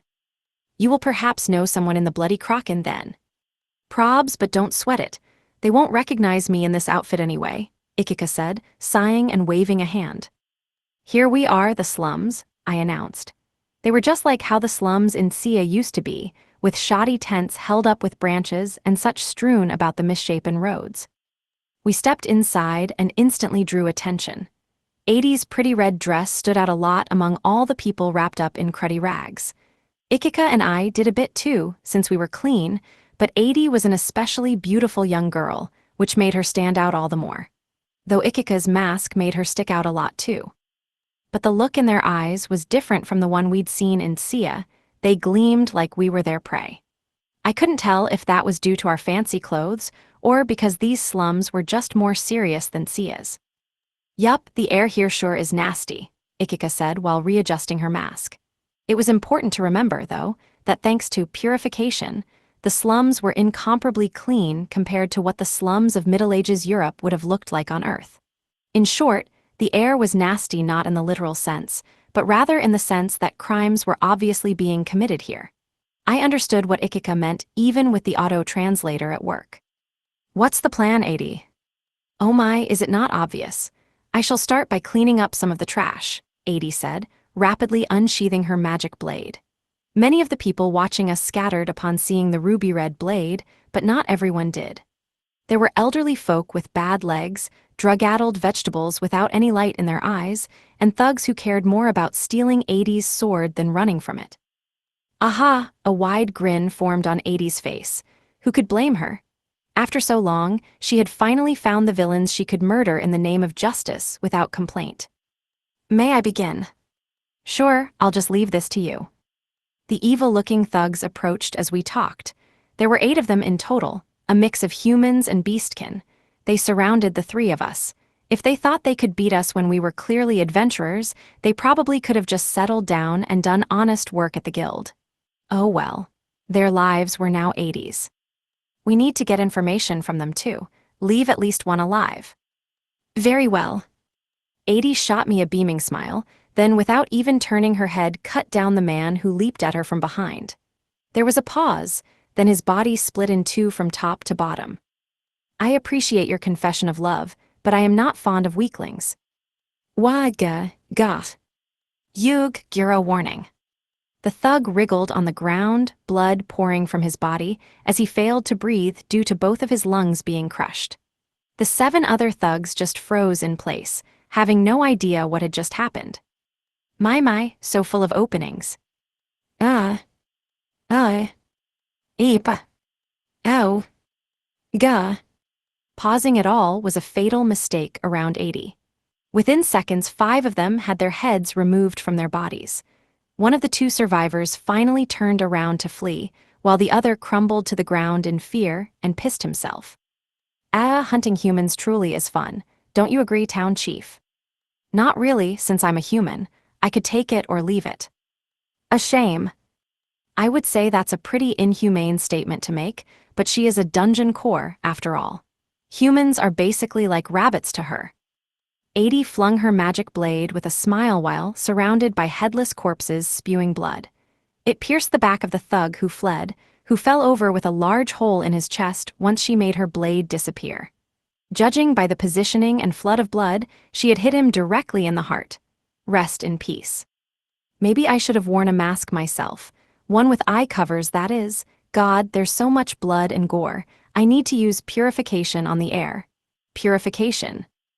Anyway, that left the one survivor, Mr. Pispins. Eek, I'm sorry, don't kill me. You can have my money, all of it. And my drugs, I'll never break the law again. He pleaded for his life, without a care for how pathetic he looked. Knowing that people like him would turn right back to crime once things calmed down, I got right to gathering information. Drugs, huh? Are they from the Bloody Kraken? Why up, lemme guess you guys came here for the drugs? Ahaha, yeah, they sure are addictive. Yup, alright, I'll sell you as many as you want. You want us to kill you? Eep, sorry, take it all. The man took out some rolled-up cloth with the drugs inside. Yeah, I don't want this crap. I looked inside just to check and saw vials of some red liquid. Alright, how about you tell us where you got these drugs? Well, I got it from that guy. He pointed to the guy that was cut in half. Whoops. Okay, next question. We're looking for the Bloody Kraken's home base. I can't tell you, they'll kill me. So you know, huh? Neat, I thought, and that was when 80 buted into the interrogation. It sounds like he wants to die now. Can I kill him, town chief? She pressured me with a smile. Sure, we can find someone else. Yay. I'll tell you, wait, just give me a C, the man started, holding up his hands as 80 lifted her blade, but it was too late. 80's magic blade cut him in half. Vertically. Yug Gura warning, too late for him. What should we do with the corpses? I suggest we leave them. Surely the city will dispose of them as they please. Dunno about that, 80. Think you could burn them without making any smoke? Ikika asked, completely unfazed by the corpses. She had some guts. Even I faltered a bit with this many gory corpses around. That is possible. Why? I mean, if we just leave these brutalized corpses everywhere, It'll be harder to hunt our next prey, you know. Oh my, you are a wise one, masked maid. At Ikika's recommendation, 80 touched a corpse and made it vanish. Whoa mama, how'd you do that? Ikika asked. I simply converted them to DP. Rokyuko can do the same, 80 replied, while making the other corpses disappear as well. All it took was a bit of purification afterwards, and there was no sign at all that 8 people had been murdered. Oh no, they got away before we could learn anything from them. Where shall we go next? 80 said in a blatantly deadpan voice while running to the east of the slums. Hey, little girl, ain't it dangerous to be walkin' out here all alone? Lemme guide you to the slavers. Baddies were baited to 80. 80 handled them. The baddies disappeared. Oh no, they got away before we could learn anything from them. Where shall we go next? 80 said in a blatantly deadpan voice while running to the north side of the slums. Oh ho ho, look at you, rich girl. Gimme all you got. Baddies were baited to 80. 80 handled them. The baddies disappeared. Oh no, they got away before we could learn anything from them. Where shall we go next? 80 said in a blatantly deadpan voice while running to the west side of the slums. What's an outsider like you doing in a place like this? Gimme your money and your life. Baddies were baited to 80. 80 handled them. The baddies disappeared. So yeah, we went all over the place but didn't actually get much information about the bloody Kraken. At best, it helped dissipate 80's stress a little. Not so, town chief. A slaughter this effortless only builds my stress further, especially after how long I've been made to wait. I need stronger foes, but I will not be greedy. Someone as strong as that pup of yours from months ago will suffice. Pretty sure anyone that's strong would just be doing normal adventurer work. If we flip that around, can we not conclude someone as strong as the pup would be a leader of the organization? Good point, that seems logical. Hold up, girlfriend. This isn't the demon realm, remember? Niku's hella strong. Sure, she's weak as heck compared to you, but think about everyone else you fought. I'm gonna say the leaders here are probably like Gazu level, Ikika interjected. Yeah, even before going to the demon realm, Niku was strong enough to literally swing a famous knight around like a club. Ah, that is quite depressing. 80 let out a sigh of dissatisfaction at the revelation that her enemies would be even weaker than she expected somehow. Well, there wasn't much we could do about that. Just today we had already sacrificed dozens of lives to her. Honestly, I felt kind of like a servant of the Demon King helping commit atrocities. In that case, the next time I encounter a strong foe, I will leave him alive on the verge of death and follow him back to his nest. The way 80 put that really made it sound like she considered this hunting. The silver lining was that the only people dying here were those dumb and evil enough to attack a weak-looking girl with 2 bodyguards nearby. Anyway, we offered up more sacrifices to the blood god and tricked a few of them into going to their nest. Or, rather, their base, which seemed to be a drug-producing factory for the bloody Kraken. There were drawers full of the blood-red vials from before. What a waste to just use the shells and toss the meat. Sigh, I can't eat this. It'd taste good, but I'd probably die, my masked maid moaned while seeing the pies of red sea urchins and their removed shells. A little bit of it would be fine, but apparently they were poisonous urchins that paralyzed you if you ate too much. The shells were filled with even more poison, addicting poison, at that. They were extracting just the addictive bits and making drugs out of it. Though actually, there's a ton of evidence just lying around here. Letters, ledgers, recipes for the poison, contracts. There's traps to destroy all the evidence, but my masked maid had already disarmed them. What a skilled gal. And from the documents, we learned an incredibly unfortunate reality. The base we were in was in fact the home base of the bloody Kraken. We had destroyed their home base without even realizing it. Town chief, shall we split up to cover more ground? 80 asked, checking over the documents strewn about. They detailed the locations of several other bases in the slums, and although they probably weren't that strong, there were 10 bosses in the organization to match how squids had 10 tentacles. 80 wanted to massacre them all, just to kill time. You know, I'll have to take responsibility for any problems you cause, right? This base had their strongest fighters, did it not? Don't worry. I imagine there is not a person in this entire slum that will pose any threat to me. What's the harm? There is no longer any need for us to hide. I wish to murder to my heart's content. Fine, fine, but you're responsible for yourself here. Swear you won't make me take responsibility for anything you do, with contract magic if possible. I was annoyed enough with the hunting that I just gave up trying to stay involved. All I cared about was finally being free of protecting the princess. I really didn't think hard about it. #80's perspective. Using the notes given to her by Kama, 80 demolished the bloody Kraken's bases one by one. There were 10 bosses in the organization, to match a squid's 10 tentacles, with 2 of them being especially strong. However, one of those 2 had been the one that 80 had left alive to run back to their home base, so that told you all you needed to know about how strong they really were. Judging from the other documents, she could guess that she had killed half of the others while running around the slums baiting thugs out. Goodness, to think a country could be so weak. It was a shocking disappointment to her. However, she had slaughtered enough small fry to at least hold herself over until the end of the trip. I shall have him reward me with chocolate cornets for my trouble later. That brings me some solace, at least. 80 headed to the next location, after converting the corpses into DP. Well, I suppose I can simply burn the buildings down. She had been told not to wrap up innocent civilians in her rampage, so she caused a bit of chaos, didn't chase after those who ran, and cut down all those who attacked her. She freed the women, children, and beastkin locked in cages, allowed them to run away, then set fire to the buildings for fun. Now then, next up is the last one. She had reached the 5th base without having much hope for it at all. The memo said that it was a production facility, but a dungeon. I sensed something strange. In the cellar of that base was a dungeon, but it was a dungeon that felt unlike any she had sensed before. The air around it was thick like a black mist. 80 was struck with the feeling that she was looking at a moving corpse, a zombie. Well, regardless, I shall finish cleaning up and then go treat myself. 80 ignored the feeling, however, and went to hunt down the final survivors of the bloody Kraken.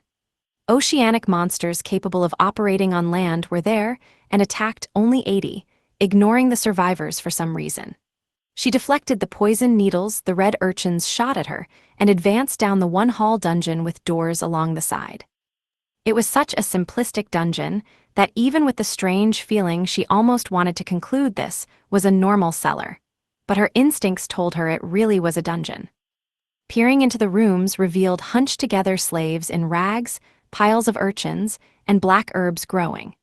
80 recalled that the memo described this place as a production facility. I suppose the core here is exceedingly cooperative with them. Or perhaps the dungeon master was involved. In terms of Pavella dungeons, one would first think of the Flame Caverns, but this was clearly an oceanic dungeon. It was unlikely they were the same. It was possible for a dungeon master to ignore a core's distinctive traits when making a dungeon, but it was hard to imagine Redra making a dungeon like this. More likely, it was the master of an oceanic core making this on the side. As far as 80 remembered, she had seen a Kraken at the dungeon gatherings before. It was like a large squid that could walk on land. They were of the same lot, and she forgot his number, but she remembered he had already been hunted. It was a plain, single hallway dungeon. 80 finally reached the final room while hunting down the last remnants. Inside was a black dungeon core. Thick, dark vines, tentacles, something, were stabbing into it. 80 grimaced with twitching eyebrows, unable to hide her disgust. One of the survivors was fiddling with a panel. Was he the dungeon master? If so, what was with the panel? It wasn't a normal dungeon menu. I'm not gonna fall here. I'm the man who got Dustin, the knight commander of a former count, serving under me. I'm gonna rule Pavella one day. And yet, where the fuck are YOUDUSDOON? Gah, work already, shit, fuck, FUUCK.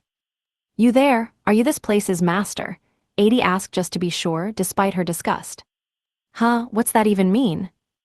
Strong people gotta destroy dungeons. That's just how it works. So why are you here, FUUCK? Fuck. Everyone but me is SHIIT. My goodness. I thought I would spare you if you were this place's master, but that seems to not be the case. The man slammed his fingers against the panel while looking at 80 with bloodshot eyes. Everybody's shit, everybody. Brainwashing? I'm gonna brainwash you. This is a last resort I can only use once, but it's worth it. I'm gonna make you into my slave. Even a freak like you is worth it since you're so strong and good-looking. I'll use you until you die." It happened in an instant. Small cracks popped all over the core's surface, and then a thick black mist sprayed out of those cracks. Poison, darkness, neither of those work against me.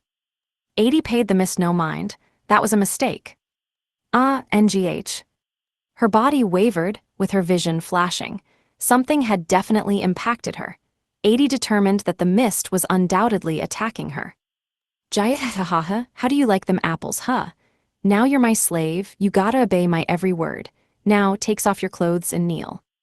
You're gonna lick my feet first, cry tears of gratitude. This is your punishment for trying to kill me. Oh, yeah, and as a reward I'll let you lick my asshole. Shit's gonna be a good match for your face. Jehehehe." 80 swung her sword and chopped the man beyond the darkness in half, interrupting his disgusting ranting. His death throes were just as pathetic. What, did he think she couldn't cut him down? It didn't take someone like 80 to identify where he was when he was shouting that much. There was a thud, the sound of meat hitting the ground, and then it was quiet. The man had been so disgusting, 80 elected to abandon his corpse rather than turn it into DP. She walked slowly, wavering as she did so. Her head was light as if she were drunk on alcohol, but the sense of disgust was worse than a hangover. 80 eyed the strange, pitch-black dungeon core, which was no doubt at fault for this. Though, was it really a dungeon core? It was truly abnormal, so disgusting to look at that words couldn't quite describe it. 80 shuddered, feeling as if a wretched tongue of malice were licking her all over. Now, what exactly should I do about this? 80 was quickly losing control of her body. She heard a voice in her head. I see. I certainly didn't prepare to defend against this. As a final act of defiance, 80 lethargically swung her sword onto the cracked dungeon core. It shattered like glass, and the black fragments shot throughout the room. 80 sighed in exasperation at her own mistake. She shut her eyes, praying that Keima and Rokyuko would do something about this. The darkness filling the room concentrated around 80's chest, then formed an ebony brooch. There was a pause. 80 stood still in the room, now clear of mist, then opened her eyes. They were pitch black, as if the dungeon core had moved directly into her eye sockets. Her cute lips slid open. "I must go destroy dungeons," she said. Her footsteps wavered no longer. Keima's perspective. The Bloody Kraken's home base had a ton of documents covering all sorts of things. There were so many documents that even putting them all into storage was a drag, not to mention all the kidnapped people providing further evidence. That pretty much sealed the Bloody Kraken's fate, and 80 was going around destroying the last few bases they had. I decided to have my masked maid call the guards and let them settle the rest.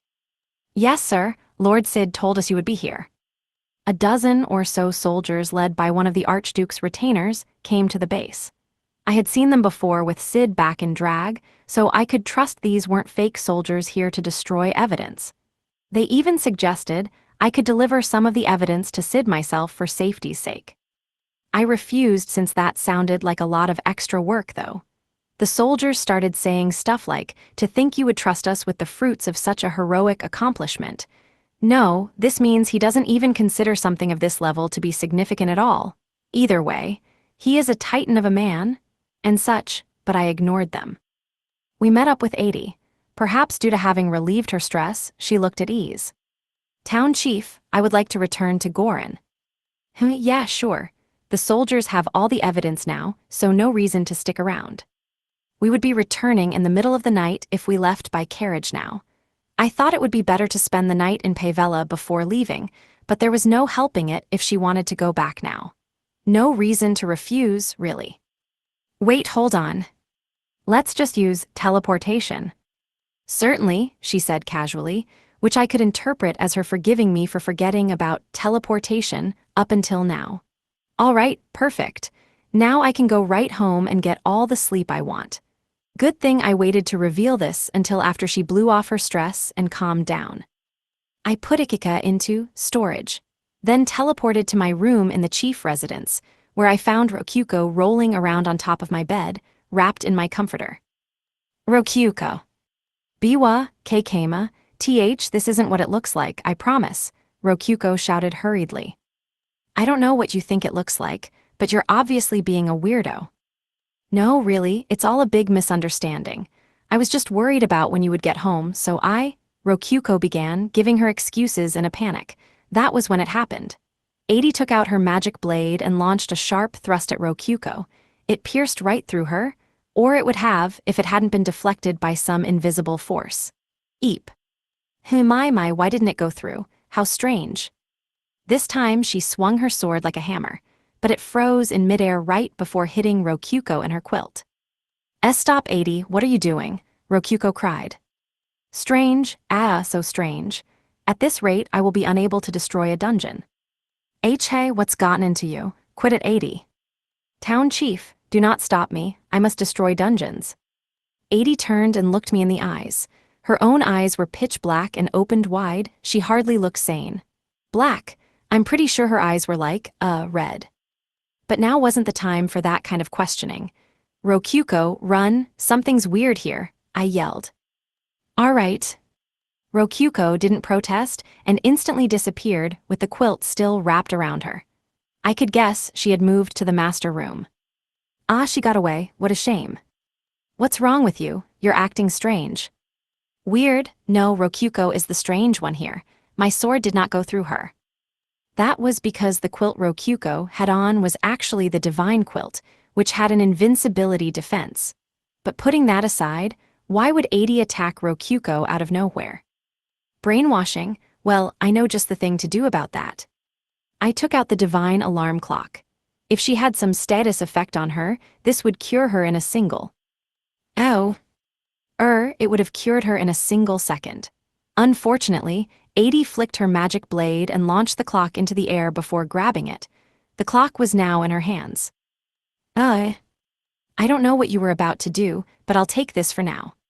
What a careless mistake. 80 threw the divine alarm clock into her own storage. Having no other way to fight her, I just broke out into a cold sweat as she faced me with a smile. It seems I must destroy you too, 80 said, and she swung her magic blade down at me. Only for me to be teleported to the master room in the next instant. Keima, are you okay? Why, yeah, thanks Rokyuko. It seemed Rokyuko had saved me in the nick of time. I let out a sigh of relief. We were safe for now. As thanks, I won't question what you were doing on my bed while wrapped up in that quilt. NGH, I was just sleeping, that's all, Rokyuko said while hiding her face with her hands. Man, seriously though, what was she doing? We looked through the monitor at 80, and somehow she turned to look directly at us. Rokyuko, I will now be invading your dungeon. Sharpen your blade and wait for me if you will. Ahahaha, she said with a high-pitched laugh. Keima, what happened to 80? Something's definitely off here. Yeah, I have no idea. It feels like something's brainwashing her though. Brainwashing? 80? That's hard to imagine, but I guess it couldn't be anything else. Not even 80 would just try to kill me out of nowhere. Okay, maybe she would, but not like that. We were lucky that the divine quilt had protected her, but one wrong move and Rokyuko would have died then and there. Either way, we needed to do something about 80. Problem was, we couldn't contact Misha for some reason. What a useless cat. Well, for now, we've got to stop her. 80 left the chief residence and headed to the dungeon. Luckily, it was nighttime, and most adventurers had already left. It probably wouldn't help too much, but I sent all the goblins in the dungeon to go stall 80. I sent my instructions to the fairy managing the dungeon, Ray's subordinate. Elka, are any adventurers left? Yes, master, but only those sleeping in the 4th floors Inn of Greed. They shouldn't be a problem. I had thought there would be a few on the 2nd and 3rd floors, the labyrinth, but apparently anyone who stayed in the dungeon this late just went to the Inn of Greed to sleep. That was pretty efficient and convenient for us. Stall 80 in the labyrinth area. Make her walk around to buy us some time. Understood, Elka said, splitting into multiple copies of herself and starting to work in multiple places at once. Rokyuko, contact Niku and Ray's group. Tell them it's an emergency. Sure, Keima. I took Ikika out of storage. You wait by the master room. Ikika, it's an emergency. An emergency, huh? What happened?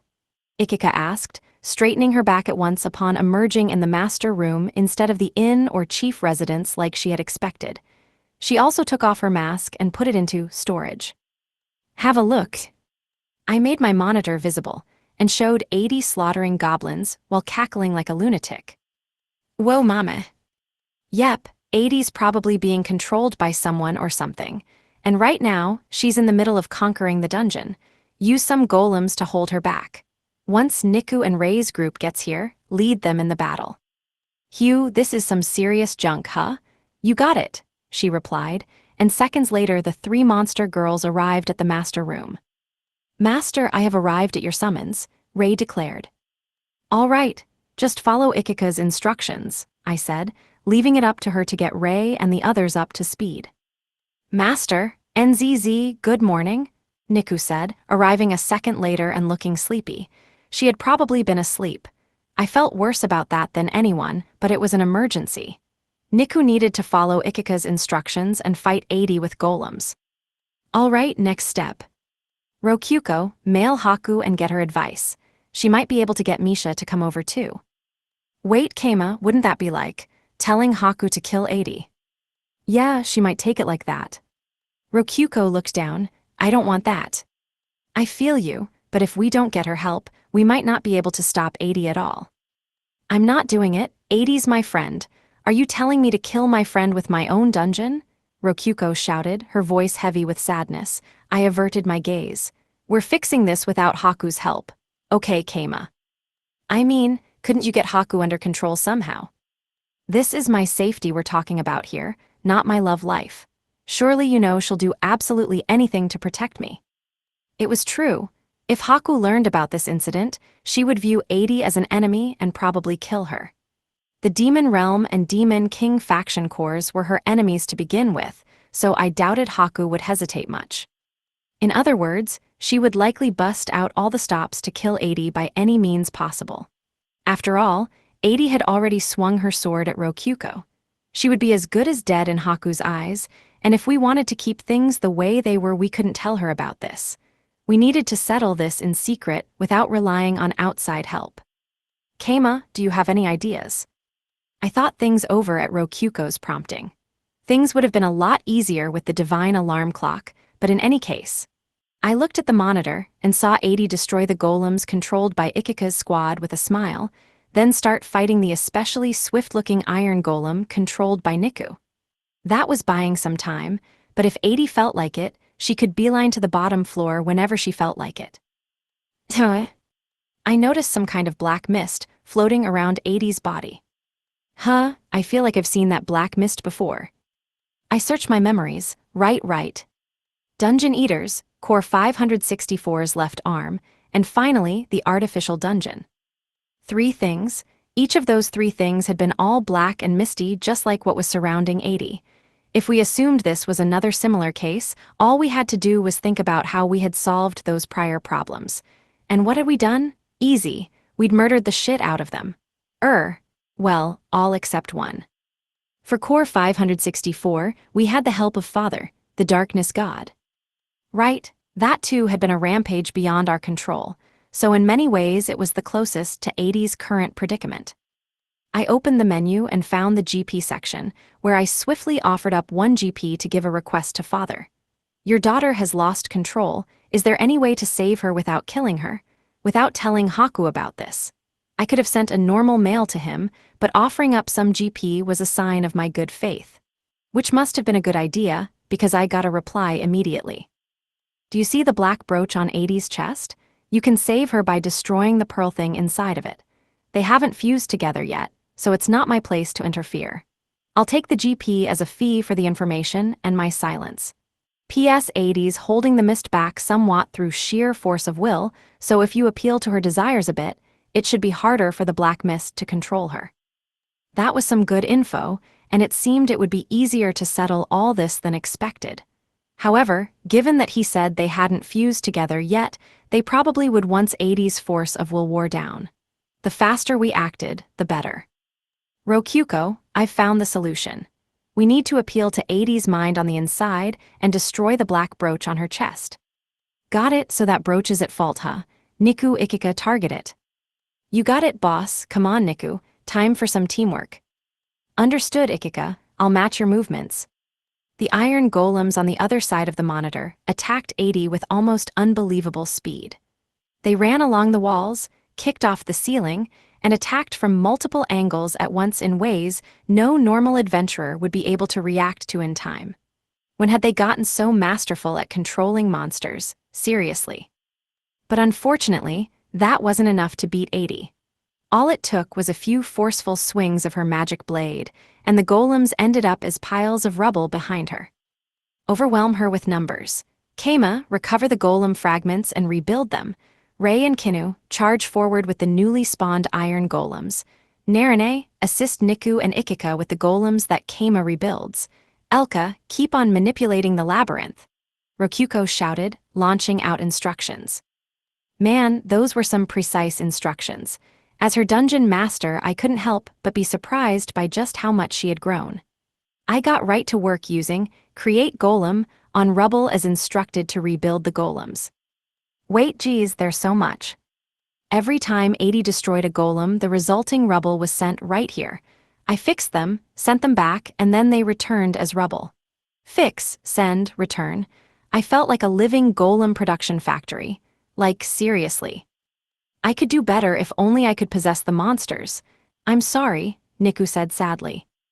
Nah, miss me with that crap. I don't want to experience dying over and over, Ikika said with a rapid shake of her head. Neither of them could use the possession function since they weren't dungeon monsters. However, my golems were homemade and thus could not be possessed. Controlling them manually was the most one could do. I will send some stone golems as well. Knock her off balance with tackles. Rei instructed, sending forth stone golems and clay golems in a suicidal charge, but 80 just easily sidestepped out of the way and cut them down as they ran past her. We hardly even bought time. The mountain of golem rubble for me to fix was only getting larger. At first there were 5 golems worth, then 10, then 20. It would only be a matter of time before I simply couldn't keep up, or so I thought, but eventually the flow of golem rubble got bottlenecked. NGH, the passages are too small to send any more at once, Rei said through gritted teeth. Okay, that made sense. The physical space available in the halls prevented the golems from dying any faster than they already were. Elka, can you do anything about this? No, if I send her someplace more golems can attack at once.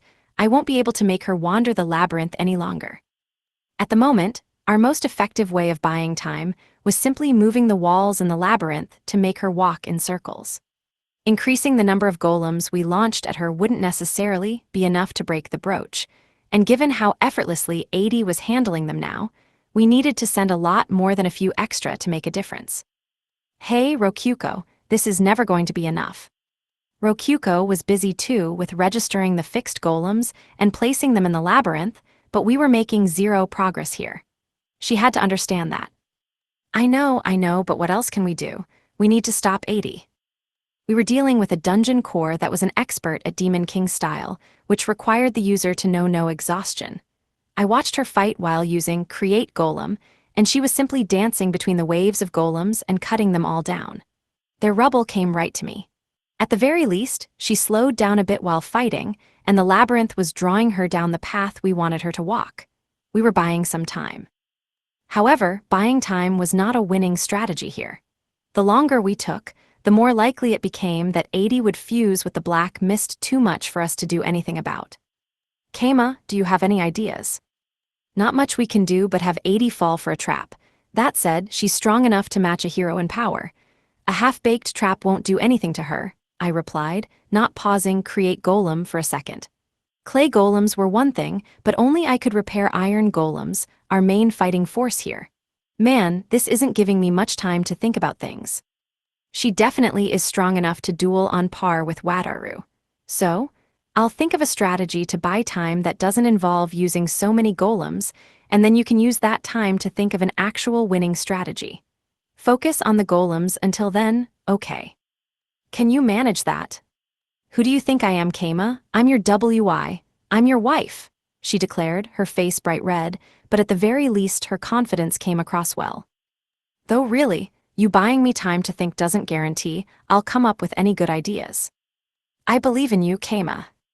Sheesh, what choice do I have but to come up with a genius plot now? Sorry if I can't. 80's perspective. 80 slashed her way through the unnaturally massive golem ambush. That said, since she knew how dungeons operated, it wasn't unnatural to her at all. From certain perspectives, this was essentially a dungeon battle between her and the Cave of Greed. It only made sense for waves of troops to be launched in dungeon battles. There's no end to them. She swung her sword. Her strength never diminished. Her dungeon core body didn't get tired, but even then the black brooch on her chest was pouring a constant stream of power into her. Still, she was getting fairly bored of fighting golems. I do not need to read minds to know what you are aiming for, she said, slashing aside the iron golems leaping at her. All of their attacks were aimed directly at her chest. In any case, who are you really? What do you intend to do with my body? The Black Pearl screamed incessantly. She was getting all flushed again. Dungeon, deeper, bottom floor, destroy the dungeon. If you insist, lend me more of your pow. Just as she was about to entrust herself a bit more to the pendant, the wave of attacks suddenly ceased. That was a bit of a mood killer, but in their place, a single iron golem stepped forward, wielding a stone sword like a staff and staring at 80. 80 tilted her head at a loss. They faced each other for a bit, then the golem slowly turned around and walked off with its back facing 80. It simply held its sword without readying it whatsoever. 80 would be capable of cutting it down in a single slash if she so wished. Now, what to do about this? 80 muttered to herself without moving. The golem turned its head and gestured her over, as if asking if she was refusing to follow. It seemed she was being invited somewhere. Oh yes, certainly, this is a trap. No doubt whatsoever. However, I cannot ignore an invitation by the sword, can I? 80 asked, and subsequently ignored the voice's desperate wailing. After all, this was unmistakably an invitation from the dungeon, from Rokyuko. She followed the golem's guidance down the passageways. 80 had planned to cut it down if it was simply buying time by circling around, but it headed straight to one of the greed traps, the trial rooms for magic blades. Upon confirming that she was inside, the golem slid the magic blade out of the stand. The entrance closed as per the gimmick. Surely there is more to this than that, no? 80 held her sword out at the iron needles and waited, planning to destroy them if there was nothing more to this than the trap. And then, she jumped to the side to dodge a sudden attack from the ceiling. I see this doll has a bit more style. Before her was the golem that Keima had once made to be the dungeon's boss, but now generally just patrolled the storage area. The iron Haniwa golem, riding an iron golem horse and wearing a full set of warrior golem armor. Testing, can you hear me, 80? Oh, this is Rokyuko's voice. This is a recording, so we can't have a conversation, but anyway, this golem once beat the Holy Kingdom's high priestess. Have fun, he should pose at least a little threat to you. I'll open the doors if you win. Oh my, I truly love you, Rokyuko. I will crush you to itty-bitty bits once I'm done. 80 exclaimed, gleefully readying her magic blade. Her heart thumped with excitement as she rushed at the iron Haniwa golem to see just what techniques it would be showing her. The iron Haniwa golem was a reasonably powerful foe. However, it was far beneath 80 in strength. Stronger than the pup and weaker than Wataru, I suppose. That was fairly enjoyable. Had I been Seba's, it would have been a fairly good fight, 80 mused. The last trick it pulled had been especially surprising. No doubt Keima had come up with hiding a magic tool weapon inside the arm of a golem. Luckily, it was an attack made of water and sand, so 80 was able to block it with her indestructible magic blade of fire. If all the golems that had attacked her in the hallways had arms filled with those traps, 80 might have been overwhelmed already, but it was likely not a weapon that could be mass-produced. NGH, goodness, you are selfish. Can I not have a little time to dwell in the aftertaste of battle? The voice began wailing again. It hurt her head. Upon confirming that 80 had defeated the iron Haniwa golem, the golem by the stand paused reluctantly for dramatic effect, then returned the sword to its stand. The door opened, and 80 destroyed the golem so it wouldn't shut the door while she was walking out. Though on second thought, she didn't have to do that, since Rokyuko could shut it at will if she wanted to. 80 returned to the labyrinth. Aha, now deeper we go. There's... The black stone on her chest screeched out directions. It told her where to go, and 80 obeyed without hesitation. It guided her safely out of the labyrinth, and she arrived at the familiar Inn of Greed. She remembered Keima guiding her there in the past. He hadn't taken her any farther, but the voice screamed for her to go farther inside. 80 didn't need rest, so she ignored both the Inn of Greed and the adventurers within it. Past it, she found a large cave stretching downwards. It was cylindrical in shape overall, and a staircase hugged its walls downward. Keima and Rokyuko had called this the spiral staircase area. It would hurt a bit to fall down this, I believe. Perhaps we should fall back and search for Ano. Day was I. NGGGH, so loud. Could you please not try to destroy my consciousness over a simple joke? I will proceed, just be quiet. 80 advanced further, the voice quieted down.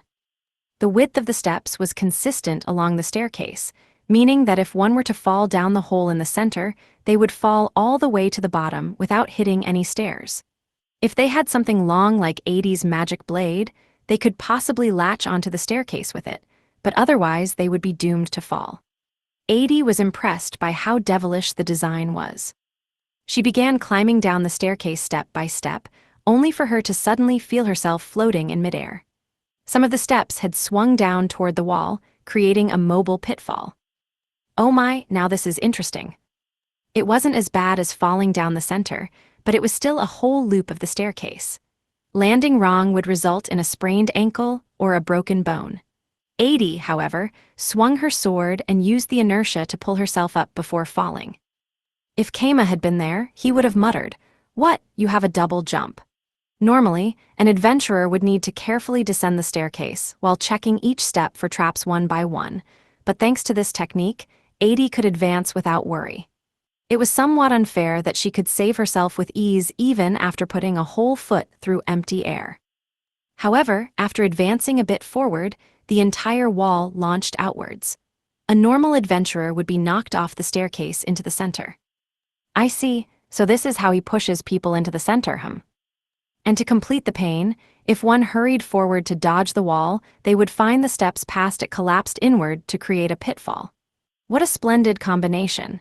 80 hummed to herself with glee as she skipped down the staircase. And the center ends on a mountain of spikes. Perhaps it would have been faster to just jump down the center after all, 80 mused, after having enjoyed her fill of climbing down the staircase as intended. From there, she decided to take a brief ray.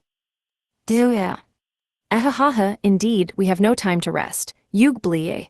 Ah, how disgusting. Hahahaha. 80, wavering a bit on her feet, obeyed the voice and advanced farther. According to its sense of smell, the core was yet still deeper. She opened the door to find a passageway paved with stone. She advanced along, paying some mind to watch for any traps.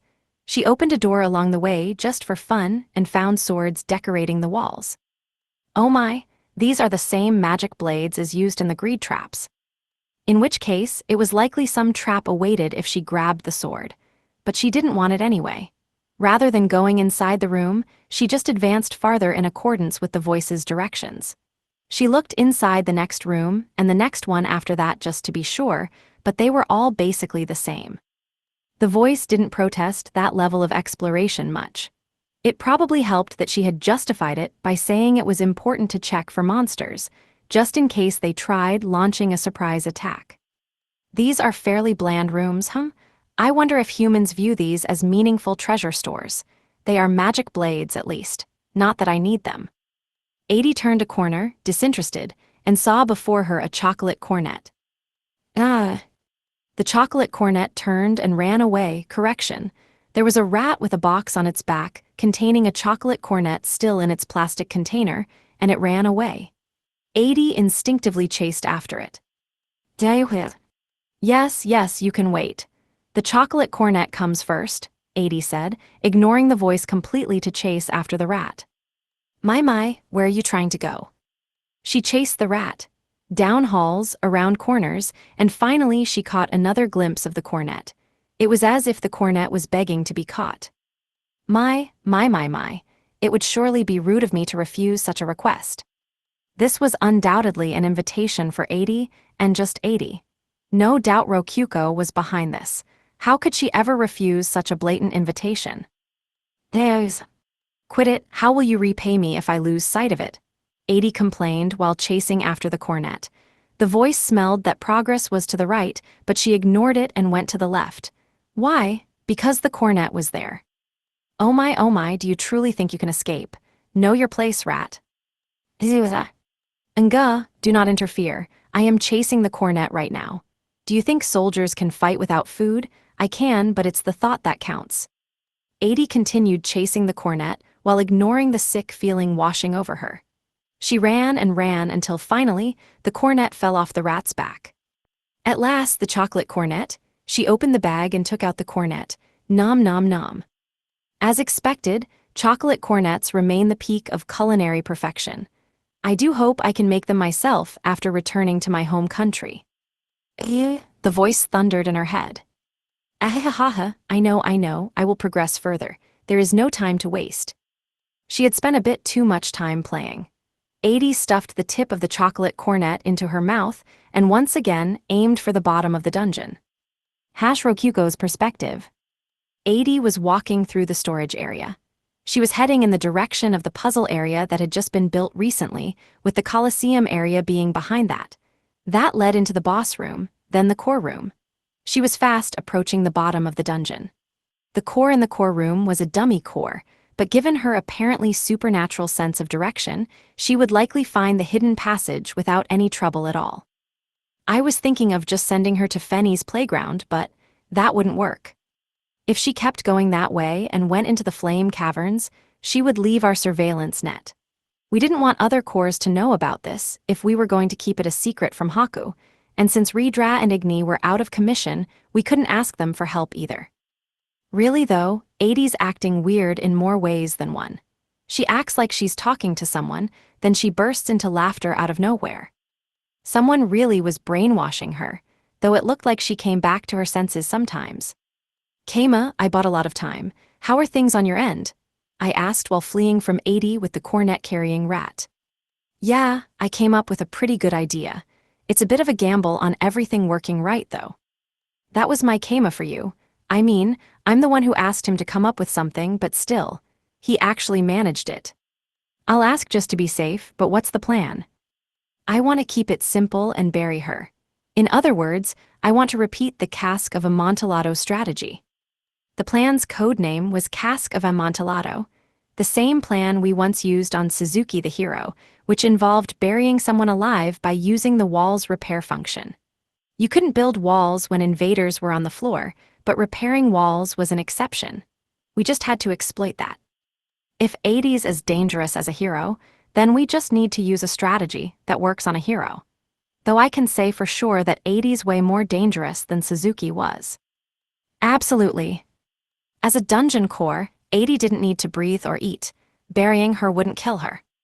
There's just one problem, Keima continued. If we bury her whole, the mist might have taken her over completely by the time we can dig her out. We need to think of some solution for that. I guess we just need to get her to stand in the exact place, huh? Yep, and that's where you come in, Rokyuko. This is all happening because I wanted to keep it a secret, so I'll do whatever I need to do. Want to hold onto the divine quilt? Nah, save that. I want to cover your core with it as an absolute last resort. That would probably cause some functions to shut down since conquering the dungeon would be impossible, but better that than dying. Anyway, it'll take some time to dig out the wall. Try to buy a bit more time for me. I'll do what I can, just use the time I give you well. All right, send me to the boss room. How much time do you think you can buy? There's the puzzle area, but I'm not Ideally, the puzzle gates would have bought a bit of time, but in reality, 80 just smashed through them with her ultimate attack, Crimson Road. That said, she had done something similar in the past, so I hadn't really hoped for it to stop her for long. The golem-made gates were just a bad match with 80 since all it took to beat them was overwhelming strength. Though on the other hand, since she could only use Crimson Road, Once a day, they had done a good job in forcing her to waste her trump card. I'll have Rei and the others buy time. You can use Niku and Ikika to help you with the trap. Go as fast as you can. Roger. I sent Keima, Niku, and Ikika to the boss room, then turned to those who remained. Rei Kinu Narane, it's our time to shine. Understood, Rei replied as the leader of the group. I shall even use my own self as a shield to buy time. Just hold her off until Keima's finished his preparations. Try not to die if you can. As you wish, Rei replied, and I placed the three of them in the Colosseum. Two things were coming together here, Rei and the Colosseum. 80 had lost to the vampire that Rei and the others had pretended to be in the same Colosseum earlier. No doubt their presence would stimulate 80 big time and buy plenty of time. Probably. Hopefully. If this doesn't buy Keima enough time, the only thing I'd have left to appeal to 80 is myself, I guess. I murmured, then readied the monitor so I could inform Keima the second that Rei and the others lost. #80's perspective. Goodness, I am a genius. That deserves some praise, if I do say so myself. Ezue? Yes, yes. If only you would play nice and give me the praise I deserve, I would have nothing to complain about. 80 was playing it very cool in front of the puzzle gate. She had read the puzzle, failed to understand it, concluded the gate was intended to be destroyed rather than solved, and then did exactly that. She certainly had not been lashing out with annoyance because the voice in her head mocked her for getting the answer wrong. After all, there was no problem with this method. She burned the area down to a crisp and made it passable. She had to unleash her Crimson Road skill, which could only be used once a day, but there was no problem with that at all. The voice only told her to go farther into the dungeon. It never told her to tactically conserve her strength. In any case, the puzzle gate was demolished and the path opened. 80 advanced. The hall opened up into a large cavern, and seeing what lay ahead made 80 want to jump forward. It was a very familiar room, and naturally, one that would contain obstacles to her goal. She passed through the gate. As expected, it was the same place that had presented her with such a challenging battle in the past. And to top things off, in front of her was the person she had wanted to see more than anyone else. Aya, my vampire friend, how I have longed to see you, ahaha. Welcome, 80, I shall take care of you now, Rei said, then shook her head. Excuse me, let me word that better, you shall go no farther. I, Rei, will protect this dungeon. Ah, a named vampire, I see. This could be fun. Now, let us dance, 80 exclaimed, instantly picking up Rei's intentions. They both said the same lines they had said when they'd first met each other here. 80 was happy that they both remembered the encounter so well. Rei swung her right arm, and several orbs of fire appeared in the air. That was similarly a recreation of the previous duel. Although 80 was in her human form, she played along while ignoring the voice wailing at her to charge farther into the dungeon. The fireballs behaved differently from last time, however. Their arcs were more complex. Some launched straight at her, some curved, some spun, and of course, some were tracking missiles that would follow her every movement. However, 80 made no effort to dodge them. Why? Because she felt no killing intent within them. In other words, she thought they were an illusion, keyword being thought. Once they got close, she felt their heat and swiped them away with her magic blade of fire.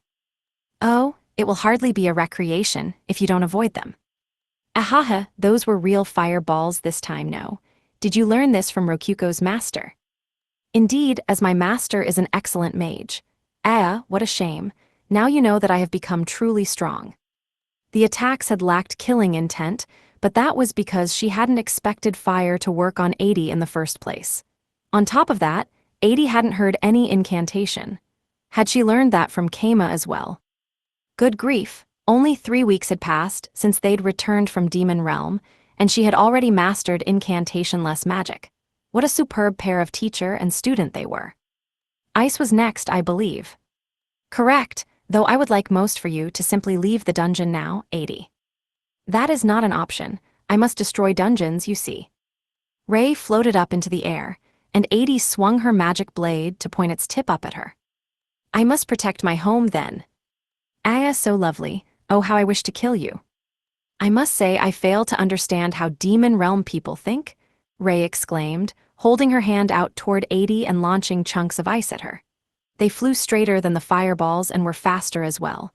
And most importantly, these actually had killing intent. 80 ducked to dodge the first of them, then used her momentum to leap forward and launch a thrust at Rei. Got you, or not. However, 80's magic blade passed through Rei's body without leaving a scratch. She disappeared, then reappeared some distance away.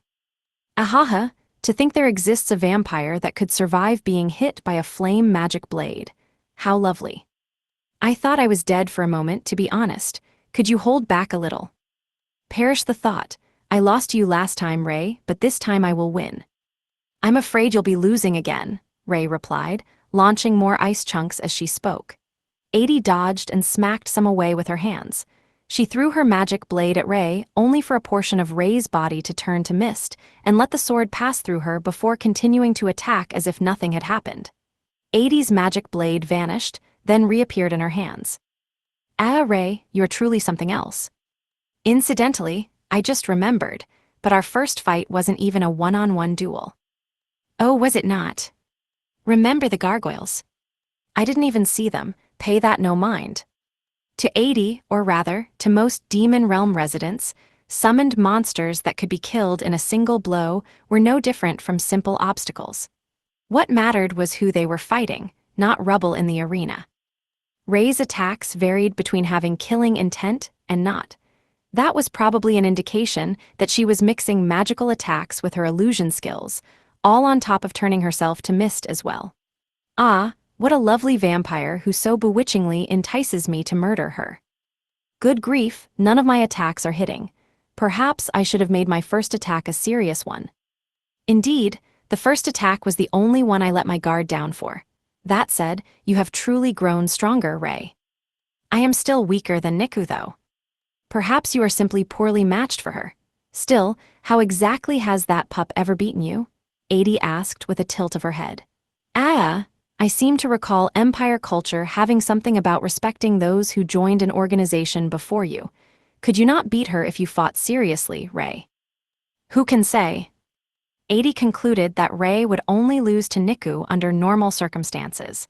That made sense, given that she couldn't use those skills of hers in public. I suppose it's about time I used that.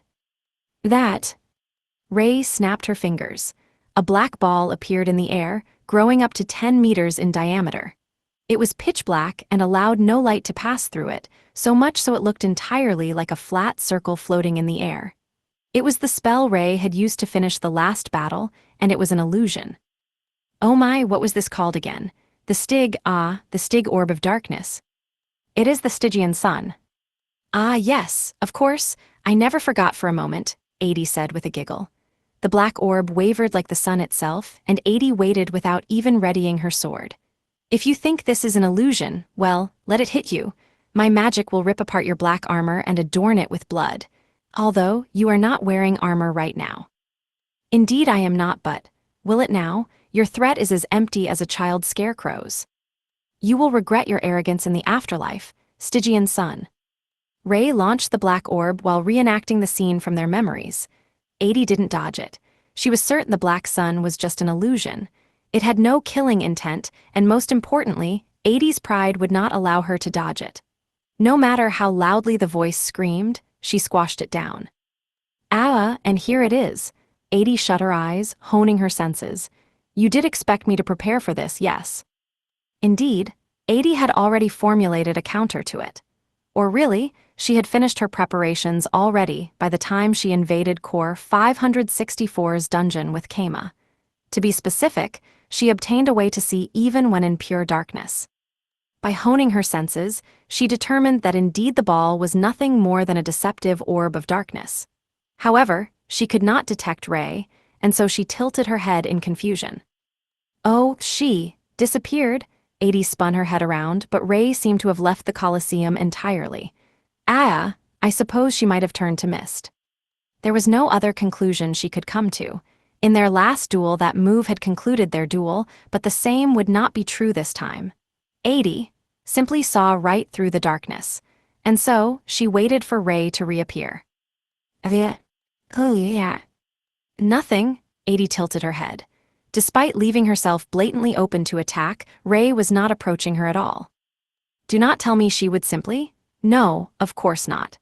80 sighed at Rei, having disappeared just as things were getting good. The voice was pounding her head to go farther into the dungeon. It was honestly irritating. Oh well. She gave up and reluctantly advanced, at which point. Rokyuko. The sight of her made the voice fall silent in an instant. You stood in place so long I thought you had just given up, Rokyuko said, standing at the exit to the Colosseum. The voice screamed at 80 to attack. It understood well that Rokyuko was the dungeon core. Naturally, since that was why 80 had attacked her back at the chief residence. Oh, and 80. I took Rei away and told her to stop, she continued, and the heat drained from 80's face. Why, things were just getting oh so fun. Why do you think? Rokyuko began. 80 took out her magic blade. The moment she finished her sentence, she would obey the voice and kill her. Because you're my prey, 80, now, shall we duel? 80 used her left arm to hold back her right arm, which had launched an attack. She looked at Rokyuko. Both her senses and the voice's nose told her that this was the real Rokyuko. She was no illusion. Oh, you and I had duel. Yes, a duel between you and I.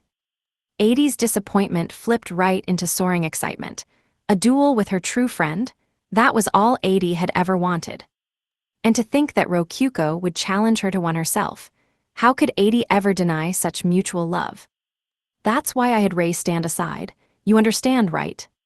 Ahaha, goodness, Rokyuko. Were you jealous of me, your arch-enemy, being killed by another? How lovely. I'll forgive you. Ah, how lovely. 80 couldn't help but revel in the bliss. She had lost to Rei before, after all. She wouldn't have emerged unscathed if Rei had some other attack like the one which had settled the duel before. It only made sense Rokyuko would be worried about her dueling partner being worn down. Everything fit into demon realm culture, and 80 was delighted. This was almost equivalent to the classic demon realm story where the protagonist would be saved by their friend, who would say, "Don't die before I kill you myself," and then duel them to the death. Core 219 hadn't been fond of it, but Rokyuko remembered it. How romantic. I am truly, truly happy. I will give this my all. Just to be clear, I don't intend to kill you or be killed myself. Would you mind holding back a little? I would never dream of it, 80 replied. After all, she was here specifically to destroy the dungeon. Well, be gentle. Rokyuko looked a bit sad about that, but it was probably just 80's imagination. Incidentally, 80, would you mind taking off that brooch? It's kind of gross to look at. Oh, it doesn't come off. Very gross, I know. 80 giggled, to which Rokyuko let out a sigh. Of course it wouldn't be that simple. Now then, step into the Colosseum and we can. You know, 80, I have an idea. What is it, Rokyuko? The boss room is right past this point. The boss room. Right, don't you think it would be the perfect place for us dungeons to duel? 80 felt her heart throb. Reason being, the boss room was the last line of defense for dungeons. No matter what happened or how hard they struggled, it was where the final battle took place, the climax of all climaxes. Colosseums were quite a dating hotspot, but that was for normal people in the demon realm. What about dungeon cores? The boss room is the best place for us to settle this, no? I have never agreed more. 80 rejoiced and agreed with Rokyuko's suggestion. The two of them headed to the boss room. Soon, they reached a large, thick door, ornately carved just like boss room doors should be. Now, I'll be going in first, and I want you to wait 1 minute before following me. Oh, but I am ready to duel at once. Rokyuko cracked the boss door open and slid inside. 80 tried to do the same, but was stopped by a palm. What are you talking about? This is the dungeon boss room, remember. You want us to hold hands and walk in all buddy-buddy? Talk about a total buzzkill. Ah, precisely, Rokyuko. Forgive me, I was a fool. 80 stomped down her impatience, and the screaming voice to patiently, ever so patiently wait in front of the door as instructed. There we go, and don't just burst through the door and charge me, okay? I want us to face each other down carefully before we duel. Keima says that's the style in his world. That sounds quite lovely. 80 vigorously nodded in approval. And thus, she let Rokyuko close the door, then waited for a full minute. She swung her magic blade, calmed her heart with fantasies, double-checked her Demon King-style posture, and then, after exactly 60 seconds had passed, faced the door. The voice had remained silent since she was preparing for the battle that awaited. She opened her menu to make sure that she wasn't going in even a second early. Onwards, to the heart-throbbing duel. Behind the door was an incredibly small room, considering the size of the door. In dungeon terms, it was about the size of a small room, 200 DP, with rocks jutting out of the floors and walls. Rokyuko was standing on the other end of the room, guarding the exit. Rokyuko. Yes, 80. 80 faced Rokyuko, then continued. This room seems exceptionally cramped. Why is it so cramped, I wonder? That will make it harder for you to swing your sword, no? That makes sense, 80 thought. It certainly was traditional for a boss room to be designed to give the boss an advantage. Rokyuko. Yes, 80. Second question. What are those 2 lines beneath your feet? We stand on these lines, then bow at each other. This is apparently how it works in Keima's world. That makes sense, 80 thought, watching Rokyuko press her arms against her sides before bowing. She had seen in books that doing so was a traditional greeting in Keima's world. At last they faced each other. 80 bowed and... Pardon me, Rokyuko. Yes, 80. Why is my body embedded in a wall? Well, that be because you got caught in a dungeon trap. It's that simple, Rokyuko said, grinning with a smile that looked just like her master's while taking out a metal hammer and chisel. Keima's perspective. I looked at 80, still transformed to look like Rokyuko. 80 had been buried in the wall the second she bowed, or, to be more accurate, her lower half was buried while her upper half stuck outside it. I planned to dig your chest out if it got stuck too, but hey, looks like everything worked out. Making minor adjustments to the wall's positioning with Ikika's help had paid off, with her arms and most everything beneath her chest getting stuck. She looked entirely like a deer hunting trophy. You know, where their necks sprout out of a wooden shield thing. Rokyuko, no wait, you are her master, no? Of course I am. What, you thought I'd ever risk sending Rokyuko to the front lines? Now that you mention it, there would be little reason to send a corps out before the master. Obviously, if Rokyuko died, I would die too. That was a lot of risk for no gain. Consider me surprised, you look exactly like her. This is a hero skill I'm using, so yeah. Although borrowed, hero skills were powers directly from a god. It only made sense they would trick cores too. 80 glared at me with narrowed eyes. How cruel, I was so happy to hear that Rokyuko wished to duel me. Too bad, anyway you lost, so pipe down, I'm going to destroy that brooch. Why do you think I have lost? I mean, come on, you challenged a dungeon and now you're stuck. That means you lost the duel with our dungeon, right?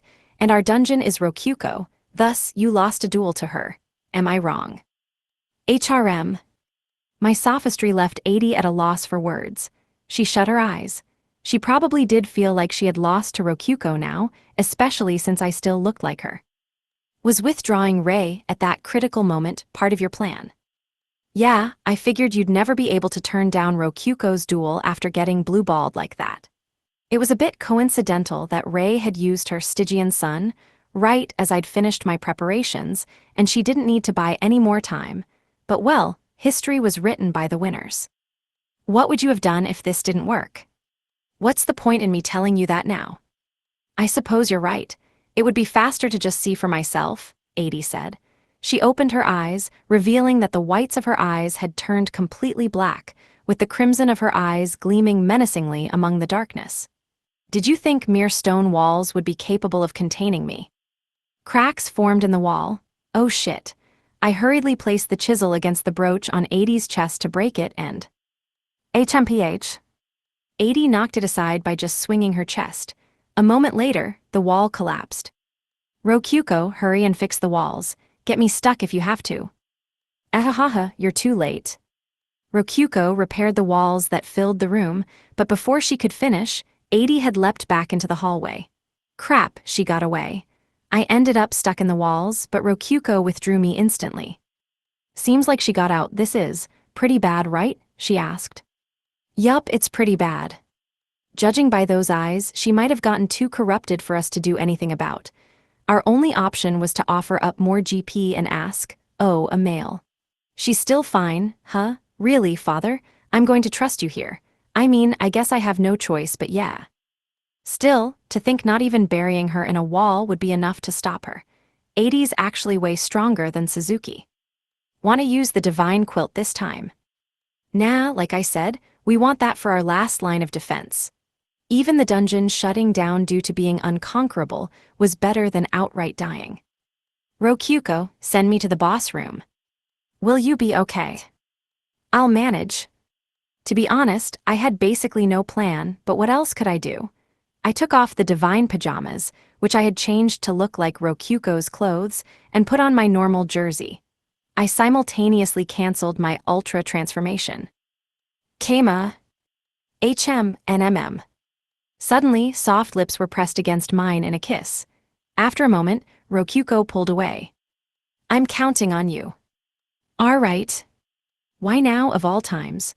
Or well, I guess now is actually the best time for that, all things considered. I looked away from Rokyuko in embarrassment and had her send me to the boss room while I felt my face heat up. I was probably blushing as badly as she was. I redid my ultra transformation into myself and found 80 waiting in the boss room, black-eyed and magic blade in hand. Aha, there you are, Rokyuko's master. Your face is red. There are some adult circumstances. Let's just pretend you didn't see anything. Actually, I'd appreciate you waiting a second for me to calm down. Very well, I suppose. She waited for me to calm down out of the kindness of her heart. Though in the first place, she was apparently waiting here for us to do something anyway. That was a fairly unremarkable door, but I suppose this is the proper boss room. Yeah, there's a bit of rubble scattered around, but don't sweat it. We just moved rock from that other room here to hide it. This boss room was pretty big to fit the dragon golem, and the door was only small since we swapped the door with the crappy little room's door. Incidentally, the diaphragm Ikika had used to move the rubble was still just sitting in the corner. I just recalled your date invitation from a moment ago. This is the boss room, which makes this our final battle, no? Our ultimate duel. It sure does. In that case, this is a duel between Rokyuko and I. You said so yourself a moment ago, no? Yeah, pretty much, I replied while climbing into the diaphragm. Let's do it, time for the boss fight. You are the boss of the dungeon, Rokyuko's master. Not normally, but well, today's special. Though naturally, 5 iron golems, controlled by Niku and the others, dropped from holes in the ceiling and landed on the ground with a thump. The gimmick of this boss room was the endless flow of monsters coming from the spawn rooms up there. I'll be using some ads. You don't mind, right? Of course this is a boss fight. And so the boss fight began. #80's perspective. Keima got into the diaphragm, one of the devices he had created himself while in the demon realm. However, this one looked different. There were many design and color differences. In particular, the material seemed to be fearsome orichalcum. Where did you get so much of that? Cool, isn't it? Come at me. Keima gestured her over from within the diaphragm, and at the same time the diaphragm gestured as well. There was no time gap between the movements. It was clearly on an entirely different level from the ones he had made with the dwarves back in the demon realm. That said, it was still just a frame with plenty of empty space inside. Even if it did provide some armor, it limited sweep attacks, not thrusts. As 80 analyzed the diaphragm's weakness, Keima made his move. If you aren't coming, I will, he said, then grabbed one of the nearby iron golems and threw it at 80. 80 instantly kicked the ground and leapt to the side to dodge the rocket-like golem projectile. The golem reached out a hand to grab her, so she twisted in the air to dodge. It smashed into a wall and went limp in the middle of the hole it made. Not enough for you? Keima swung his arms, which served as launching boards for more iron golems rushing her way. 80 sliced open a path with her magic blade, only for more replacement golems to rain down. They were working in organized unison, despite being spawned monsters. And despite being spawned monsters, whoever was controlling them was skilled. Here, there's more where that came from. Keima grabbed some rubble and threw it at 80 like it was sand. Naturally, the iron golems leaped off his arms as he did so. The iron golems themselves were barely worthy of note, since she could cut through them with a single slash, but when thrown directly, they posed a deadly threat. Only if they hit me, however. Element shot.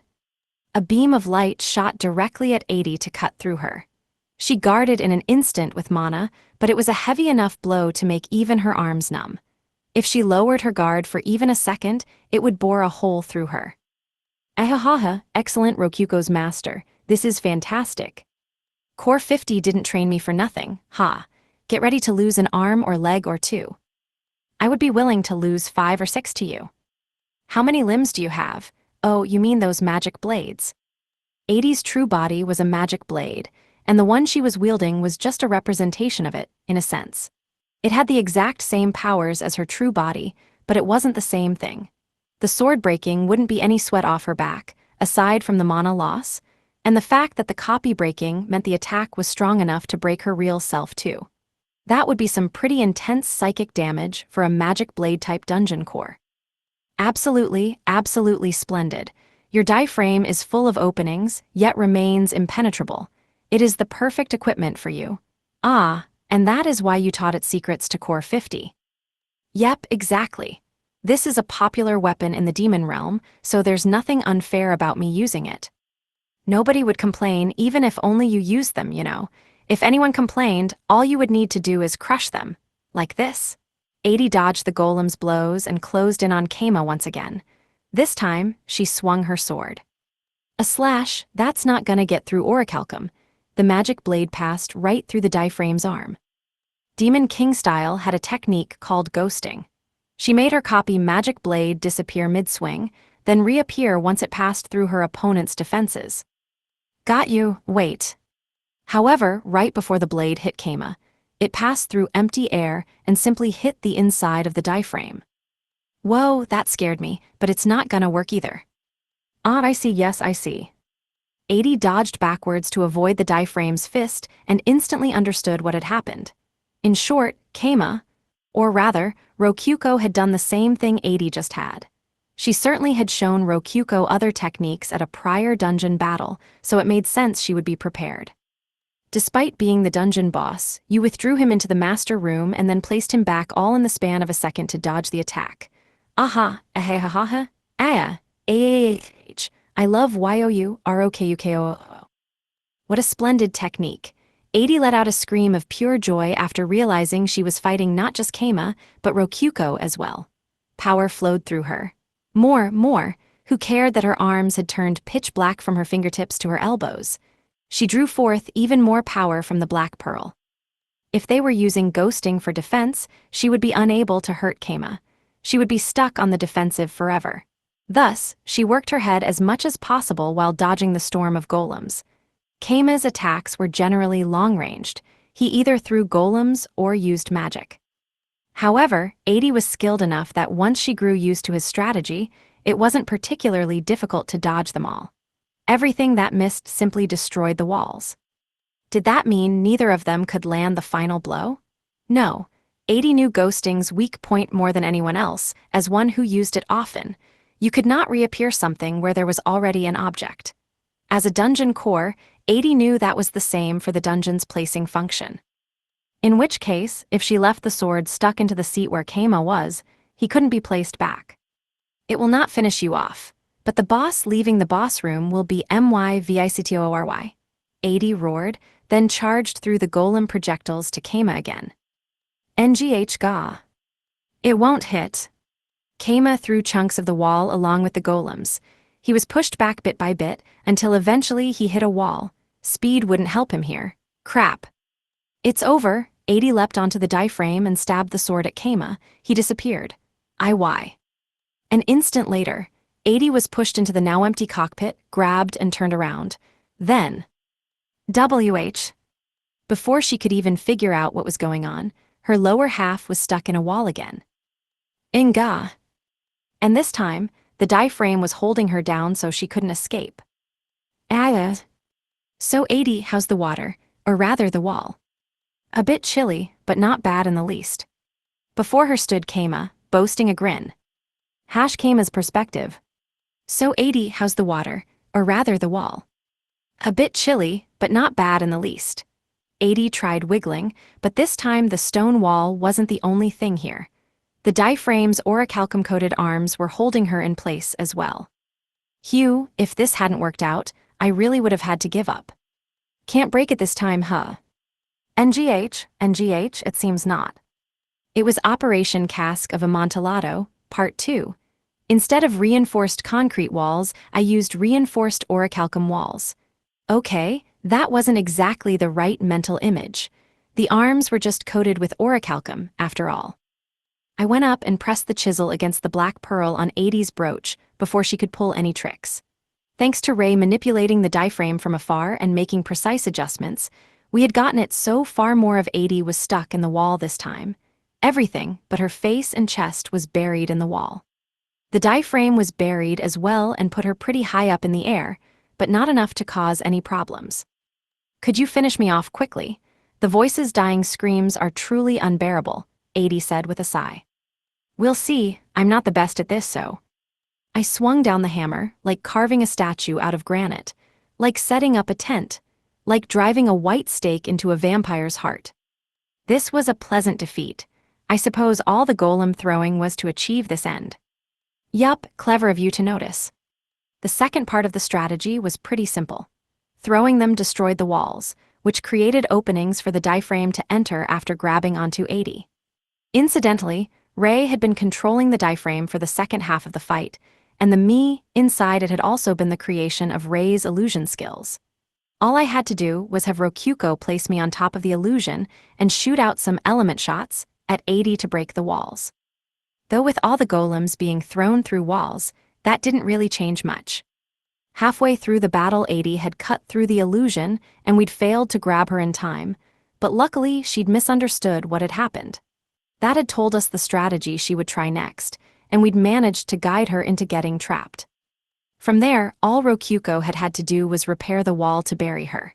Naturally, a lot of credit went to Niku, Ikika, Kinu, Narine, and Elka's many copies, all of whom had helped control the iron golems. After slamming the hammer down several times, the pearl finally started to crack. One more hit should do it. This was a lot harder than I thought. Incidentally, I have one last question. What's up? I asked, pausing with the hammer held high in the air. 80 smiled with her pitch-black eyes. Was my acting convincing? Did it seem like I was being controlled? I wish I hadn't asked. Now I have to consider the possibility 80 attacked us all on her own. Don't ask questions that are hard to answer. Oof. I swung the hammer down, and with a smash the black pearl shattered into bits. The shards turned gray, having lost their power, then blew away into the air like dust. Epilogue. Hua, did something happen, meow? Misha asked, sniffing me in my office. Yeah, 80 went nuts and caused a lot of problems. We went and destroyed a criminal organization in Pavella. All these problems happened because you just wouldn't fight 80 for some reason. Don't try to push this on me, bub. My job is to protect Rokyuko and fight off assassins. I'm keeping my paws off babysitting 80. Pretty sure that saving Rokyuko from being stabbed to death by 80 counts as protecting her, but well, I won't mention that. We need to keep this a secret from Haku, so yeah. Misha would probably get punished too if she found out, so for both of our sakes it was best to just not talk about this. So, what you call me for? Right, the truth is, we found an artificial dungeon when we went and destroyed that criminal organization in Pavella. I said, then explained that while we had destroyed the core, the dungeon itself was so simple and shallow that it hadn't fallen apart. Well, I would have wanted you to save the artificial core, but okay, not bad. Hugh, that demon realm brat can be helpful sometimes, huh? So yeah, you should go check it out, Misha, and report to Haku or whatever. I already told the Pavella authorities about it, so just ask them. You got it. Thank you for your cooperation, Mr. Kama. Misha gave a salute, then left the room. I didn't say a word about 80 getting controlled, but I didn't lie either. Good work, me. I had already talked things through with her and planned out a range of excuses. The core was a deadly thing. I destroyed it because it was so dangerous. It started letting out black smoke, that was close. it was quite dangerous. I would then follow up by mentioning that the prior artificial core we broke didn't have any smoke, so dunking them in water first was probably a good strategy. In the end, father sent the message, "Everything's okay now. Good job, Keima," which confirmed 80 was safe now. We started digging 80 out from the wall, but midway through, she transformed back into a magic blade so we could just slide her right out. Rokyuko could withdraw the diaphragm directly, so I kind of wish we realized that earlier. Incidentally, I noticed this at the time, but my GP went up to 36 GP. It had gone down to 33 GP back when I spent one to talk to father about 80, so apparently I had earned 3 GP since then. I had no idea what basis this was operating on. Maybe simply making father happy was the best way to make GP? That would be too logical. "Keima, can I come in?" "I'm coming in, town chief." Rokyuko and 80 came to my office a bit after Misha left. "So, what even are artificial dungeons anyway?" I asked. I mean they're dungeons. That are artificial, it's right in the name. Am I right, 80? "Quite, I believe it was from the Holy Kingdom. Truly, it was a strange dungeon." 80 had gone there herself, and it was more like a science lab or a growery than an actual dungeon. The black core itself had been resting in the furthest back room. This must mean they have produced so many such cores they are overflowing out of the country, or at least, they have made enough for imperial criminals to obtain them. I don't know all the political machinations at work here, but the Holy Kingdom pretty much does nothing but bad stuff, huh?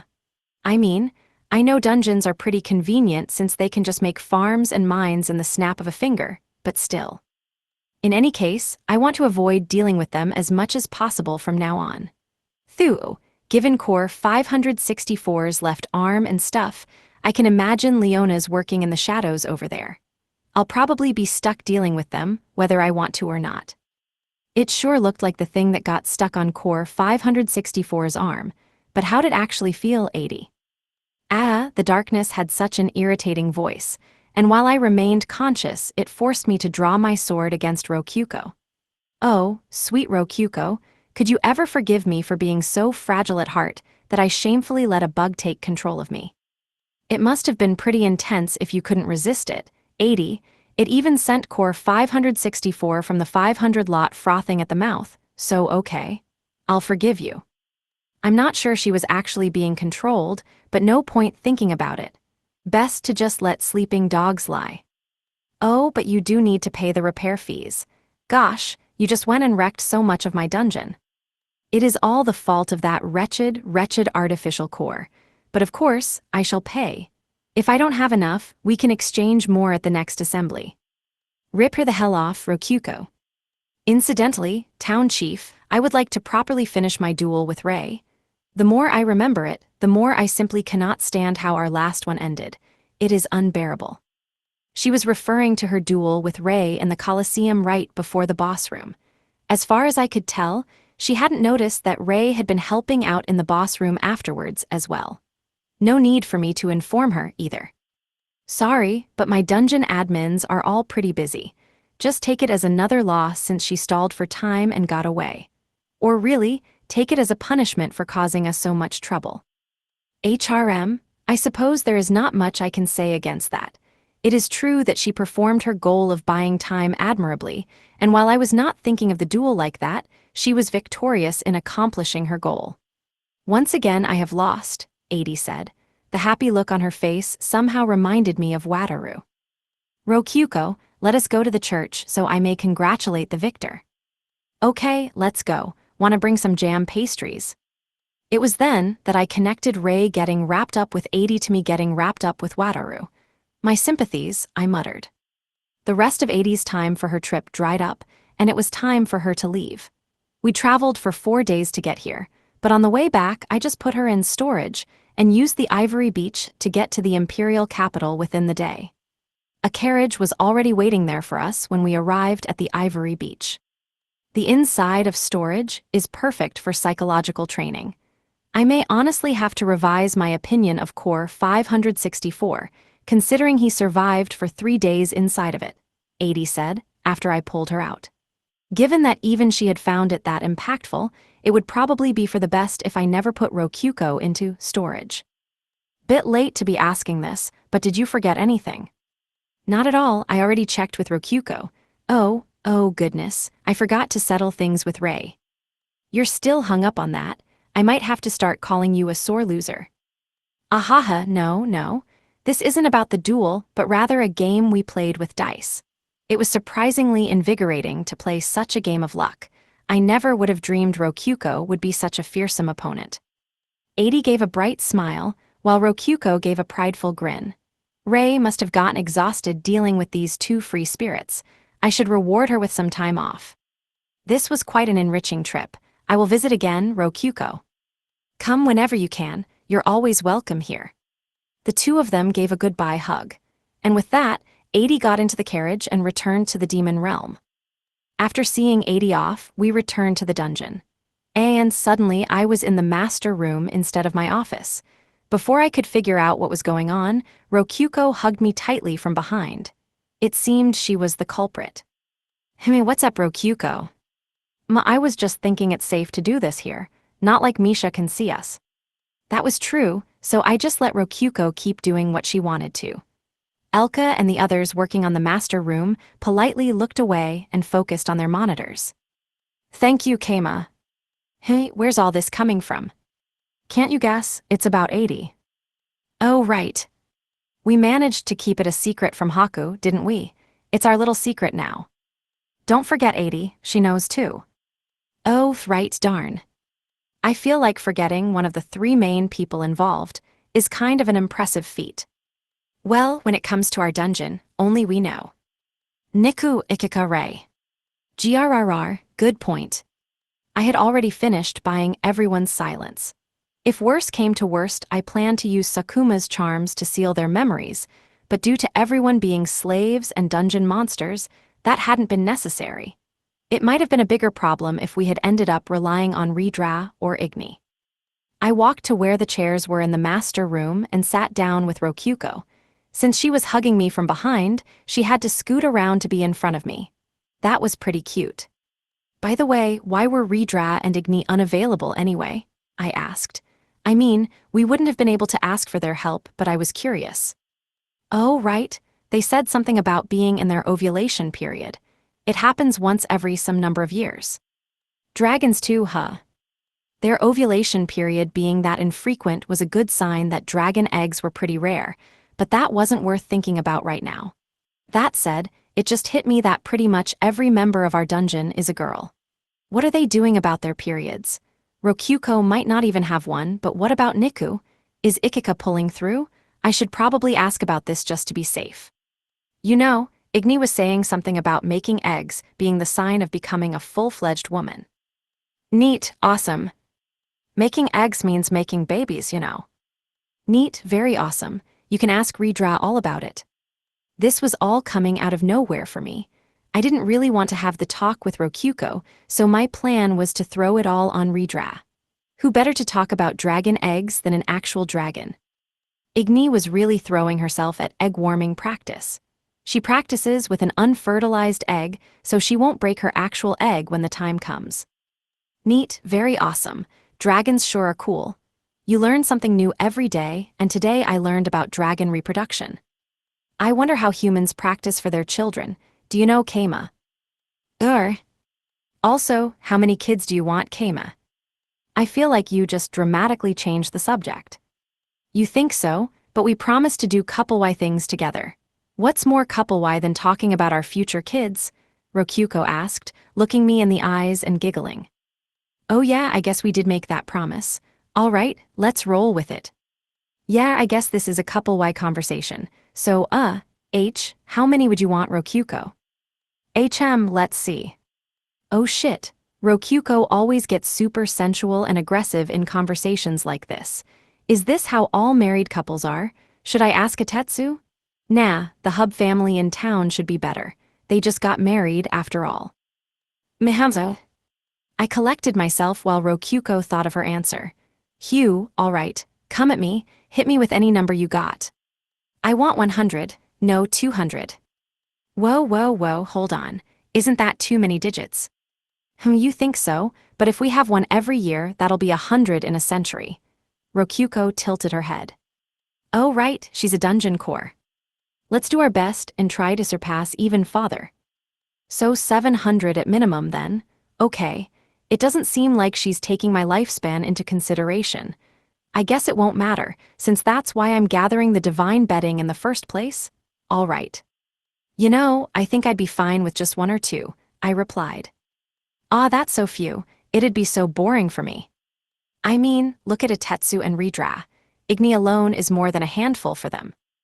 Ridra has tons of other kids. I don't know exactly how many though.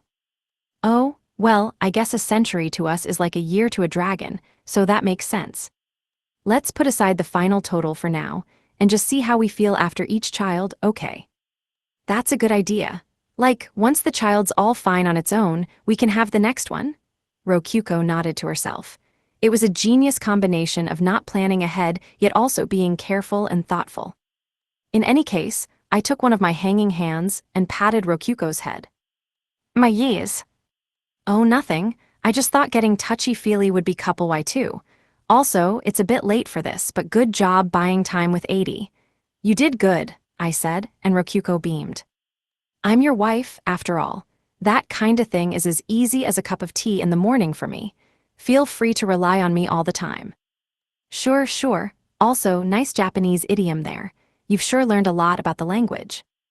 Ehihei, rub my head more, touch me more. As requested, I continued stroking Rokyuko's blonde, pleasantly soft hair. Suddenly, I remembered that Rokyuko had kissed me during all the fuss earlier. What's wrong, Keima? You're blushing. Whoa, you're getting red too, Rokyuko. She must have remembered the same thing. Her cheeks were getting flushed. And not true. I mean, emotions were high, weren't they? Like, I just kind of did it. I don't know what's not true then, but well, sure, all right. Can't blame you for going with the flow. Yeah, even I think that was a pathetic answer on my part. Rokyuko and I averted our eyes and fidgeted in place. The fact I kept stroking her hair anyway was, well, progress, I guess. Probably. Oh, by the way, father said he'd convince Haku for us if we offer up 100 GP. We have 36 right now, so we just need 3 times as much. Not to talk bad about father, but he's definitely ripping us off. I dunno, seems pretty fair to me. This is Haku we're talking about. Anyway, I ended up falling asleep somehow while patting Rokyuko's head. When I finally got back to the inn, Misha was pretty pissed. She tortured me a bit to figure out why it had taken so long to see 80 off, but that's another story. Extra episode, Ray's day off. What would happen if you gave the absolutely not lazy high priestess a vacation? So yeah, Ray, you did your best hosting 80 while she was here, and your illusion skill was a huge help in the battle. In honor of your accomplishments, I grant you a 1-week vacation. Yes, sir, I am honored. What, a vacation? Yeah, Rokyuko set everything up for you. I actually wanted to give you a full month, but with the church work and all this was the best I could do. Still, this is your week. Rest as much as you want. I'm sure you're exhausted from all this 80 business. Why, yes, sir. And so began Ray's reward vacation. Day 1. What am I supposed to do for a whole week? Ray was immediately confronted with the painful reality that she had absolutely nothing to do. Still, as the high priestess of Buddhism, it would be unthinkable for her to not rest despite being on vacation. She needed to be a role model for all dedicated believers out there, and she wasn't about to let them down. Not that such thinking changed the fact she had nothing to do. For now, I guess I can think of this as a normal break from work and just lie down. Ray flopped into bed. It was a comfortable futon, the symbol of Buddhism. Her dakimakura, enveloped in Keima's jersey, was ready for hugging. She decided to rest and prepare for work tomorrow. Day 2. I'm full of energy. Now time to work and... It was only after she put on her nun outfit that Ray remembered she was on vacation. How horrible. Despite being at the peak of physical fitness, there was no work for her to do. Gaia, I want to work. I want to be useful to Master.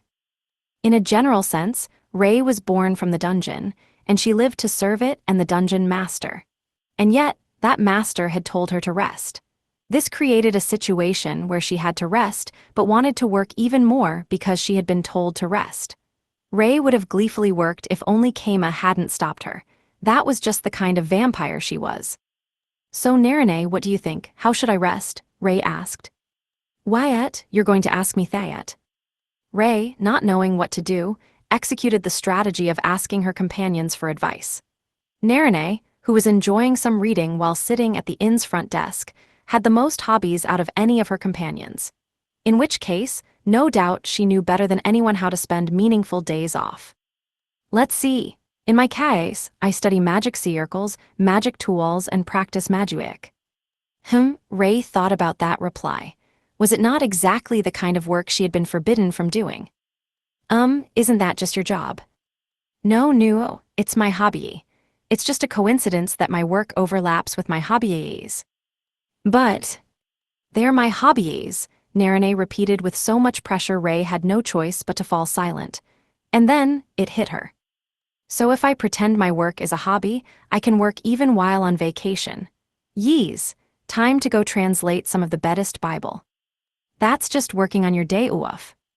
Oh no, her idea had been rejected. And worst of all, working on your day off was one of Buddhism's taboos. One could only do so by performing the holy ritual wherein one delayed their day off for later. GRR, isn't there any way I can do work while on vacation?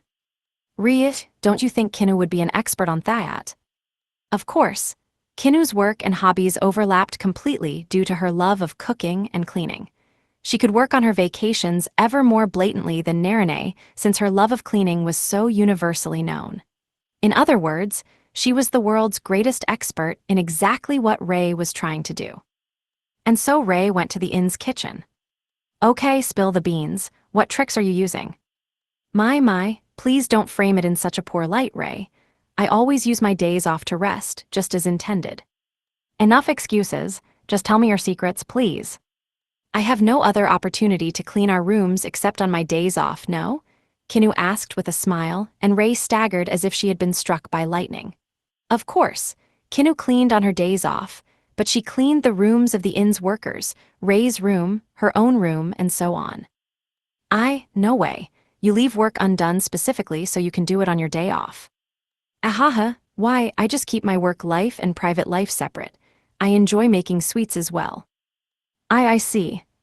Kinu certainly did offer Niku, Ikika, the Silkies, and even Rokyuko and Keima sweets all the time. But to think that she had made them all on her days off by claiming over and over that doing so was simply her hobby. But what should I do then? My work isn't something I can pass off as being a hobby, unlike you two. It's true that working in the church, managing the dungeon, and running the inn are all blatantly not your pastimes. Perhaps you should discuss this with Rokyuko. She will certainly give you inspiration, Kinu said before returning to work. Rei grit her teeth with jealousy. In any case, Rei decided to follow Kinu's advice and consult Rokyuko. And that's the problem. Rei, you're exhausted. You need to take it easy. But upon saying that she wanted to do work while on vacation, Rokyuko just told her to relax anyway. But I just don't know what to do. We should be giving you more regular vacations. This isn't good, Rokyuko said, putting a thoughtful hand on her cheek. Is there anything you want to do? I want to work. You should give up on that. But you're not Keima, so I can see why rolling around in bed all day would be painful for you. Do you have any actual hobbies? Rei fell into thought. However, if she could think of something that easily, she wouldn't have been in this situation. What about going out on a trip? A trip? You have 5 days left, which you could use to, well, go to Tsia or Pavella. Oh, but it'd be dangerous for you to go alone, so what if you took Meodora with you? Honestly, you could visit the Tsia church as the high priestess, and I'll pretend that's just your hobby. I'll go, Rei replied instantly.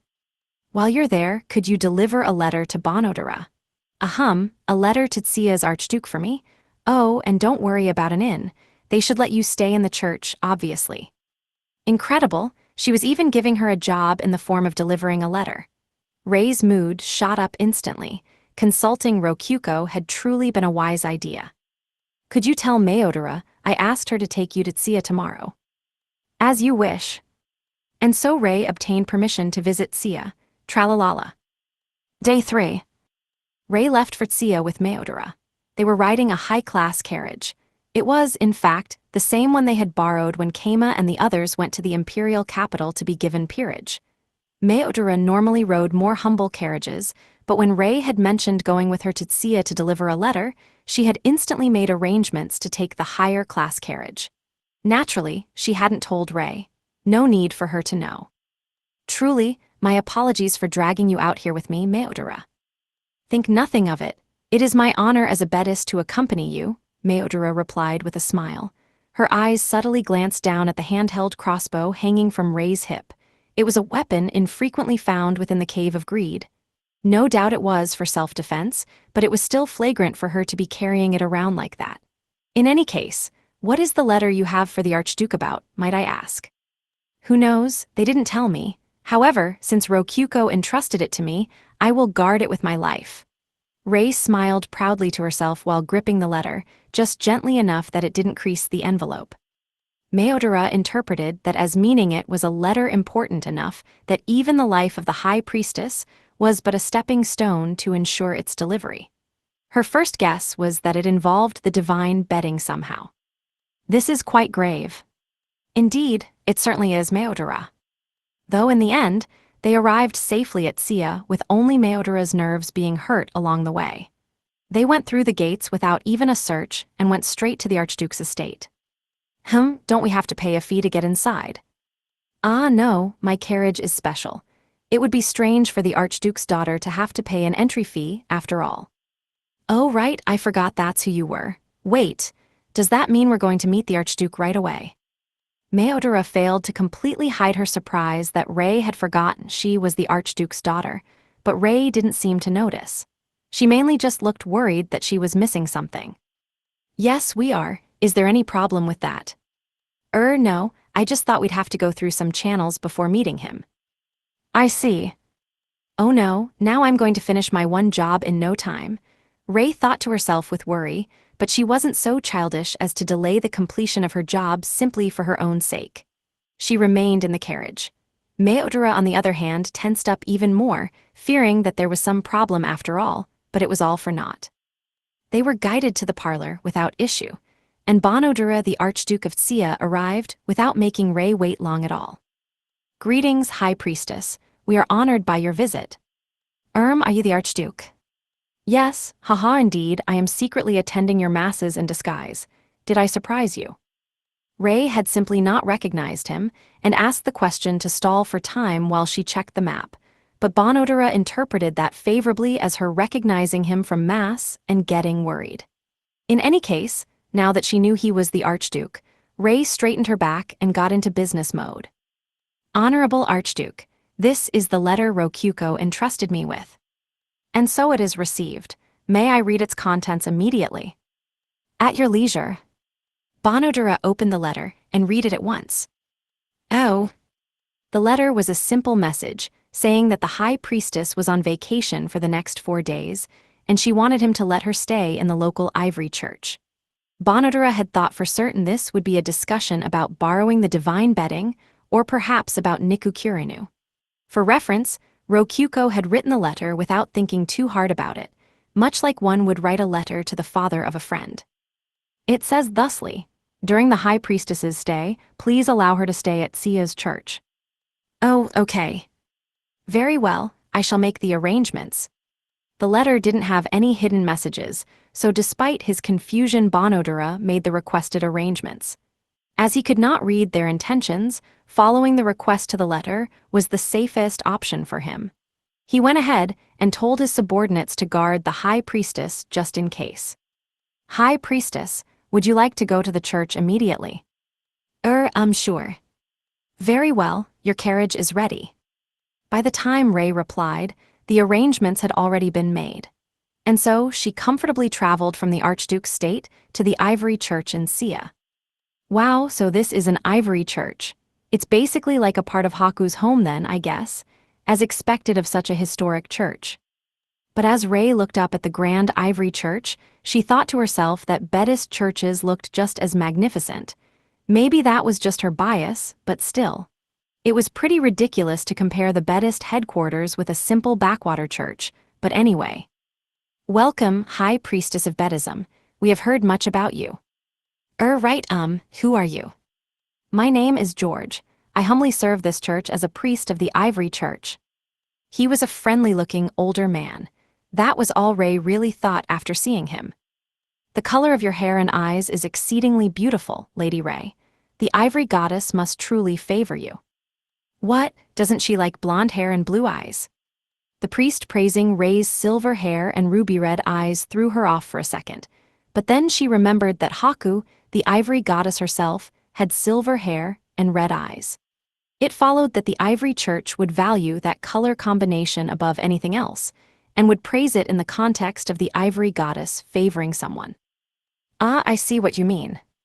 Indeed, only at my advanced age did I earn the Ivory Goddess's notice and develop white hair, but I am endlessly envious of how divine the white beauty your hair so effortlessly has, the priest said, stroking his own white hair on his somewhat balding head.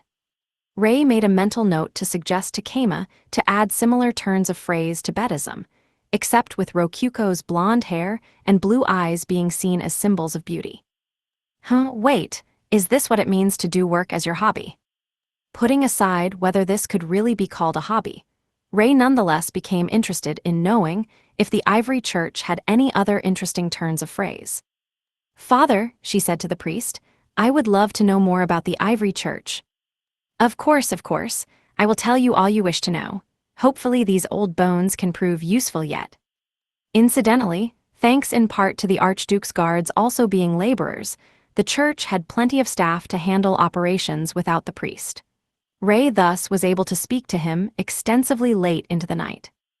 Day 4. I don't recognize this ceiling. Oh right, this is Tsia's church. Ray awoke to sunlight streaming through her window. On one hand, that was healthy, but probably not ideal for a vampire. Incidentally, she ate normal food, she appeared in mirrors, although ghost-type vampires wouldn't, and was basically entirely the same as a normal human. Ah, never mind. She had 0 attack power. Some said it was a miracle born from her compassion or whatever, but in reality, it really was useless outside of providing nice massages. Ah, right. I can use this as an opportunity to improve my massages. Inspiration struck, and Ray decided to immediately discuss that with the priest, whom she had become friends with after last night's conversation. I see, you wish to improve your massage skills. Perhaps we can discuss this with a masseuse that attends this church. I have used her services before when my hips began to hurt. That would be amazing. Oh ho ho, that is quite a nice look in your eyes. I am glad to be of use to a young person like yourself at this age. The Ivory Church's teachings do say to help others even as you grow older. I will gladly provide my assistance. The priest felt his spirits lift at Ray's giddy enthusiasm. He promptly gave an orphan boy a coin and sent him off to call the masseuse. What, you're doing fine, father? I thought your hips were actin' up again, said the masseuse, who turned out to be a veteran old lady. So, is this beaut a new nun or what? Oh ho ho, my hips are doing fine yet. This is the High Priestess of Buddhism. She wants to learn more about massages, if you don't mind. What? All my customers left me in the dust 'cause they can get massages from young girls in the Buddhist church, and you want me to teach one of them massages? I'm already dried up, and you want to dry me up even more. Look at this. The old lady showed the creases on her hands. They were pretty muscular. She was probably stronger than quite a few lazy adventurers. Sorry about that. I'm just messin' around. Was it not funny? Ahahaha. The old lady burst into laughter as Ray apologized. Massages, huh? Sure, let me teach ya. I'll get to brag to my grandkids that I taught the High Priestess of Buddhism about massages. Really? Forget all that about being dried up. Just a joke.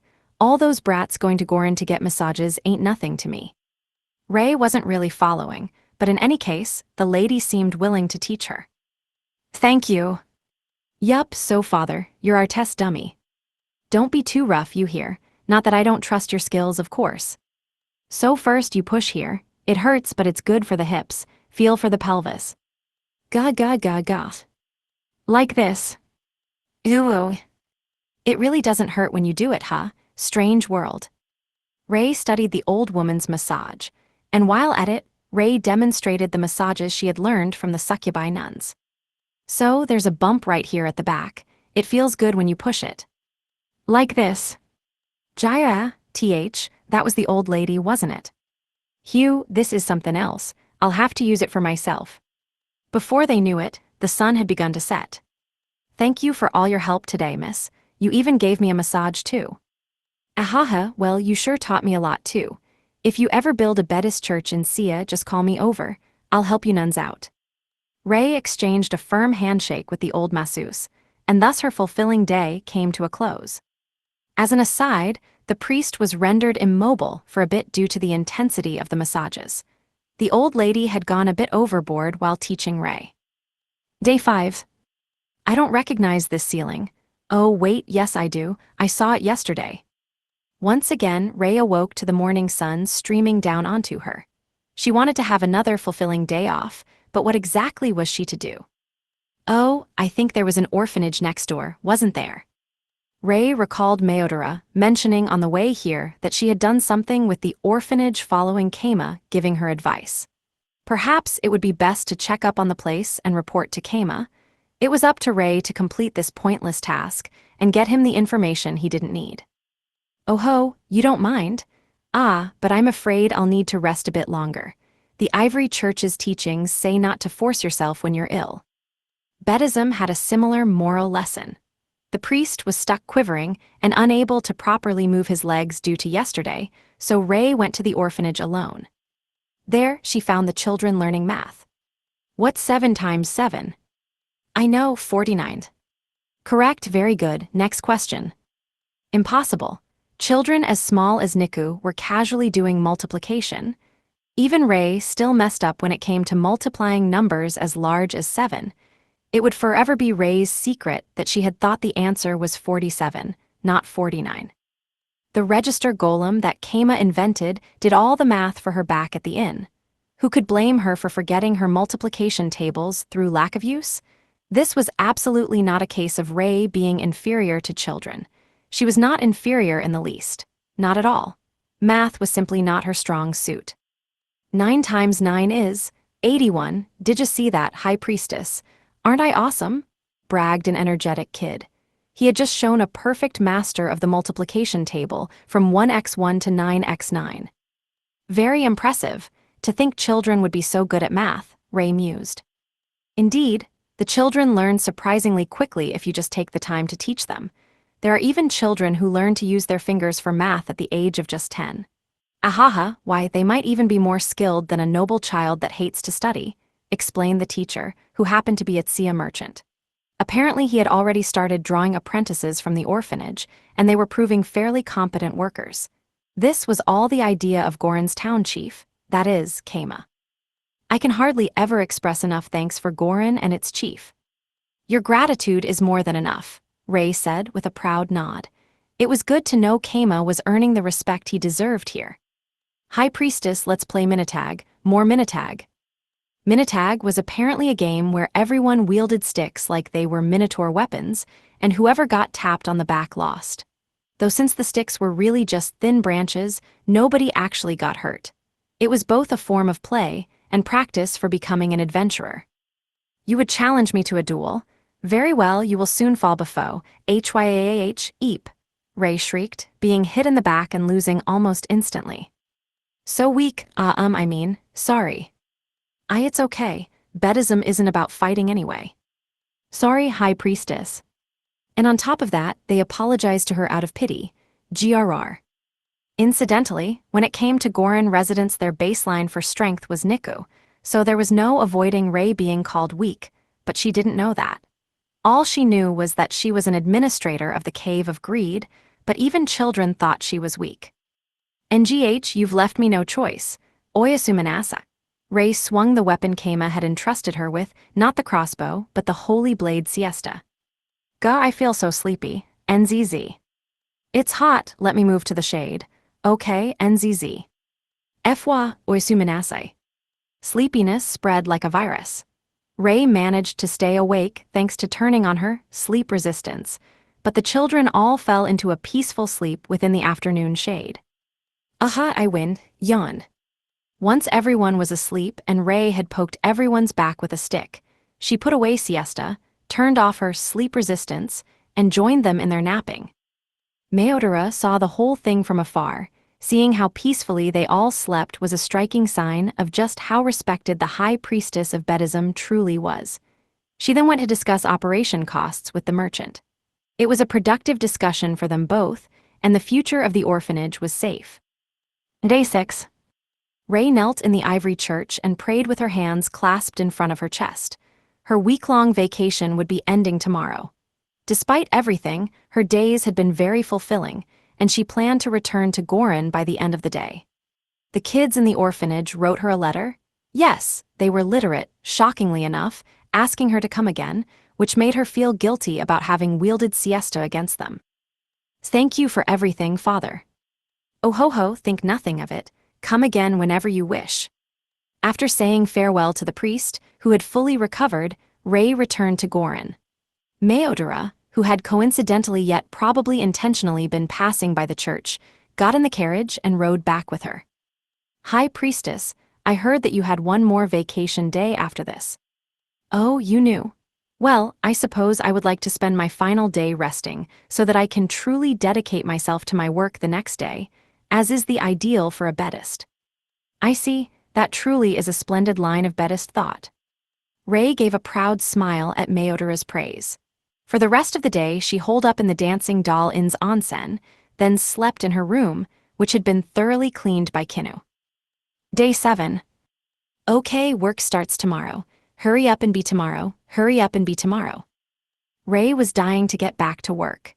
To be honest, she was a workaholic to such a degree it was unsightly for a Buddhist, but none of her coworkers were exactly in a position to point that out. Well, if Keima or Rokyuko had seen her, they would have concluded she needed more vacation time. Right, I could spend this time writing down a report of everything Buddhism could learn from the Ivory Church. Okay, paper. Ray used some of the DP paid to her as a wage to buy paper. It was money coming entirely out of her own pocket, but she considered it something like an offering up to the dungeon. She understood well the feeling of those believers who actively donated their wealth to the Buddhist church. However, since she was the high priestess, she wasn't permitted to donate to the church or work for free. The words are flowing from my pen. And so, ultimately, she ended up spending her final day off writing a report on religious research. All night, too. Morning came before she realized it. She was just so well rested. It just happened. And that was how Ray spent her 1-week vacation. Bonus, Day 8 vacation over. Ray, you've got bags under your eyes. Rest. What? But I just finished my vacation. And so, despite having spent a week unwinding, her all-nighter on the final day made her look unhealthy, so she was made to rest all day without getting any work done. On top of that, Keima forcibly paid her for the ink and paper she had bought. Thus, Ray understood that Buddhism was right to say one needed to rest to do work. Vacations needed to be taken seriously. Side episode, Niku and the Ice-Sky Cavity. Niku was in a state of pure panic. My head hurts, this is. When Niku woke up, she found her head hurting as if she had been struck with swords. Or rather, she had been feeling off for days, but this was bad. It had all started when she drank some cold juice and felt a sharp pain that sent sparks in her eyes. At first, she thought the juice had been poisoned, but a quick sniff test confirmed it wasn't. More sips didn't hurt either. From there, the pain started to remain after she drank the juice. The pain was so sharp it sent her brain rattling. Eating sweets Master gave her didn't make it better, and in fact just made the pain worse. She experimentally tried giving some of the sweets to Ikika, but she didn't seem bothered. Of course not. Master would never make her eat anything poisonous, and even if he did, she would gladly eat poison for his sake. With that conclusion, Niku drank some water, and dropped the cup, breaking it. The pain shot through her even when the water wasn't even cold. Fast forward to the present. Niku was at a loss. Her head hurt, unbearably so. The pain was chronic and hurt worse than being cut with a sword.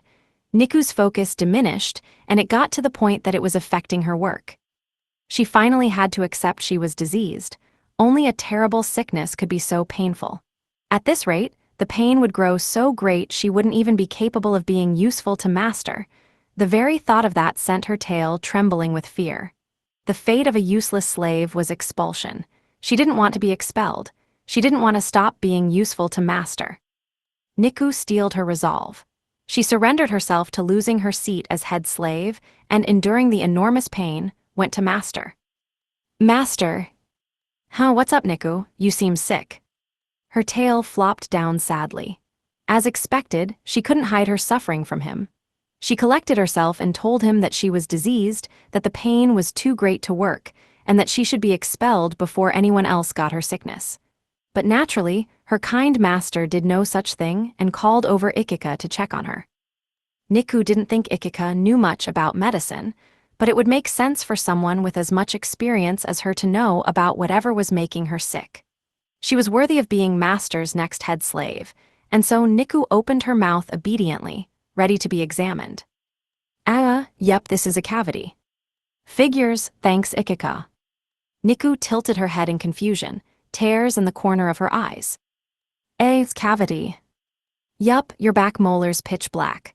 Girl, have you not been brushing your teeth? That's no good. You gotta brush after you eat. Geez, even purification would be good enough. Niku fell silent. Thinking back, she had often fallen asleep from exhaustion after eating a small dinner following training. She thought it would be fine if she just used purification after she woke up. Now that she focused on it, the pain in her head was centered around her teeth. A cavity, so that's what this is.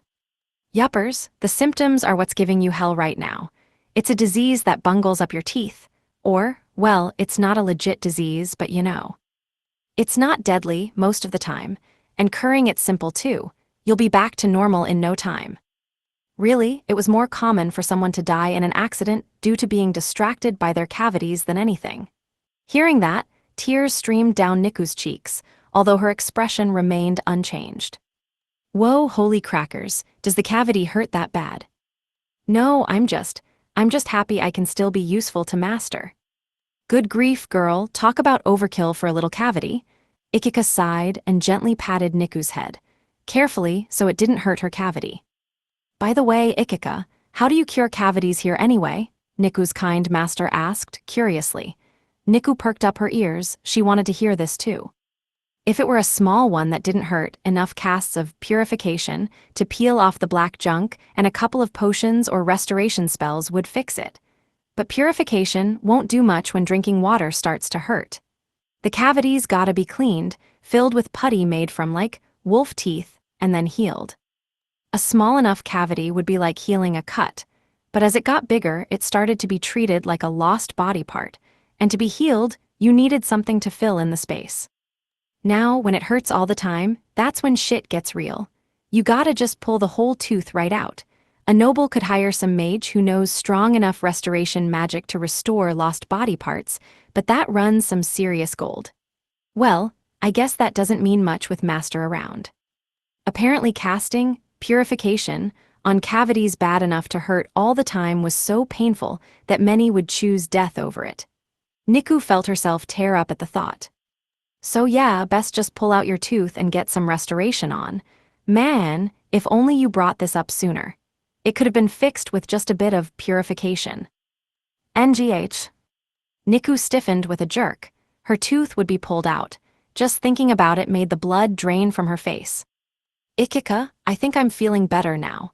Enduring the cavity's pain will make me stronger. Idiot, master'll be pissed if you don't cure it. Right, master? Yeah, I've heard of people getting blood disease from cavities and just dying from it, since bloody gums lead right to the heart. Get cured, Niku. Okay. Niku had no choice but to nod with master ordering her like that. You sure don't look happy, Niku. What happens if you cast restoration magic without using purification on the rotting tooth first? I mean, what's the point of fixing your teeth with the cavity still hanging around? You gotta clean it. Fair point. Niku had no choice but to face the full extent of the healing process. How do we get the tooth out? Nothing fancy, Ikika replied, busting out pliers.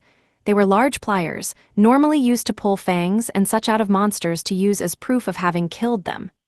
Surely she didn't intend to stick that into someone's mouth, right? She wasn't going to wedge the cavity between the prongs and squeeze, was she? Niku unconsciously tucked her tail between her legs. What else? Is there any anesthesia or something to make it not hurt? Well, I have heard about anesthesia being used, but you gotta be a pro. Even with a detox skill, your heart or lungs going numb would just flat out kill you, so yeah. Gotta get your license. This world has licenses and stuff. Master thought back and recalled how even fried food had required a license exam, or whatever. Remember the Azure fishery I took you to that one time? The chef of that place has a license. Turns out he's actually a doctor. Oh right, the place with tasty urchin pasta.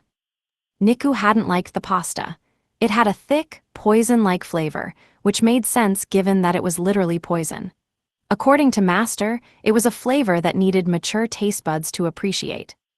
All right, so we just need to get her to that chef guy, right? Niku's tail perked up at the prospect of it not hurting. She would even suffer bitter medicine if it helped. Buddy, you knocking out the bloody Kraken with 80 yesterday got him caught by the authorities.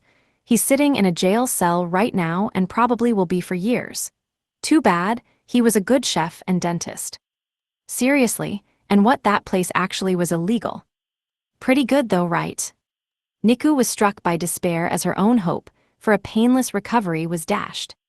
Well, I'd rather her not feel pain when we do this, but... Don't sweat it, I've hunted tons of wolf-type monsters.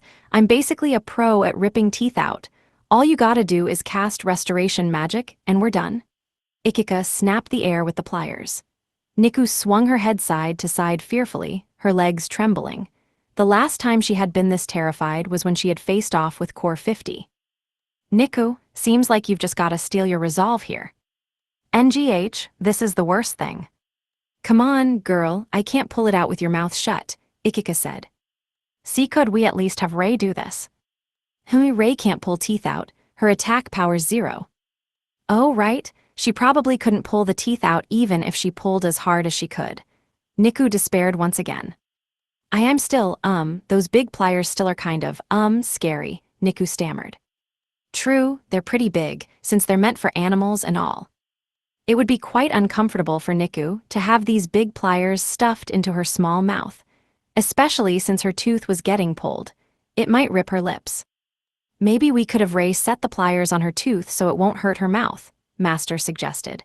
Then you can break the tooth off, Ikika, and Rei can pull it out. Pretty sure it'd be easier for you to just make a smaller pair of pliers, dude. Good point. Oh, wait a second, that gives me an idea. Akai, open your mouth. Purification, purification, purification, purification. Rei the High Priestess was curing someone's cavity. The patient in question had cavities severe enough that they hurt without him doing anything. The amount of purifications it took to clean out the tooth and remove all the cavities was far more than most things took, but it didn't hurt at all. Such was a miracle granted by the High Priestess of Buddhism's endless compassion. Thus the patient's cavities were cleansed, and his teeth ended up pearly white again. And now they're clean. All that must be done now is filling the hole and healing the shape. Rei kind of just slapped fillings into the guy's teeth. She touched the sensitive areas carelessly and smacked the filling in, which normally would have made the man experience such excruciating pain that he might have passed out. However, due to the miracle of her saintliness, it didn't hurt in the least. In fact, it was so pleasant that it was almost addicting. You holiness, he is ready. You got it, black, black, black, black, black, black, black, black, black, healing. Okay, and now one purification to finish him off. With one last spell, it was done. The final stage was done by the Pope since it didn't need the High Priestess's miracles, but in any case once he was done nothing remained but perfectly clean teeth free of cavities. Incredible, this is a miracle. I feel so relieved, Oyasumanasai. Yeah, Oyasumanasai. The donation box is over there. May you learn well from this experience and keep your teeth clean. Next, please. Thank you. Healing Niku's cavity led to a new job being established for Rei the High Priestess and the Pope, incidentally. That job being the curing of cavities. Most of their patients were those who felt pain just from drinking water. Some, like their last one, had more severe cases. So far, they had a satisfaction rate of 100%. They had jacked their prices up when Bonodera sent a letter begging them to do so, since the churches and doctors who had previously dealt with cavities were going broke, but even so the stream of customers didn't stop. I never thought we'd get so famous just from word of mouth, Master mused. It makes sense. Most people only notice they have cavities when it's too late. Most people in Sia only ever drank cold water in the winter, by which time their cavities tended to be severe. Master was already regretting ever starting this, but Ray was full of life now that she had a lot of work to do. Master, that's everyone for today, Niku said, feeling bad that she was the cause of Master having so much extra work. Niku, did you brush your teeth? Yes, they're all clean. Even if there now existed a way to get cured painlessly, Niku had started brushing her teeth every day so that she wouldn't get cavities again. Master praised her and patted her head. Afterward, excuse me, Supana-sense, you have 3 books left. I didn't even have it in me to ask 3 books of what. My editor Isan gave me time, and I found myself staring at the sky with a distant look in my eyes. The countdown to the end of Lazy Dungeon Master had begun. The countdown to its final volumes. So the time has finally come, huh? I asked. Yes, at best, we can keep it until volume 17. I mean, naturally, I never thought it would keep going forever. From day one, I asked them to tell me ahead of time what the last volume would be so I could prepare ahead of time instead of just having a sudden ending. I knew it would happen eventually. 5.5 years have passed since I started posting the web novel. The first volume of LDM was published a year after that, which was 4.5 years ago. It lasted this long thanks to all of you reading and providing your support, of course. My dream of becoming a light novelist finally came true, and the fact my series continued for over 10 volumes is even better than I could have ever hoped for. All that's left for me to do is write up to the final volume, and live up to my readers' expectations. I mean, thinking about it, having 3 whole volumes of leeway is incredible.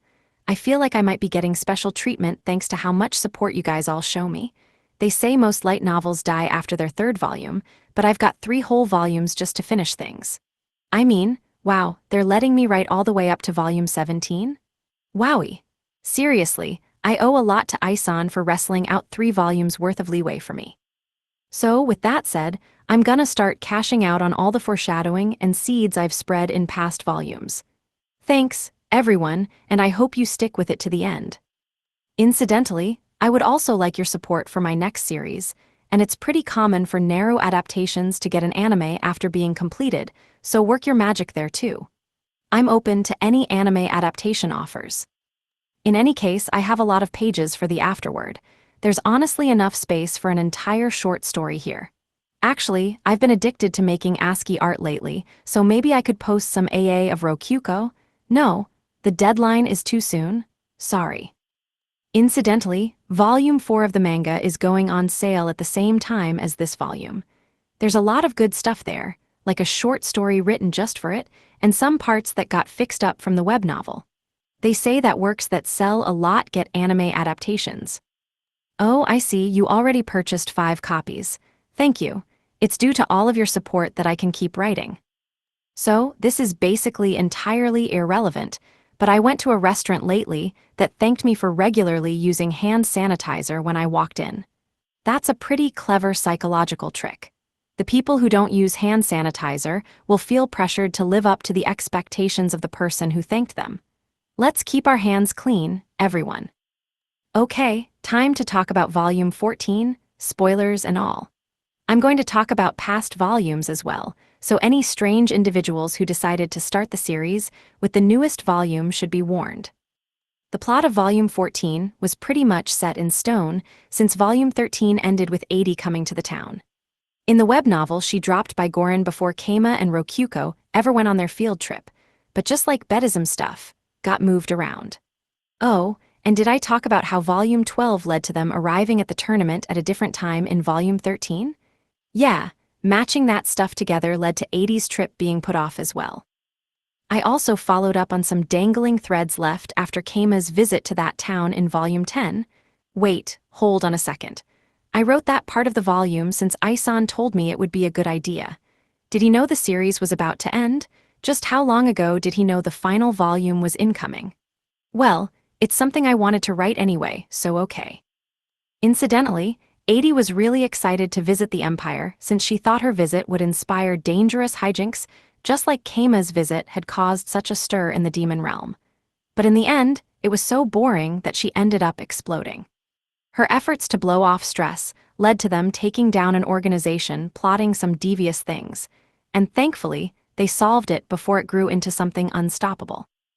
Which was, of course, the Holy Kingdom's influence. An artificial dungeon showed up in Volume 12, and here an artificial core enslaved an actual core. 80 going on a rampage after getting taken over Drew from Core 564 in Volume 11, and the Dungeon Eaters that threatened their dungeon in Volume 8. There was also a recreation of a battle that occurred during their dungeon battle with 80 in Volume 5. So yeah, this volume used a lot of elements that had been building up in previous volumes. Incidentally, about the red urchins that were used to make the poison, I mentioned them in this volume's original short story, but they first appeared in original content I wrote for Volume 4. At the time, Niku didn't like them due to the poison, but they really do taste good when cooked. The urchins we Japanese people eat have poisonous spines too. Naturally, the nature of the poison is different, but they taste great when cooked. The only problem is that fishermen hate them due to the poison. They're considered pretty cheap, and you can buy one for about 100 yen. Let me abruptly change the subject to the auto-translator. You can skip literally all of this and be okay. In the world of LDM, there is almost no food that's exactly the same as what you can get in Japan. Any exceptions would be something brought by a Japanese person like Keima. So, how is it that the urchins are called urchins, just like Keima is familiar with? Because all the heroes before him had looked at them and thought, yep, these are urchins. The auto-translator used by heroes in LDM is, in fact, a database built up by all the heroes to ever live. The first time a hero looks at something and considers it an apple, it'll be called an apple unless majority rule collectively changes it to something else. This means that if a bunch of heroes decided, listen, you can't ever do that, actually meant do it now, then their words would be interpreted by the Isekai residents as do it now. However, there is an exception to this, which is when a hero's individual perception overrides the database. For example, let's say a hero taught Isekai residents that apples were actually called oranges, and the Isekai people would interpret orange as being a word which indicates apple. The hero at the time would think of it as oranges, and when asked about an apple he would hear it as, this is an orange. However, if the hero forgot about oranges entirely and got asked again, then he would hear it as, this is an apple. Something which reminded him it was oranges would turn the sentence into, this is an orange again, so nobody would ever notice what happened. The only time it becomes possible to notice this is when other heroes get involved. A, there sure are a lot of apples here. B, actually, those are called oranges here. A, that's what I said, apples. B, I'm saying oranges, wait. So yeah, it's only when heroes talk to each other that the auto-translator finally starts to break down a bit. Does that mean anything? No, not really. Thus concludes an explanation of an aspect of the auto-translator that will probably never be mentioned in the actual series. Keima tried to test something like this with Rokuko in Volume 1, but in the end it wasn't Rokuko that was misunderstanding, but Keima's auto-translator that was mixing things up. Oh, that's all the space I have for this afterward. See you next volume. Supana Onikage. Bonus short stories.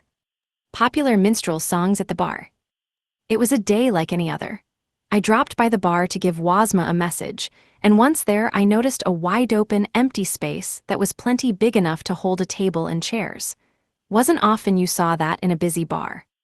What's up with the empty space? I asked. Ah, that will serve as a stage later.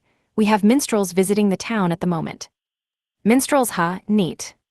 Minstrels in this world were like newspapers, though they were a lot less reliable, and served to spread all sorts of news.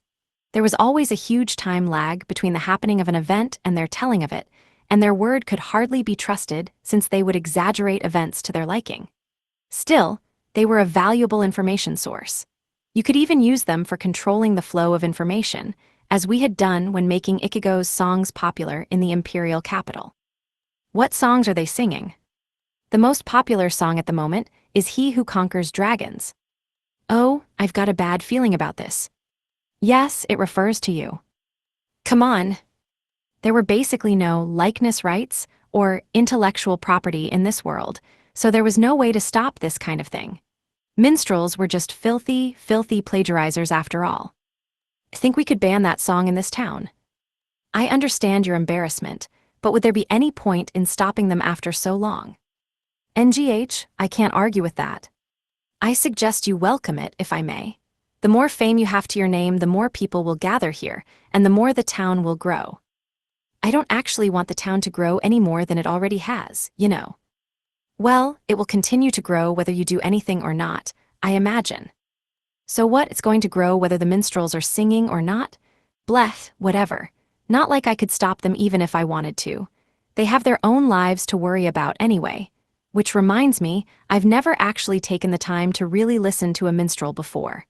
I'm curious, both to hear what they're like and to see how the auto-translator functions with them. Could you let me know when the minstrels drop by? I asked. What are you planning to do to them? Just curious what the song about me is like. I'll listen in from afar. Ah, very well, I will send one of my waitresses to get you. And that was that. The waitress came, so I went to the bar. Ah, there you are, town chief. They are about to begin, Wazma said. I saw a minstrel with a lute sitting in a chair where the empty space had been. He was a slender dude with a clearly handsome face. He strummed the strings of his lute. Time to see how he was. Ooh, ooh, the black-haired legend that conquered a dragon as lustrous as he. His heart and soul were the pinnacle of beauty. Aya, nobody can compare. Even a hero would kneel before the dragon conqueror so fair. He sang so quickly it hurt my head. I couldn't tell if the auto-translator was squishing the words together to make a direct translation work, or whether he just sang that fast to begin with, but it didn't matter. Even the lyrics hurt my head. To make matters worse, the drunks that were listening were throwing out cheers and roars of approval. They simply didn't know that the legend in question had promptly lost spectacularly in the demon realm, and then got enslaved. Your hero lived as a slave, you hear that? He climbed Sia's mountain of fire. He delved deep into the deadly flame caverns. The legend faced the dragon with his allies, and a new legend was Born. The minstrel leaped out of the chair and set his foot onto it, strumming his lute like an electric guitar. The bar regulars were getting pretty into his high-energy performance. This form of dancing recently came into style at the imperial capital, Wazma noted. Seriously, the Rabbit Dungeon's influence was already reaching all the way here. The minstrel continued singing while stomping on the chair rhythmically. His blade is too fast for one to see. His mana overflows, and so did the red monsters flee. I didn't use a sword, and were the ones who avoided the monsters, not the other way around. But deep within the dungeons, his allies feel defeated. The legend faced the dragon with his blackguard dog well-feed. His tone dropped on the sorrowful note, but none of my allies collapsed. Oh, I guess Wataru did, and I guess the guard dog is Niku. Behind the door was a crimson dragoon. The legend lifted his burning red weapon high in the air. He faced the dragoon, red weapon. Oh, the spicy paste or whatever, I guess I did have that. And so, after a deadly battle, the dragon hung his head before the legend. I could not compare to your splendor. I shall now serve in your command. The dragon was thus conquered, and the peak of the mountain exploded with fire. The shining light gave his allies the strength to rise, and they all returned safely alive. And that hero's name, Keime Gioorian. As he shouted my name, he strummed hard on the lute, like he was playing the world's most metal guitar solo. The drunken bargoers all roared with approval, clapping up a storm and shouting, "Bravo!" That felt both closer and further from the truth than I expected. Well, Gazu and Ikika did talk around town about the events extensively. Yeah, okay, that makes sense. I was actually kind of impressed they properly hid Itetsu's involvement and made everything come together. And the song was surprisingly fun, too. If pseudo-rock like this was catching on, It might be important to bring the rabbit dungeon up to speed before idol culture is old news. And so I tossed a silver coin to show my approval. "Ah, town chief. The man himself's here." "What?" cried the minstrel, a beaming smile on his face. "The legend himself. Please do introduce M," he began, then froze when he saw me. "That is not at all how I imagined. Excuse me, I just beautified you in my mind. It's fine now. I am honored to meet you." What a rude guy. I get it, but come on. All is quiet in the Lavirio Empire's fortune-telling office. A government worker brought a document to Princess Emmy Mephi of the Lavirio Empire. "Princess Mephi, a new fortune has been told." "Another one for me? What is it this time?" Emmy Mephi sighed in exasperation. The document? The prediction had been made by the Imperial Fortune-Telling Office, a secret branch of the Lavirio Empire. They were an essential office that predicted much of the future, and there was no doubt that their efforts had saved countless imperial lives. Thus, it was not rare for even the imperial princess to have her movements tied down by the predictions. Naturally, the imperial office only made predictions regarding official imperial affairs, but since those were closely linked to the imperial family, they were often the subject of predictions. Incidentally, predictions could be intentionally broken, but the backlash from that would greatly lower the accuracy of future predictions for some time. In order to avoid said backlash, the Empire would usually work to trace the events of the prediction in as safe a way as possible, and only break them when it was absolutely necessary. Once again I am honored to stand before your imperial visage, and I say, drop the greeting, you already told me what you were here for. Move on. I suppose that is correct. Let me see here. This prediction is an unusual one in that it is multiple choice. Multiple choice. That meant the prediction would have something like, at this rate, X will happen, but if you do this, then Y will happen. It ultimately allowed one to choose an outcome from among several. If Keima or Wataru were here, they would no doubt make a reference to choice pop-ups in video games. Emmy Mephi let out a sigh of relief. There would be no backlash no matter which choice they made, and they tended to be much safer. It's been too long. I say, the last one was when I was only 5. And that one was just based on whether you drank milk before bed. In the end, you chose to not drink and avoid peeing the bed, but be careful, princess.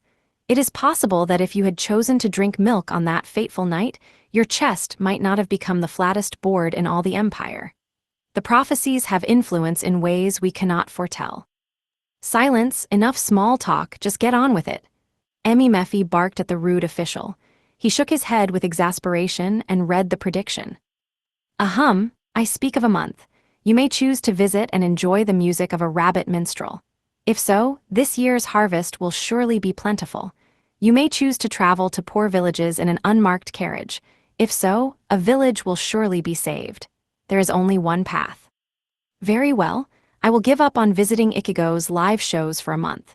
Do as the prediction says and prepare an unmarked carriage, Emmy Mephi said with a sigh. Are you sure? Of course. There is only one path, was the traditional line marking the end of a multiple-choice fortune, and it in turn meant that the second she went to one of Ichigo's live shows, a village would be doomed. As the imperial princess, Emmy Mephi could not allow that to happen to her own people. On the other hand, the bountiful harvest will probably happen regardless of what I do. It didn't say there would be a poor harvest if I traveled through the villages, no. I say, I shall save the town, and I will pray for a bountiful harvest too. A wonderful approach. And so, Emmy Mephi departed on a journey to visit the poor towns of the empire. Subsequently, NGH, Emmy Mephi going on a trip for a month means that we, her guards, will be missing Ichigo's live shows as well. I admire Princess Mephi's aspirations. I understand that we will get to see Ichigo a month from now, but it's Princess Mephi who is in more pain than anyone right now. I wonder if we can just repeat the phalanx formation until it feels like we're at one of the shows, even if we aren't. Look out, a bandit attack. Let's blow this steam off on THEM. The guards hit the bandits with such incredibly fervent blows, they were almost killed instantly. WH, what the hell is with these guys? They're monsters, GAAH. Keep it up, men. let's all go to Ichigo's shows next month together. YAH. And so, during their travels, the motivated guards took down any bandits they saw, tore apart any monster nest they came across, healed any sick villager they found, joined celebrations with their honed Wataje, and just solved a ton of different problems. When all was said and done, nobody knew which town they had saved in particular, but there was no doubt a town had indeed been saved. All right, let's charge straight into our first live show in a month. Let's go. YAH. After so much blueballing, it was safe to say their first live show back home was orgasmic. Meanwhile, I didn't get as much DP as I wanted. I guess I'll put off my plan to expand the fields above my dungeon. For now, I'll focus on working on the inside of the dungeon. A rabbit-type dungeon core exclaimed while rolling around in his bed. Indeed, the harvest hadn't exactly turned out bad without those fields, so Emmy Mephi's decision had been the correct one. Truly, she was a wise princess. A peaceful day in 80s World, Demon Realm Edition. It was a peaceful morning like any other, with everyone waking up to a nice goblin raid. Hugh, that was some nice morning exercise, as usual. Yup. The townsfolk chatted as they chopped up the goblin corpses. Goblins were of the earth element, so spreading their corpses across the forest would provide nice fertilization. They would also be bait to draw in other monsters, including more goblins. There were nothing but good things about a goblin raid. It was the children's job to spread out the chopped-up goblins. Oh heck yeah, a wolf got caught in the trap. Let IM go, and then the first of us to kill IM wins. No fair. The kids playing in the forest had their grinning faces covered in the blood of their enemies, just like always. However, a shadow crept upon them as they played. GRAH, are you lot really set in traps again? Roared their dad. He was mad at them for setting traps in the forest without permission. Eep, sorry dad, ow. Sniff NGH. I tried to stop them, ow. The kids were all knocked on the head. Their feet sunk into the ground a little from the force, but that was normal. I'm always tellin' you, hunt for your prey yourselves, don't get lazy. Sorry ye, the kids chanted together, rubbing their heads. Whether they actually felt sorry or not was not a hard thing to guess. After seeing the kids race further into the forest, their father let out a heavy sigh. They would surely shame him in the future by being too lazy to hunt for prey. He could only hope that he was managing to teach them that setting traps to enjoy only the fun part of a fight would never build character. Only a dumb as Rock's wolf would get caught in one of their traps. Where's the fun in fighting a small fry? Hey, don't be so hard on them. You used to set traps yourself when you were their age, remember? NGH, well, you're not wrong. The father scratched his head as his friend pointed out his dark history. It just means they're still young enough to have fun fighting prey that week. It's cute, you know. Yeah, I just gotta wonder what their mother would say, the father said, looking up wistfully at the sky as he thought of his now-deceased wife. She'd probably call you a candy ass and tell you to train 'em up so you can fight them to the death, right? Gahaha, yup. He had killed his wife in a duel. It had been the most intense duel of his life, and even now his heart ached at the memory of it. What a good day that had been. Dad, we found an orc. We beat it, I broke an arm though. Ahahaha, I want to see more blood. The father sauntered over. Whoa, this is a big one. All right, let me teach you how to butcher it. Incidentally, the father and his friend had killed a minotaur while engaging in their peaceful talk. Dinner would be plentiful that night. Wow, meat udon. Yup, you all get first dibs on the orc's guts and heart. Do your best to steal from each other. Yay, let's eat. The kids started punching each other in the faces. The winner would get the tastiest guts and the heart. Blood sprayed everyone in the perfect image of a friendly family dinner. Incidentally, the winner was the kid who broke his arm. Getting hurt made one stronger and less afraid of pain. That night the kids slept soundly, having worked hard all day. It was the adults' time. Hopefully there's a night raid. Yeah, we worked our SS off to steal guard duty tonight. I'm gonna be pissed if nothing comes. Indeed, it was a heart-thumping night, where a monster raid could happen at any time. How many monsters would come? What would they be? The guards held up their magic stones until eventually a shadow came rushing their way at high speeds. Oh, a hippogriff, heck yeah, that's a big un, hey, wait, don't go rushing off on your own. Biwahaha, a hippogriff. Ga, you got the first hit. Evroni, a hippogriff is here. The second guard ran around, yelling to wake everyone up, then joined the fight second. He landed a blow to the heart, accidentally killing it early. He should have let it live for longer to enjoy the fight. Sheesh, this is why being half decent isn't good enough. You gotta get actually good. Sorry, I'll do better next time. Alright, you're forgiven. I mean, the next one's already here. Whoa, a death owl. Lucky us, we get to fight the assassins of the night. Wait, you're running off again. Thus went on a fun, busy night.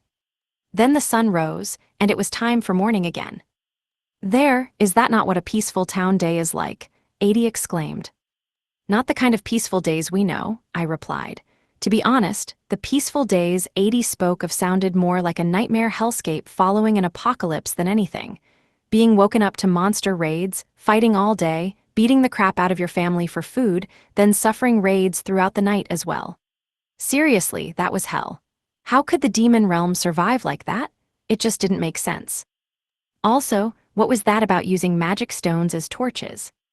Oh, it's simple, really. The monsters are attracted to the mana within the keystones, so swinging them around at night serves as excellent bait. So despite being on night watch, they're actually drawing the enemies to them. That's the demon realm for you folks. Let's never learn from them. And what about the wife who died? The husband killed her. I would say that in almost all marriages, one of the two will be dead by the time their oldest child turns 5. It is just difficult to control oneself for that long, you see. It just happens by accident. Though naturally, we of the nobility contain ourselves. Demon realm culture is terrifying. But it's so much fun. Incidentally, we of the nobility are expected to ensure the monster population in our land grows without ever allowing them to be entirely exterminated. It was on that day that I firmly resolved to never live in a demon realm town, no matter what happened. Misha on the run. Misha, would you care to duel? Please spare Meow already. Ever since Misha had toured Goran's dungeon with 80, she had been challenging her to a duel at seemingly every opportunity. Misha's mistake had been accepting the first couple duels, thinking that she owed that much to Rokuko's friends. Little had she known that 80, or any demon realm citizen really, was incapable of showing restraint around those stronger than them once they got a taste of their strength. Especially when there were no societal barriers or status interfering with matters. 80 was at least obeying Rokuko's rule that she had to follow imperial culture and only engage in a duel after getting permission, which spared Misha from being attacked from behind. She appreciated that. However, a small blessing was all it was. Perhaps due to having absolutely nothing else to do, 80 honed in on Misha whenever she napped and challenged her to a duel. It didn't matter how many times she refused. Over and over and over and over. Did she have nothing but duels on her mind? No, nothing. She was a quintessential demon realmer. Wait, is she just asking Rokuko where I am? If Rokuko used her map function, she could locate Misha in an instant if she was within her dungeon's territory. If she was sharing that information with 80, then nowhere in Goran was safe for Misha. That was no good at all. She wouldn't get a wink of sleep. Thus, Misha decided to both nap and do guard duty outside Goran in the forest. Keimo would understand how she felt, for sure. She would repay him by letting any flirting he did in the meantime fly uncontested. Misha spread out threads of mana to detect any invaders, then leaned back to nap and/or daydream. There you are, shall we duel, Misha? NGHBWA. Misha's daydreaming was interrupted by 80 approaching and calling her name. But how? They were outside of the town, outside of Rokuko's dungeon territory. I asked Rokuko and she told me. For real, meowsers. Whether Rokuko had some trick up her sleeve or just had territory that extended far beyond the town, she knew exactly where Misha was. She needed to get even further next time. Shall we duel, or shall we simply engage in battle instead? No, and aren't those the same anyway? Oh my, shall we do both then? Demon realm people never understand. Misha fled on the spot. Luckily, she was fast enough to escape safely. That said, the same problem happened over and over, such that eventually she would need to go insanely far from the town to be safe. It was an option to simply establish a one-duel-a-day routine with 80, which would probably be easier, but that would make the princess of a rival faction stronger by the day. Misha hated the thought of that, and thus, she focused her efforts on simply fleeing. "Surely I'll be safe here," Misha said with a sigh, only to hear some rustling grass. She shot her head in that direction and saw a mouse. Hugh. Suddenly, she recalled that Rokuko's held these things called rat races. She also recalled that during that fateful dungeon battle, she had swarmed the dungeon with rats and choked a minotaur with one. It's you, you're Rokuko's spy." Misha instantly activated her life detection and presence distinction skills. She detected all sorts of life around her and distinguished many of them as rats hiding in the shadows. On top of that, there was a dungeon core rushing right this way. It was 80. Dual MISHAA. NNEVER. Misha fled from 80. She had to assume that the entire forest was in the palm of Rokuko's hand. She would need to find somewhere else to hide. Perhaps the demon realm custom of winners enslaving losers was a vital tool for avoiding situations such as this. Thus, Misha searched for a place to nap that was absolutely not in Rokuko's territory and could not be reached by rats. Now that I know their tricks, this is too easy. Misha went all the way to the top of Mount Sia. Another step and she would be in Core 112's Flame Caverns, so there was no chance of it being in Rokuko's territory, and the hot ground inside would burn the feet of any rats that approached. The question was what Core 112 would say, but given that he was a friend of Keima's, he would probably understand. "I've come from Gorin to Naap, please lend me a spoot." Being so open about her intentions must have been a good idea since no monsters attacked her, and she managed to safely nap in a comfortable, if a bit hot, area in the dungeon. Thus Misha found a safe spot to nap. Oyasumanasai. ZZZ. Incidentally, a few days before 80 returned, Keima told her a much simpler solution. Gamble the right to challenge her to a duel in a duel, then win that duel. It worked, and from then on she was able to quietly nap in town as she pleased. On one hand, Misha respected Keima's wisdom and mastery of demon realm culture, but she really wished he had just told her that sooner. The melancholy of Sid Pavella. "My head hurts." Sid looked at the report in his hand and sighed. The sky was clear, but his heart was clouded and heavy as a stone, all due to this report. An organization hired to assassinate the High Priestess of Bedism is hiding out in Pavella's slums of all places. Ah, what a pain. Sid took the report the Adventurers Guild had given, or rather, forced upon him, and went to investigate things himself. All he learned was that there was no escaping the reality of the situation. The bloody Kraken, huh? This reminds me that Sia managed to wipe the last commune out and clean their slums up in one fell stroke. Hugh, am I jealous? Naturally, he had heard the details from Bonodura Sia, the Archduke of Sia.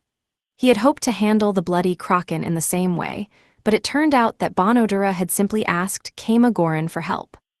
Sid already owed Keima Gorin a debt that would take countless years to repay. He couldn't rely on him again.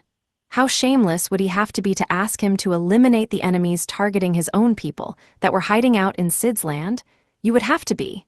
Well, you'd have to be as pitiful as Count Laudal, the former town chief of Drag.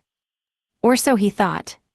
Are there any villains on death row or monsters that need to be exterminated here? What about Pavella? Never had he imagined that Keima Gorin would come to him asking for enemies to fight. To think he would be forced to make his debt even greater. Or no, wait. This could be flipped around. As far as Sid could tell, it seemed like Keima and his companions were gearing up to solve the problem on their own terms anyway. Sid thought that far in a single instant. He held back his urge to vomit in disgust at himself and told Keima everything he knew, making no attempt to hide anything. It didn't seem like Keima was going to push the point, thanks largely to the Demon Realm Princess, perhaps. All Sid could do now was pray that they settled things as cleanly as they had in Sia. And so, almost everyone in the Bloody Kraken ended up dead or missing. Most of those missing had apparently been killed so brutally they didn't even leave a corpse behind, although some had managed to flee the fighting. Sid didn't expect they would go that far, even though he did give them largely free rein to do so. Anyway, from what he could tell, they spared anyone who didn't attack them head-on, and they hadn't destroyed the slums in general. They had technically settled matters cleanly. All in all, things would have gone a lot worse had Pavella's troops been deployed, and it would have taken longer too. The fact they accomplished all of that in a single day went beyond incredible and into outright legendary. At the very least, the bloody kraken had been ground so finely into the dirt it would never, ever revive. Had they gone so far because the bloody kraken had targeted the high priest of Bedism, or was it a threat to Sid, saying that they would do that to all of Pavella if necessary? He could only pray it was the former. Keima visited the chief residence of Drag a few days later. This time, he made an appointment. "Thanks for the help back there, Sid. I'm the one who should be thanking you, really." Nah, I was gonna die soon at the rate things were going." "You were? I didn't know. I see, that explains that. So that is why you went as far as you did?" Sid asked cautiously while accepting the golem beats Keima had brought with him. "Yeah, pretty much." It seemed that the bloody kraken had been attempting to assassinate Keima Gorin as well. It only made sense he would be so brutal, with his life on the line like that. Sid sighed in relief, glad to know the circumstances behind it all. Incidentally, Keima had actually meant that 80 would have killed him, but all in all it was close enough. Sid and Keima weren't quite on the same page, but they were reading from the same book. "Mind if I ask how you took down the bloody kraken, so I can reference your strategies for next time? I won't push the subject if you want to keep your methods a secret. It must have been something really special to get results like that in a single day." Oh nah, I didn't do anything that special, I'll tell you." Sid's cheek twitched when Keima said that he hadn't done anything special, considering that ultimately he had destroyed a slum-controlling organization in only a single day. Keima, meanwhile, had answered honestly. He mostly just watched 80's slaughter. When Keima finished explaining the quite problematic methods they had used, using the Demon Realm princess as bait and killing anyone who came to kidnap or kill her, Sid cradled his head and concluded that Keima surely did have something out for Pavella after all. If not for his noble pride, he would have slammed his forehead against the table. The worries of a new dungeon master. Cut to the back room of the rabbit dungeon. Rinu, having been forced into the dungeon master position by Keima, had been brought up to speed. "This is actually a dungeon, and now you're its master," Mikin concluded. "I see, so all this dungeon master business is a pretty big secret, huh?" Rinu asked. "Yup, it sure is," Mikin exclaimed, bouncing happily with flapping ears. That warmed Rinu's heart. It wasn't good that dungeon masters died when their dungeon was destroyed, but considering she was dedicating her life to the rabbits anyway, it wasn't a big issue to her. "So, what, the Ivory Labyrinth has a dungeon core and dungeon master too?" "Yuppers, I do know about a master, but the core is Haku." "Haku? Wait, are you telling me it's that Haku, the white-winged goddess of the dungeon busters?" Oh yeah, I think adventurers call her that. She's also called the Ivory Goddess and the First Queen or something too." Rinu was at a loss for words. Haku was such a big deal that everyone in the capital, no, the entire empire knew who she was. That was also the first time that Rinu realized all of those Hakus were the same person. They were all so important she thought they couldn't possibly be the same person, and that powerful people just had a tradition of adopting the name Haku.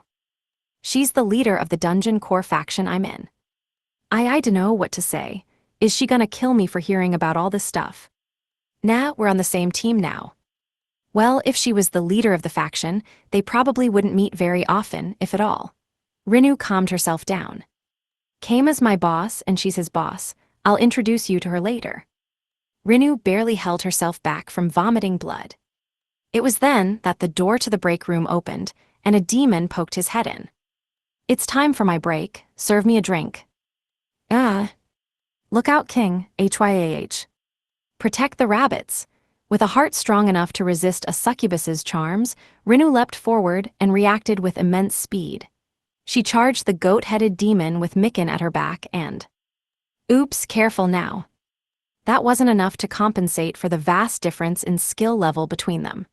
Rinu had no idea what had happened, but she was flipped through the air, and the next thing she knew, he was stepping on her head. NGH, run my Kai. Hey, Core 564, quit it. Rinu is my dungeon master, okay? Ooh, you finally worked up the courage to ask him? That was a long journey, he exclaimed while swiftly removing his foot from Rinu's head. What the heck? How are you feeling, Rinu? I had him lead that huge raid from earlier, and you see, the thing is, Mikan explained the circumstances. So yeah, this guy is actually on our side too. Indeed, Rinu or whatever your name is. Oh, and do not expect me to apologize. You attacked me first, and I merely flipped you onto the ground. Apologize, Core 564. You could have been more peaceful about it. Engehaha, FFF forgive me. The sight of the goat-headed demon Core 564 trembling and apologizing at Mikan's orders certainly showed which of them was the top dog. So you beat a huge raid event. That is, the dungeon battle, and now he works for you. Yup, that's about it. So that was what that fight was all about, sigh. Also, that event was really popular, so we're in the middle of preparing another raid from him, Mikan said, taking the opportunity to reveal his future plots. Or plans, rather. I don't really know how to take this. You'll get used to it. Oh, want to pat my head? Mikan stuck out his head, which Rinu patted. It put her at ease. Well, at the end of the day, I guess we were all dancing in your palm. You mean the Wataje stuff? That too. She had just heard his explanation about it, but she really never expected Wataje to be just build up to organized fighting. That explained why the phalanx had been so easy to use in combat scenarios. Keima thought all that up. He must be some kind of genius. Is he actually a demon too? No, he's a human, just like you, I think, maybe. Rinu got a fuzzy feeling from the sight of the orange rabbit tilting his head to the side. Well, regardless, he is more of a demon than I am. Yet again, I was worked to the bone today. Barley tea is as good as ever. Core 564 exclaimed while chugging the tea he had made. That settled it.